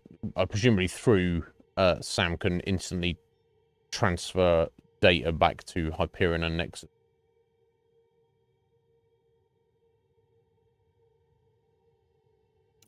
Okay, cool. That's everything below, right? Skills, are it? Oh, Vetra. Oh, Vetra's part of our squad, is she? Okay. Fucking load times, just showing that, though. It's a bit much. Anyway, let's spend our points. Right, okay, she's a fighter type, combat type. Same as I guess, but yeah, I guess it's somewhat different though. Power armor, custom armor, hardens, activates, reinforced shields. Nice.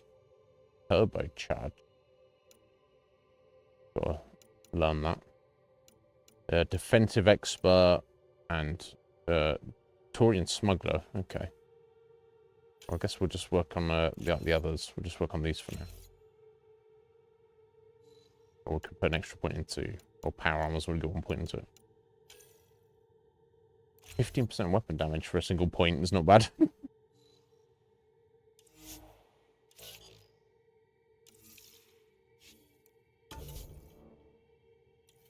Yeah, in inventory. Yeah, mark all the scene. I don't need to see new shit. But yeah, so how do I fucking... how do I put these mods on?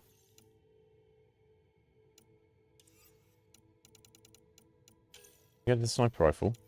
Yeah, because if you go to your actual gun, you can see the two down the bottom there. But there's nothing you can, unless I have to get to the loadout stations. Yeah, I'm still behind. I'm still trying to get ahead of myself here. Right, go to the bridge. Okay, I want to look around the ship first, is what I want to do. Okay, this is our meeting room. Of a kind. The meeting room. You can make vid calls from the central table, or just get the crew together.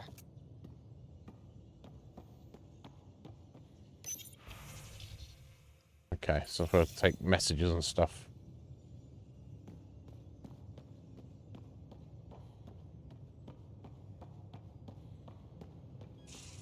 We call this the research room. You can run research projects and coordinate with the Nexus from here.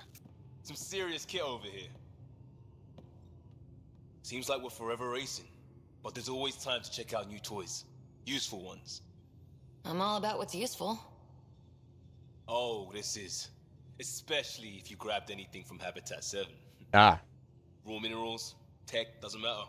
The research station will strip that stuff down and give you options. Oh.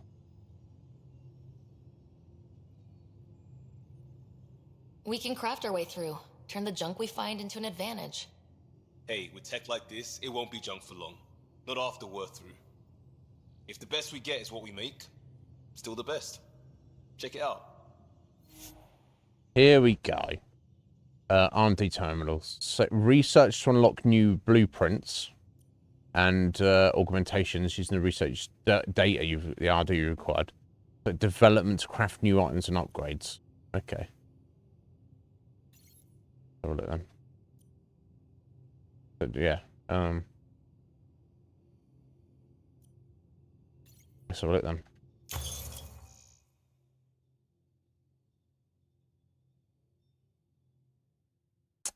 Yeah, so where's my RD? And this is the research data. This is what I was getting for yeah, scanning random stuff down on the planet.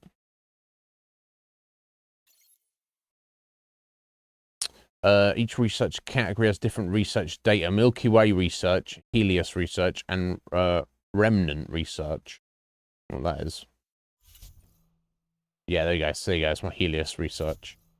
And remnant is a question mark. So I don't have any Milky Way research data. That's a shame.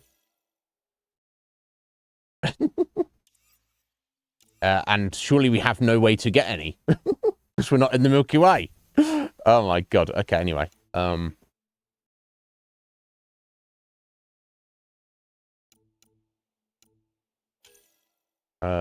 Ket fusion arms. Alright. You want to be fucking around with that? Okay, so it's just to get the blueprint, not to actually make them.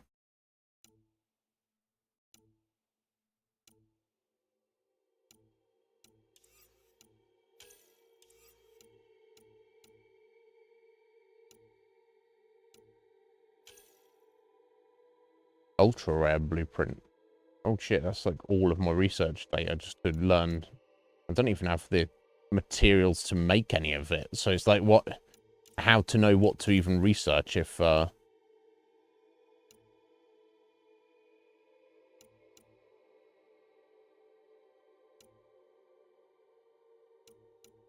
this is all their random weapons and stuff. Okay, well, fair enough. I get how that works. So this is where I actually... Okay, if we want to actually craft an assault, right, press X to learn more about the materials required to craft each blueprint.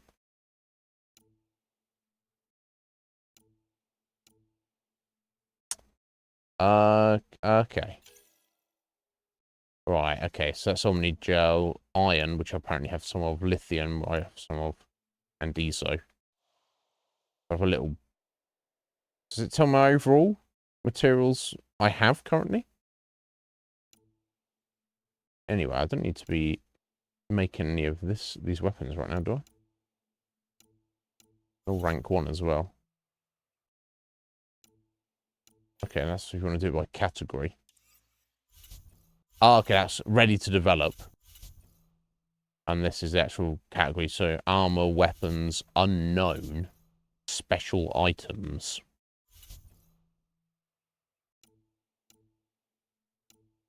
But is this just an upgrade? Because I already have this, so surely I don't want to make it again. Right? Okay. Well, considering anything really worth developing there. Let's strike team missions, which is not the things I can do. Right, I was given a bunch of elements there. Okay. Alright, is this the engine room? Let's chat on Vetra. Securing cargo and checking everything made it on board. The bridge report's ready.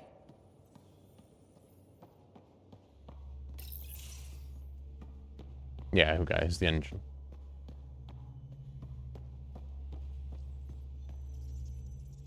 Hi there. Can we talk and stuff later? I've got some last minute adjustments. Yeah, I'm Should just be being ready nosy. to go when you are. I'm being nosy, bro. I'll be running around all these places later, no doubt. Almost out there. Hello. Finally. I've just got to finish this download from the Nexus. We'll be ready for launch.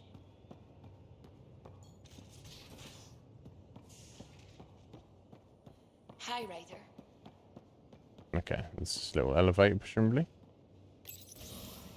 Let's get down there. Which is essentially the cargo bay. I wonder if this is where the... No, this can't be where our little vehicle is, then, sure. Confirming, Nexus. We're good to go. Finalizing orders, flight plan, command access. Ready when you are.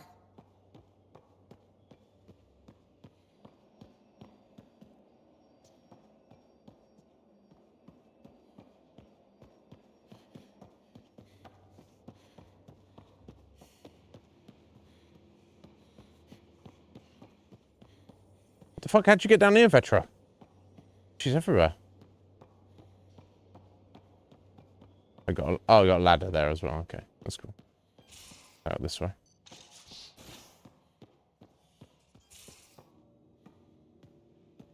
Oh, med bay? Okay. Excuse me. I need to make sure we have everyone's medical files from the Nexus. Come by after launch, and we can catch up properly. So this is clearly what I should do. I need to launch the ship and then go chat to everybody.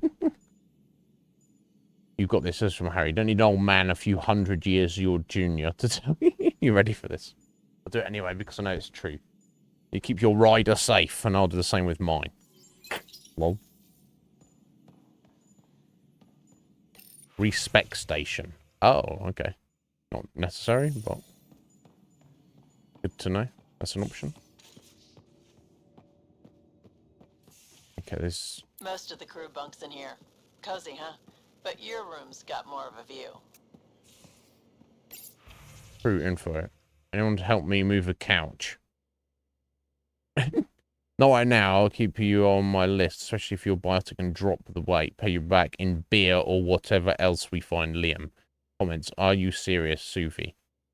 I never joke about comfortable seating. What the fuck? Welcome to your info. Condition with Pathfinder Rider on successful station of info board version 3.4. You know how to keep your staff and your staff informed on the latest developments aboard the Tempest.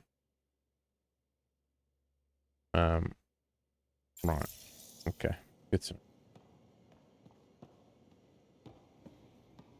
Right, yeah, I guess it is far more cozy than Normandy, right? There's the bathroom. There's the double shower, if you want to shower with your buddy.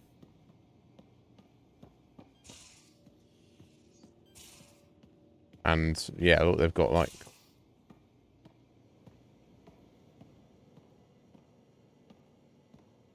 four bunks between them. That seems to be the... I guess we have a very small, relatively very small crew then. I guess is the idea. Oh, okay, and this is Pathfinder's quarters. This is mine. Your Oh my god, very nice. Sam's router is down there too. Check your wardrobe, screen your clothes, change your casual outfit, or customize your armor. Okay. Long sleeves, short sleeves, or give her a jacket. I guess it doesn't really matter. Armor is what's important. Auto tint. Oh, okay. Default. Okay, don't care. Okay, it's just to change the... This just in purely cosmetic. I could not care less than. Give me stats, bro.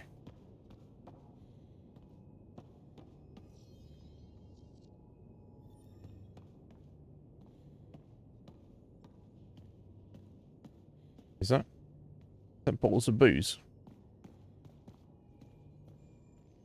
Email terminal. Interviews. A freelance vid maker. I'm really sure help with my latest project. It's going to be historic, I hope, just like your mission. I meet on the Nexus for a chat. Acknowledge. Archive. Go away. Yeah, not right now. We're heading to space right now.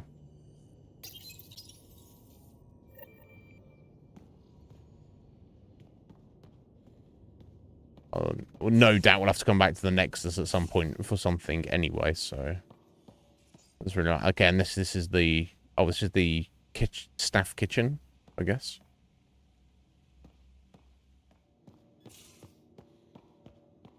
Yeah, it's a lot more like, compact, isn't it, compared to the... That's med bay again. Oh, let me climb one of these ladders so I know where the fuck I'm at.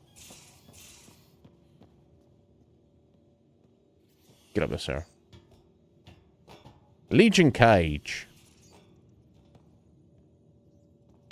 Yeah, there's a lot of fucking story and stuff at the start, bro. Not even been to space yet, mate. Hey. Oh, buy research center. Yeah, buy cell kiosk. That's what it got. Okay, so just a random, random items if you want. Okay. I don't have any salvage to sell. Oh, I do have something apparently. Okay. I don't really have any money, so I guess we're making do with what we got right now. Right, so that's like the entirety of the ship, basically. Unless I look what's through here. That's the biolab. We can grow plants for food and oxygen, keep any specimen safe. Okay. That's good to know. How you doing, buddy? You well? Hey. And what's in here? Our tech lab is an engineer's dream. It's perfect for any delicate technical work. I mean, there's not much in here, right? But if you say... I'll take your word for it. Right, yeah. So, biolab, tech lab, research area, meeting area. Hey. Then down below, we've got my quarters are down there, and then engines down below there, and then all the crew quarters and med bay and everything else is just below us here. And this is the bridge. So, it's basically tiny compared to the Normandy, relatively. Right? Because we're rocking a little crew. Not too many of us here. Well, thank you for the streak or something, Cage. I appreciate it. How you doing, buddy? Departure trajectory locked, Nexus Control. Ah, time for introductions. Who's this? Callow. You must be Ryder. Callow Jath. A pleasure to be here, and to meet you, of course. I'll be piloting the Tempest at your word. Quite the ship, but it'll take a Pathfinder's guidance to see us through Helios.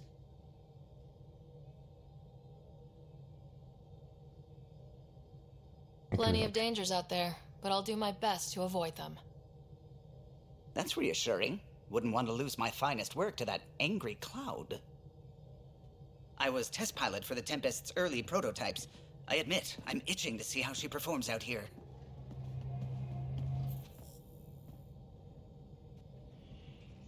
So, how do I... The console syncs with your implant. Just swipe, touch a destination here, and the nav system calculates everything. Very efficient. It was optimized for a Pathfinder. Everything's secure, if you're ready. Is anyone ready for something this big?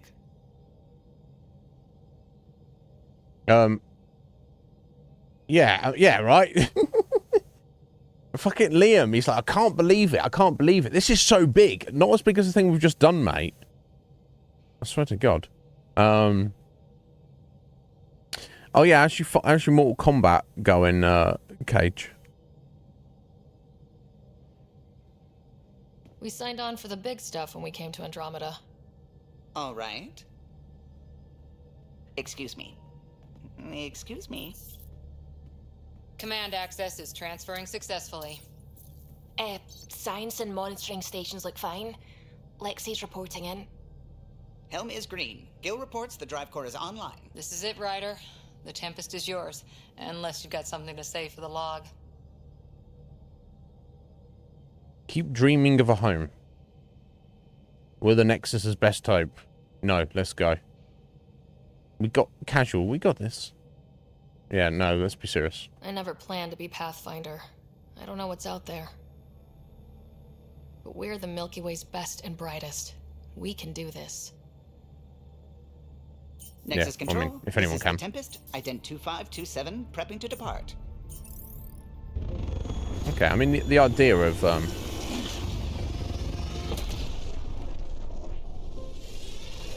the mission is very appealing compared to the chaos of what was the original trilogy. Departure vector verified, Tempest. But we'll have to see actually how things play out here.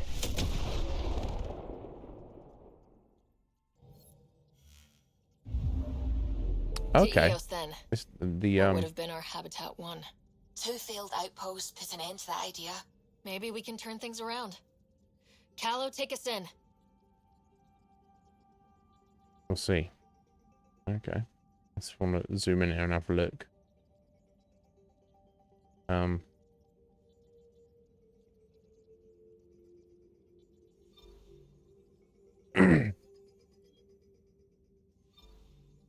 Oh, okay. So sorry, this is the entirety of the galaxy. This is all of Andromeda here we're looking at. I assume this was just the cluster here at the minute. So they've already like spread the fuck out. I guess there must be such a lack of these apparently golden worlds or whatever they want to call them. Okay, so that's what we need to do for our main mission, go to that planet. So what is this stuff we've got here? Let me finish looking around the fucking cluster we're in first. We'll go zooming off elsewhere. Alright.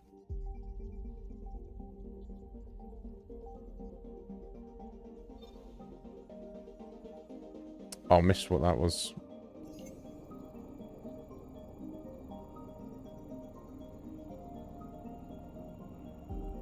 Whereabouts? Huh? Oh, okay. Probes launched. Interesting. I found something. Meso. Well, let's pick that up then.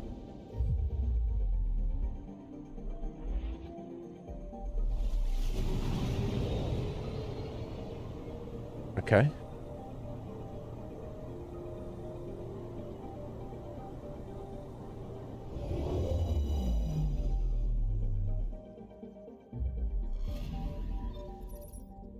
Yeah, pick it up. Got to scan it, have I? 50 ESO. Nice. Okay.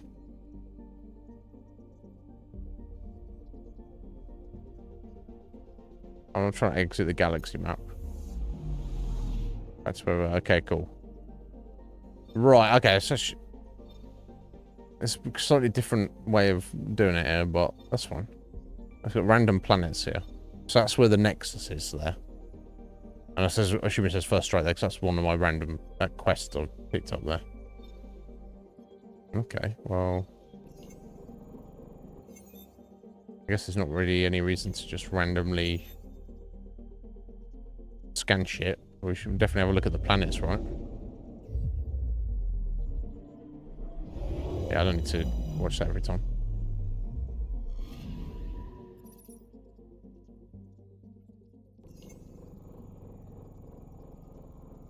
Yeah, it seems like there's maybe nothing here, though.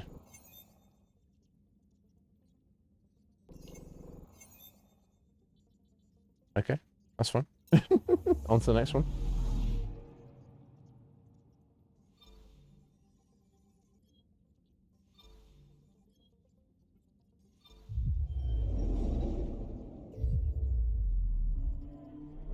Yeah, there's no need to show me that every time. Every Monday, eh? I'm picking up something.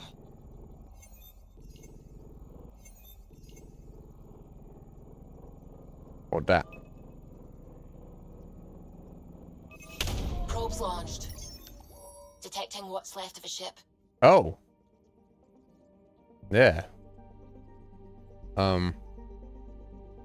Whose is it? Is it ours?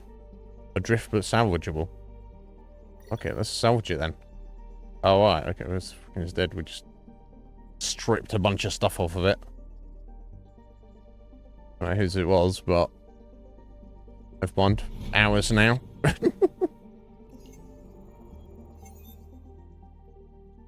Okay, so it still gives you the progression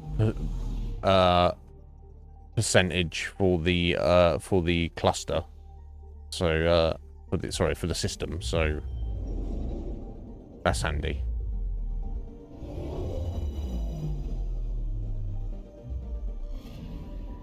Anomaly on sensors.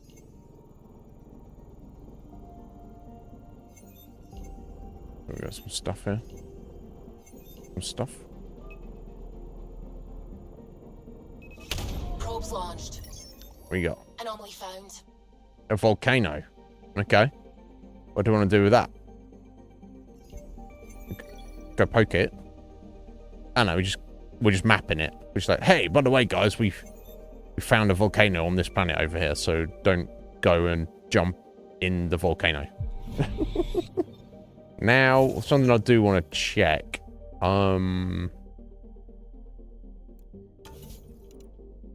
Settings here. Now we'll do under graphics.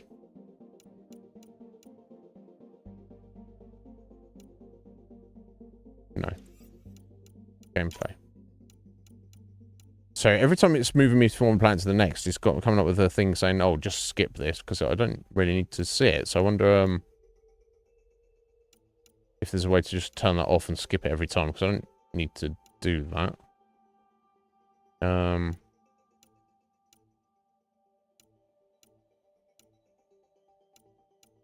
Okay, it's not under settings.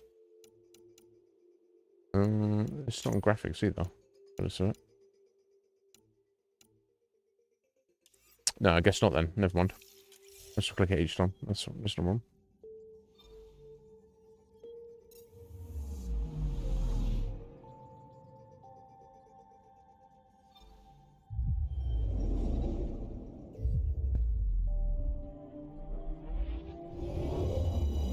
Actually, it looks cool. So they're like, hey.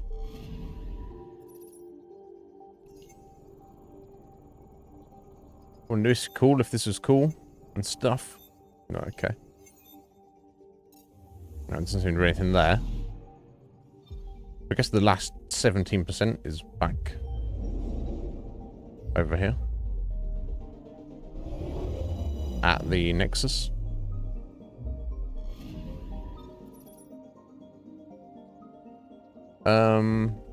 Although you think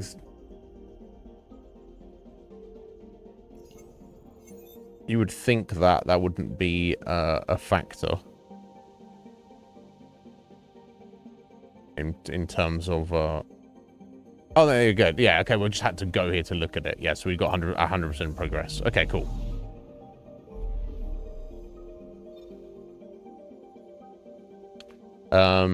Right, okay. Zenki is done. I suppose I could go and just finish off that. Pick up that quest or do that, whatever that reporter wants to fucking talk to us or something.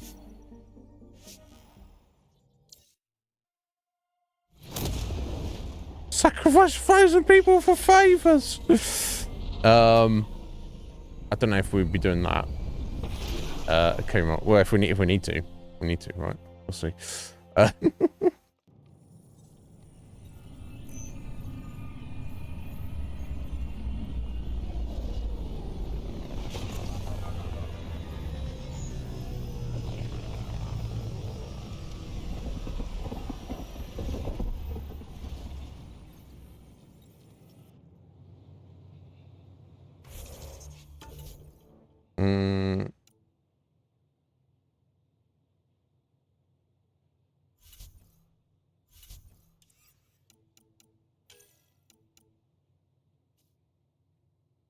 Yeah, sorry, journalist Kerry. Okay. Let's meet her and get her. She's just here as well, by the looks of it. Get this out of the way. Pathfinder, do you have just a minute? I came back for you. Ryder, isn't it? Kerry Tavessa, freelance vidmaker. This is Hakim, my producer. I could use your help. What are you Is looking it for? pay? Director Tanz asked for an uplifting documentary on the initiative. Translation, paint rainbows over our problems. But our problems are history. People deserve the truth, not propaganda. Agreed. The truth might scare people. No, that's very noble. He's very passionate about it. Nice to see someone so devoted to her work. That's kind. Sometimes the camera makes people shy away from me. That's a shame. So that's what I need. The truth, I mean. Someone needs to record the history we're making. It takes integrity to record the truth and nothing but. Well, I do my best. And you could help me out. The heart of my documentary will be an interview series. I was hoping you'd take part. I want the dirt and blood of our story, not the convenient fairy tale Tan's looking for. Interested? You don't mind treading on the initiative director's toes? What would he do? Pull funding we don't have? No. I'm game if Good you point. are. Okay, interview away. Let's start at home. 14 months and the Nexus still isn't finished. Arcs are missing, we have people in exile. By any standard, this wasn't the plan. Our leadership describes these as anticipated issues. Would you agree? I mean, for the arcs not turning up, sure.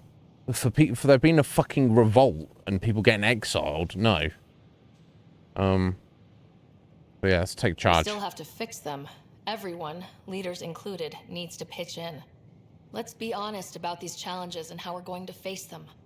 Nice. Won't make you popular with the leaders, but it's good to hear. Yeah, I don't give a shit. Bandwidth means I'm transmitting in short bursts, so that's all for now. But you can bet I'll have more questions later. Yeah, I bet you will. This was more fun than I expected. You were great. I'll Yeah, get to work it wasn't editing. really supposed to be fun. Anyway, let's actually get back to our job.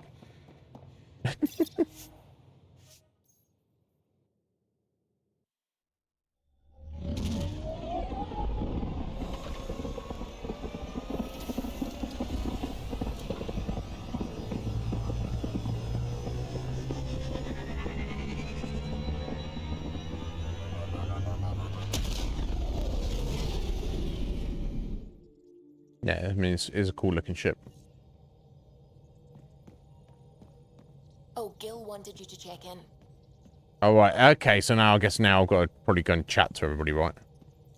Now we're actually in space. Glad you stopped by. You'll pardon me if I keep an eye on our vector. Yeah. Are you That's pardoned? probably smart. Even though we're not moving. Nothing Don't worry like about being on the bridge of your very own ship, is there? You mentioned something about helping design the Tempest? Test pilot, mostly. Plunging through the Nemean abyss was almost a preparation for the Scourge. Of course, it took a whole team to build the Tempest. I was the only one to come to Helios, though. Why did you? What can I say? We poured our hearts into a ship that wouldn't realize her potential until Andromeda. I could have stood on the shore and waved goodbye, or took the leap to see how it all turned out. I like the Tempest, but I'm not sure I'd travel between galaxies for her. The unknown frontier had its charms, too. It's just strange not having the rest of the design team. I remember Serena debugging line 2281 over and over, chewing that green pencil. Tion and O'Connell arguing equations, tapping on the console, 3 drips of coffee on the corner. You remember all that? Oh, yes. Solarians have photographic memories, and apparently mine's unusually sharp. Like my past is still happening. Though I suppose with the Solarian arc missing, you might not get many chances to compare. Did you hear anything about the Ark back on the Nexus? Not a peep. Isn't that strange? You'd think there'd be something. Not that I dislike your company, but it's lonely without other Solarians. Cheer up, Callow. We'll always have Director Tan. That snide little bureaucrat? All the more reason to find the others. Yeah. I should get back to it, but thank you. I was afraid the Tempest would be mothballed after we lost your father. We built her for this. She deserves to be in a Pathfinder's hands. Please, come by any time. Okay, I will. Ah, Pathfinder. It's so wonderful to meet you. I'm Dr. Suvi Anwar, assigned to act as liaison between your crew and the Nexus science team.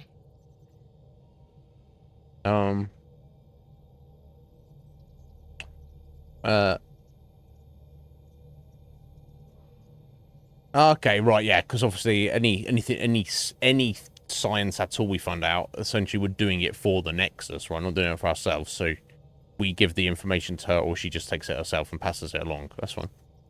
Welcome to my team. I look forward to working with you. Likewise. I can't wait to get to work.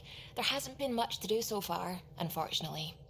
I've studied all the planetary scans. I've even had some hands-on experience with Helios soil samples. If you want, I'll send you my analysis on the native bacteria and microfauna. 60 pages. Will this be useful to my mission? It's extraordinary what we can learn from Dirt's profile, what lived and died here, how our own plants might fare. Anyway, I've waited months to get out there to see Helios. It's why I joined the initiative. The Milky Way was just a corner of a vast universe, a corner of a tiny corner. We're the ones who got to step out of that corner. It's incredible. Yeah, and step out of the corner by one centimeter. It was so alien. I just knew there's more out there, and I want to see all of it. You're not going to be able to, Sarah. I totally know what you mean. So will you be joining us on missions? Oh, that's funny. Me, out there, with the guns and the danger and everything. Oh, is that a romance option? The heart. Yeah, we've got to try and romance everybody we possibly can, right? I'm good with guns and danger. I could teach you and make sure you're okay out there. Really? Yeah. Maybe one day, Yeah. when things are more settled. I couldn't imagine a Right, better teacher. Akuma. Anyway, I've just received some instructions from the science team, and I really should go over them. Later, then. Don't get me wrong. I mean, they made out. They were like, as if they were like, oh, well, we've explored everything in the Milky Way. And it's like, no, you haven't. No, you haven't. But for ourselves, right, it's like, you know, from my, you know, scientists basically understand our solar system. Obviously, you know, we haven't really been to most of the planets, right? But, you know, there's no point in trying to get out of our solar system until you've got a handle on it. Much like there's no point in trying to get out of your local, you know, just trying to go to the rest of the, you know, there's no point in us trying to go to the next galaxy when you haven't even gone to your next star, right? So it's, you know, I don't know. It's weird, right? Oh, the Fae from Kings of Amalur, right? She's got that Scottish accent. Yeah, a little bit like that. What's this? My paper. From Suvi. Dear Ryder, I've searched my paper on Helios soil. Okay, in case you were looking for some light bedtime reading. It's only 82 pages long.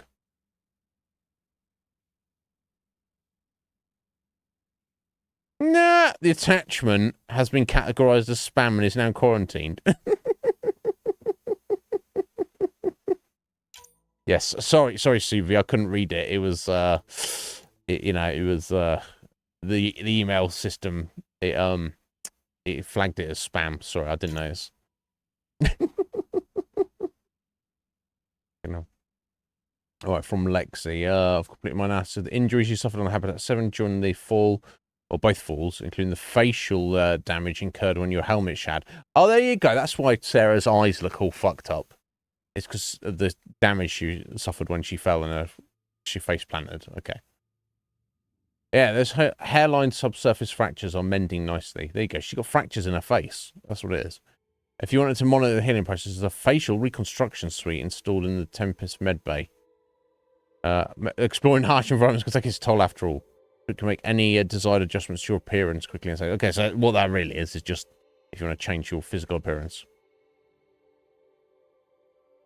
Callow claims the suite runs an antiquated xenon. I think that's one of his little jokes.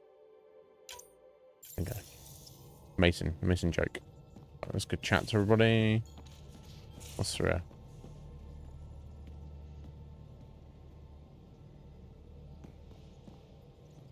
Nothing in particular. Random non-room. Aha! Here we go. Loadout station. As you chew your equipment and squad mates for embarking.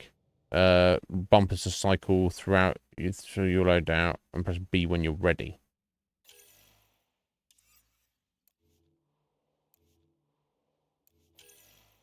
Okay. So yes, I'm selecting that. Mods! Now, finally, we get to the mods. Finally. I've been looking for that all day yesterday. Okay, we've only got 2 rifle mods, so I might as well pop both of them on there, right? There we go. I want a better sniper rifle there. I don't particularly like this Viper, but, you know, we'll do what we can.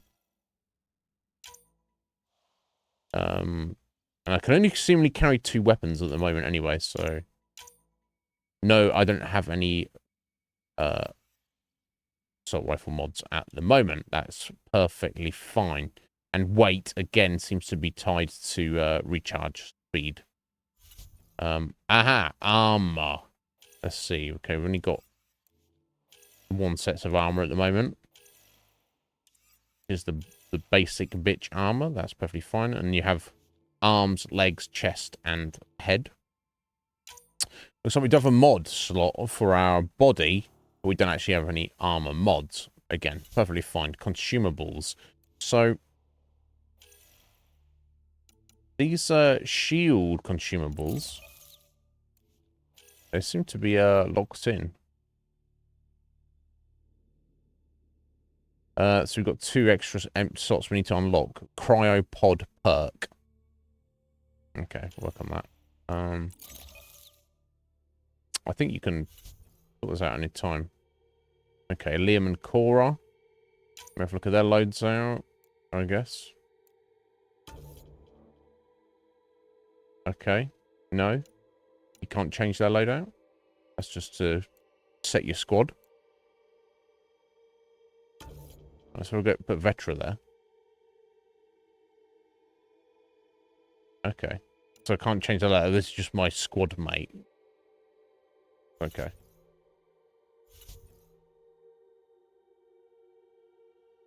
Which is interesting. That means it's basically telling me that we've got 3 other unknown squad mates to unlock. Well, that looks like a Krogan there. That's looking a Asari. Not sure about that person there. Hard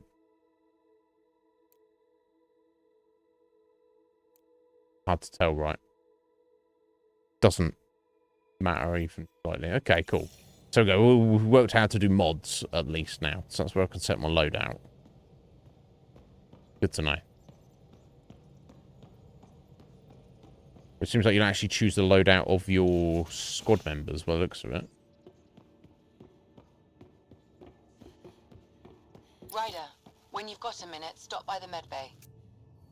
Yeah.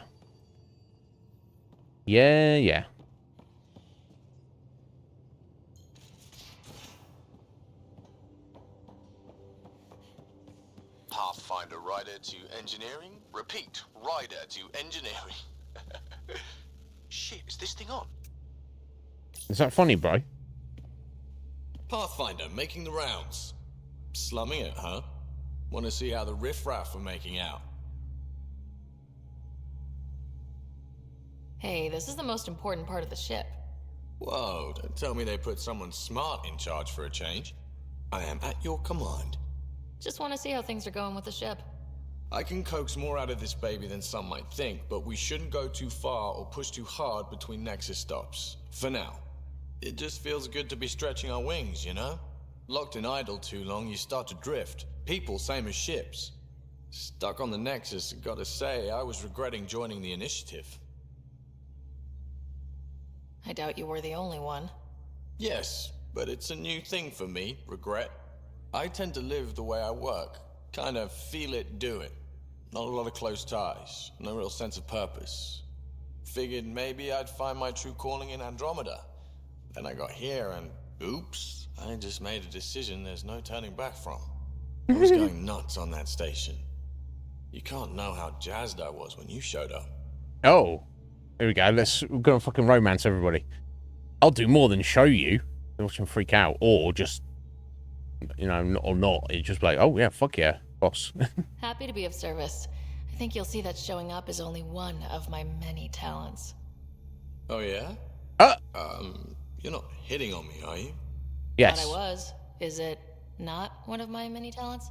No. I'm just not susceptible, if you know what I mean. Liam's more my speed. Well, okay. Well, if he wasn't such a tool. No. Got it. Right, Sorry. okay. Gil's not into ladies. You just keep pointing this ship wherever you want it to go, and I'll make sure she can get there. Damn. Deal? We've dipped on Gil.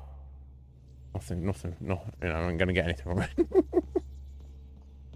He's like, yeah, not, he doesn't like female speed. He likes manly speed. I.e. Liam. That's fine. Never mind, we'll have to see what Liam's into. I'll talk to someone. Maybe they could use you on comms. We're still just going to be like space Oh, hey, Pathfinder. slut and see where it takes us. Pathfinder's there? Let me say hi. Fine, Right. but don't embarrass me. Ryder, this is Sid, my sister. Sid, Ryder. Hope I'm not interrupting something important. Not at all. We were just finishing up. Wait, Ryder, I just wanted to know if... Oh, we got cut off. So I know it feels like I just jumped aboard your ship without explanation. Now's as good a time as any. No. I know that I can be of use here. I know everyone on the crew, even the actuators Gil prefers for the ship. Better, I know how to get my hands on them. With me around, your crew's going to be at their best. We've been failing for months, Ryder. Now that we have you, we have a chance out here. We definitely need people, and you're good with guns. Oh, you're intense. I like it. You have to let's hit on Vetra as well. Fucking hitting everybody. Wow, that's some laser focus. Yeah? Was it too much? Some people get intimidated. I'm not just some people. I really like the intensity. That's good. It's nice to feel appreciated. I should track down a lead for Gil's actuators. Back channels, you know. We'll chat later? Yes, we shall. And I'll give you some more appreciating later. Me, I'm the space slut. So, I feel like in the other Mass Effects, it wasn't like always obvious. I remember in Dragon Age, it was obvious in the dialogue options what was considered like a, even if you couldn't tell by the words, what was considered like a romance dialogue. In here, it tells you. So yeah, I'm gonna just hit on everybody. And of course, Mass Effect doesn't like, you know, they shy away from you know, promiscuity. No, not promiscuity. What's the word? My brain's not working today, surprise. Yeah, most people are not into having multiple sexual partners. It's still got this hang-up where they're wanting to be monogamous. There we go. That's the opposite of the word I wanted, but we're gonna make Sarah just hit on everybody and see what happens. So some people, like Gil, he's like, "Oh, sorry, you're female, so no go." But some people are like, kind of like in, you know, remember in like Baldur's Gate 3, we did the same thing. Like some characters are like, "No, if I'm with you, you're with nobody else," and then other people are like, "Hey, more the merrier." Right. So we'll just see what happens, and that's the way I like to play it, even if it ends up like nobody has any interest in you. They're like, "Get away from me, you fucking slut." Right. It's just more fun that way, right? Dinner tonight, null entry. So everyone forgot we were taking turns and half the rations aren't unpacked yet. Got you covered, Carl. There's soup in the galley. And fruit cocktail.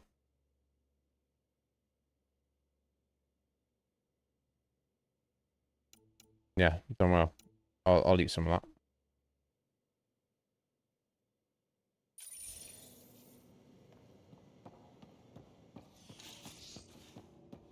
I'm not against a bit of space soup.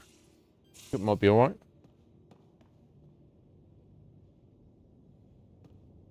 Yeah. I don't know. Did you not see us play any of it? Cage. Oh, I should choose fucking music. Yeah. Wow.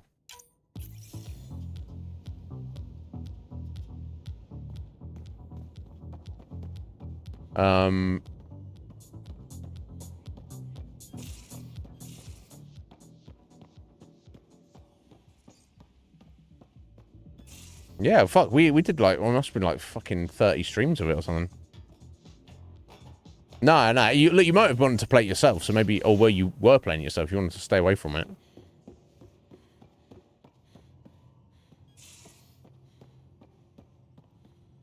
Oh, sorry, we're getting down to the med bay, aren't we? Need to get down now. Where's the ladders for me to get down? I don't know. Oh, here we go. Can we just throw ourselves off there?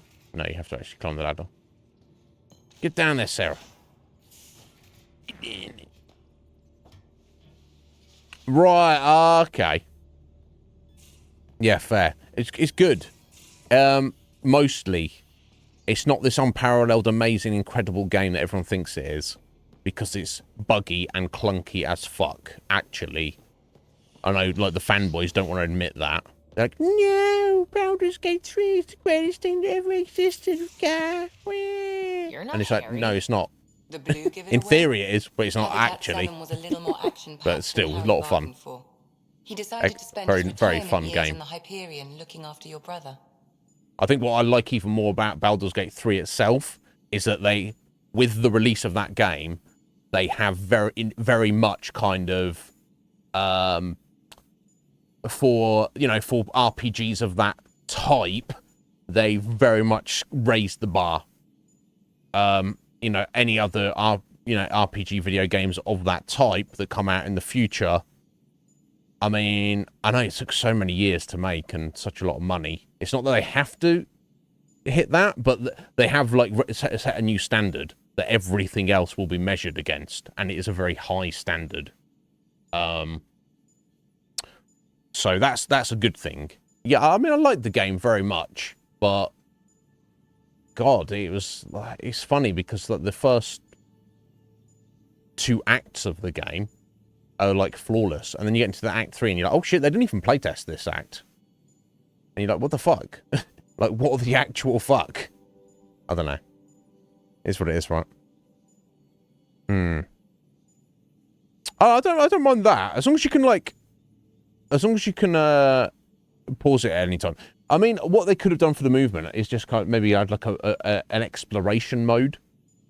So either in third or first person, like you just switch to one of your characters and you just like run around the world, rather than you like the old school click and they walk to the place, and then you click and they walk to the place, and you click and they walk to the place. I don't mind it personally. That wasn't my issues with it. Right, yeah, well, they got ladders. It's ridiculous. Dark Alliance. I know the name, but I have not. I have not, Cage. I remember playing Baldur's Gate 1 and 2 on PC back in the day. But yeah, I don't know anything about Dark Alliance. Anyway,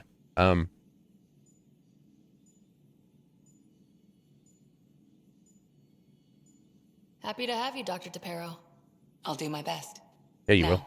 Hold still. Ow. Sorry.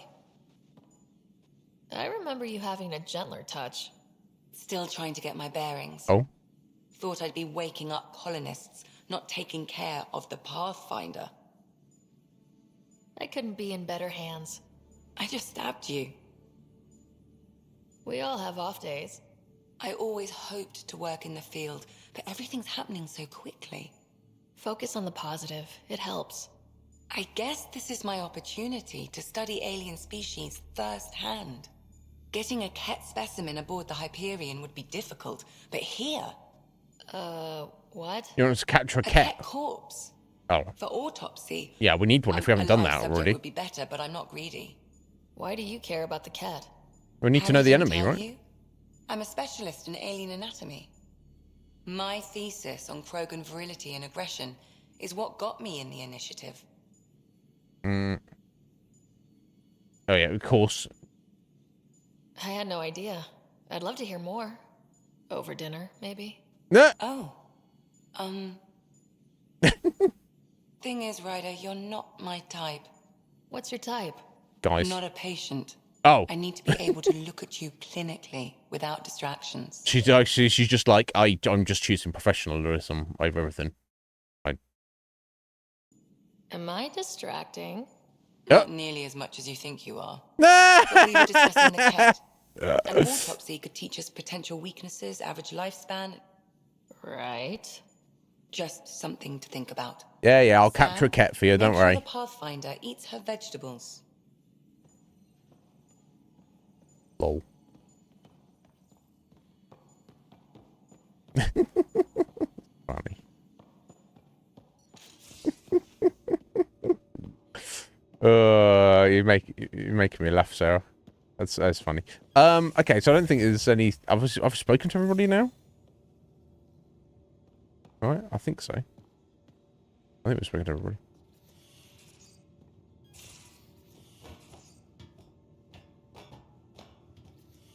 Champions of Norath. What? I've never heard of it.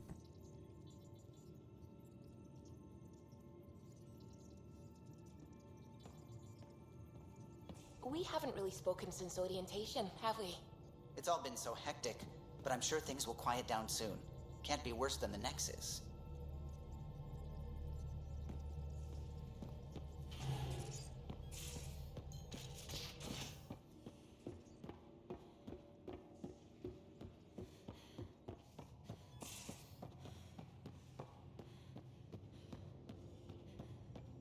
Okay, no, that's just the meeting area, isn't it? So I go through here to plot our course.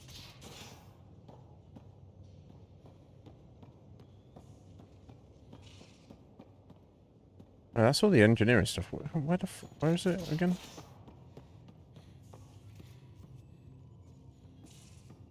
Oh, that's the strike team missions. That's the thing we're not doing.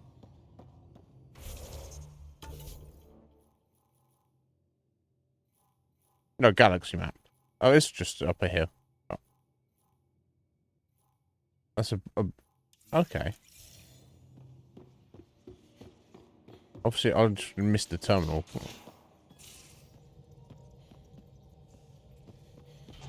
Oh, right, okay, I do come to the front of the ship here. Okay. Okay, I'll see.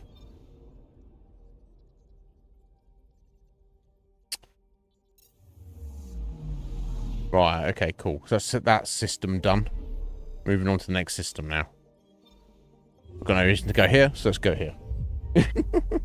Right.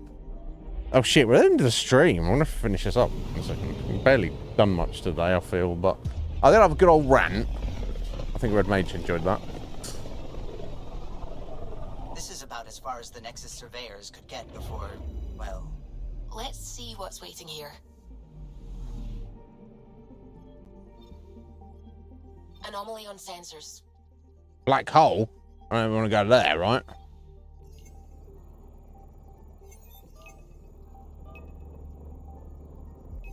Probes launched. Tracking a huge mineral deposit. Let me get those minerals, baby.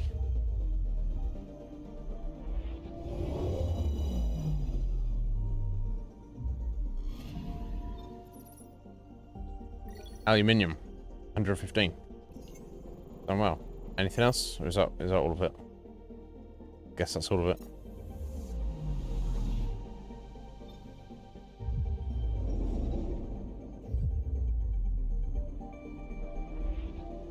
I kind of like what they're doing here, so it gives you the sense of it's more spacey. That's not the right word, but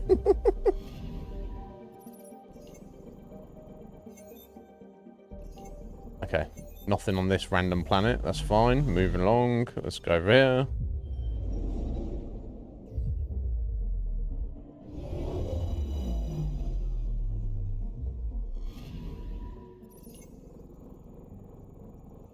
Nothing on that random planet, seemingly.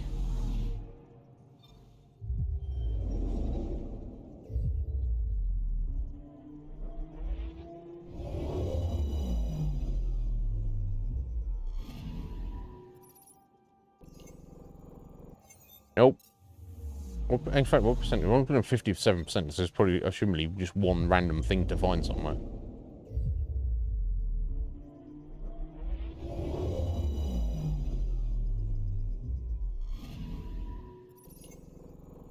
No, never mind.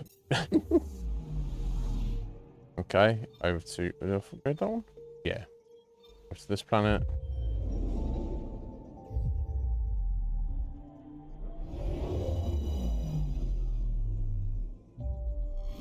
Liquid on that planet. Doesn't matter, apparently.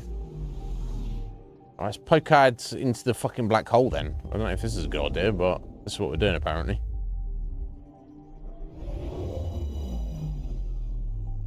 Yeah, I don't want to get too close, yo.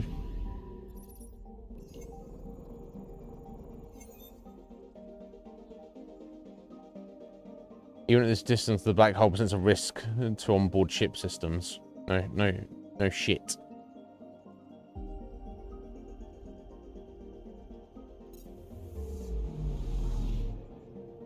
Okay, cool. That's that system done. Go with this system. Fuck, we better leave it here, unfortunately. Yeah, we just had to tie things off, didn't we? In the Nexus, talk to everybody, get all the story, find out what was going on.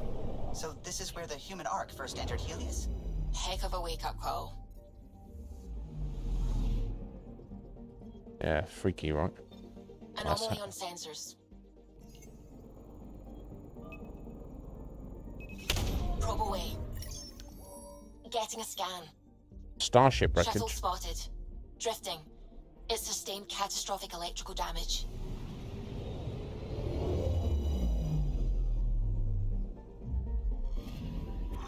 That's the research vessel Dr. Aradana informed us of. There are no life readings within. She'll want to know. Some research data, apparently. Okay, let's just look for the missing scientists. Oh, Vinland. Oh shit, I think there's a Vinland saga I've not watched, right? I should make a note of that, actually. I've heard mixed things about it, though.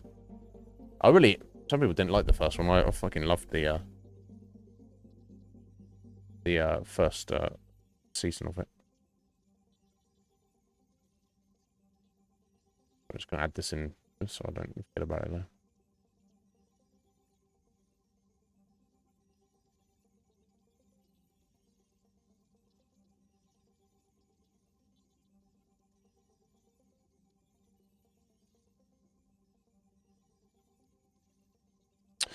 Yes, there is a. When is this out? Okay, this was first half of last year. Okay.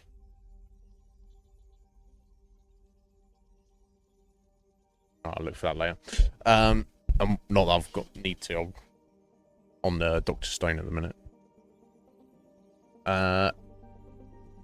Okay, so I guess there's no point in looking back at Habitat 7, right? Let me just have a little look. Let's see. Yeah, so this, well, they call it dark energy, the Scourge. It looks almost like it's biological. There's something going on with it, right? It's not just randomness. Probes launched. Satellite detected. Oh, there's a satellite around here all along, was there? I see. Oh, gained Milky Way research data. Okay. That's where we get it from then. I guess that was our satellite then that we'd put there. I guess. Okay, I'm going to leave us here then. I assume it saves automatically. I don't have to.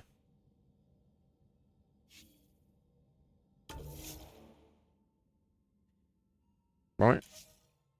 I assume so. Well, guys, there we go. I feel like we kind of didn't make too much progress in our space explorations today in Andromeda, but this is our first full stream of it, and of course we had to wrap everything on the planet on Habitat 7. And then we obviously had all the cutscenes with Dad dying, and then we had to inherit his title, and then we had to get in on the Nexus, and we ran around all the Nexus and looked around that and met all the people in charge and did a few random side quests that they wanted us to do from various people. Then we got given our ship, and then we actually got out into space. So there's a lot to do. So that took a lot of time. But we are now off to the races, as they say. So when we come back on Monday, we can do full space exploration and presumably get in some pew pew gunfights as well with the Ket. So yeah. Would have liked to made a little bit more progress, but you know, it was all necessary stuff. I've got points to spend, haven't I? Because I leveled up as well, looking at that random ship. But it is the end of the stream. I am hungry as fuck. So here I was just about to say, yeah, right. Indeed, I was just trying to say thank you very much, Era, for the raid. I assumed you'd ducked out, my dear. I appreciate you. I know it's late for you, but thank you kindly. You're too generous for your raids. If there's anything I can do for you, just let me know. Don't be a stranger. I appreciate you. Yeah, so have a good family meal get together. I hope it's good. I hope it's enjoyable, and enjoy the rest of your weekend. And everybody enjoy the rest of your weekends. Or rest of your weekends, I guess. Well, I guess it's already started. Depends where you're at, right? When does the weekend start? Some people say it doesn't start till Saturday. Some people say it starts Friday night when you finish. Some people feel like the weekend has already started at the beginning of Friday. I guess people have different feelings about it. And what does even the weekend represent nowadays? There's so many people who work like weird hours and weird shifts and stuff. The weekend's kind of like, I mean, it hasn't completely lost its meaning, obviously, because I'd say like the majority of people still work that Monday to Friday 9 to 5, don't they? That's what my brother does, but I guess I don't exactly do that, do I? Anyway, thank you for being here. I appreciate you. So I mean, aside from the,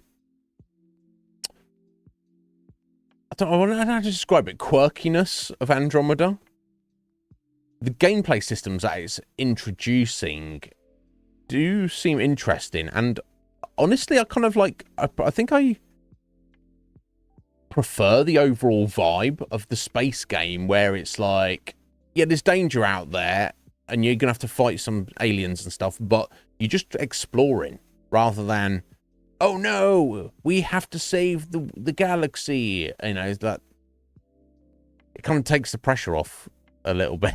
I'm sure the story will develop, so we have to save the galaxy. I'm sure that's the way it's going to go, because that's the way it usually goes in these things, right? But yeah, from what I'd heard about Andromeda, I'm it's still, you know, I'm enjoying it. You know, there's a lot of like naysayers around, aren't there? Yeah, you always got to save people, Akuma. And buying Kuma saves save, you know, it means put them in the fridge for later. But anyway, been a good week, guys. I appreciate you all. Enjoy yourselves, whatever you do, the rest of your day. And I will see you all on Monday. But if anyone needs me for anything, even just say hello, feel free to message me on Discord. I will endeavour to reply. I'll get some food in me. So until then, have a good one. See you all soon. Take care.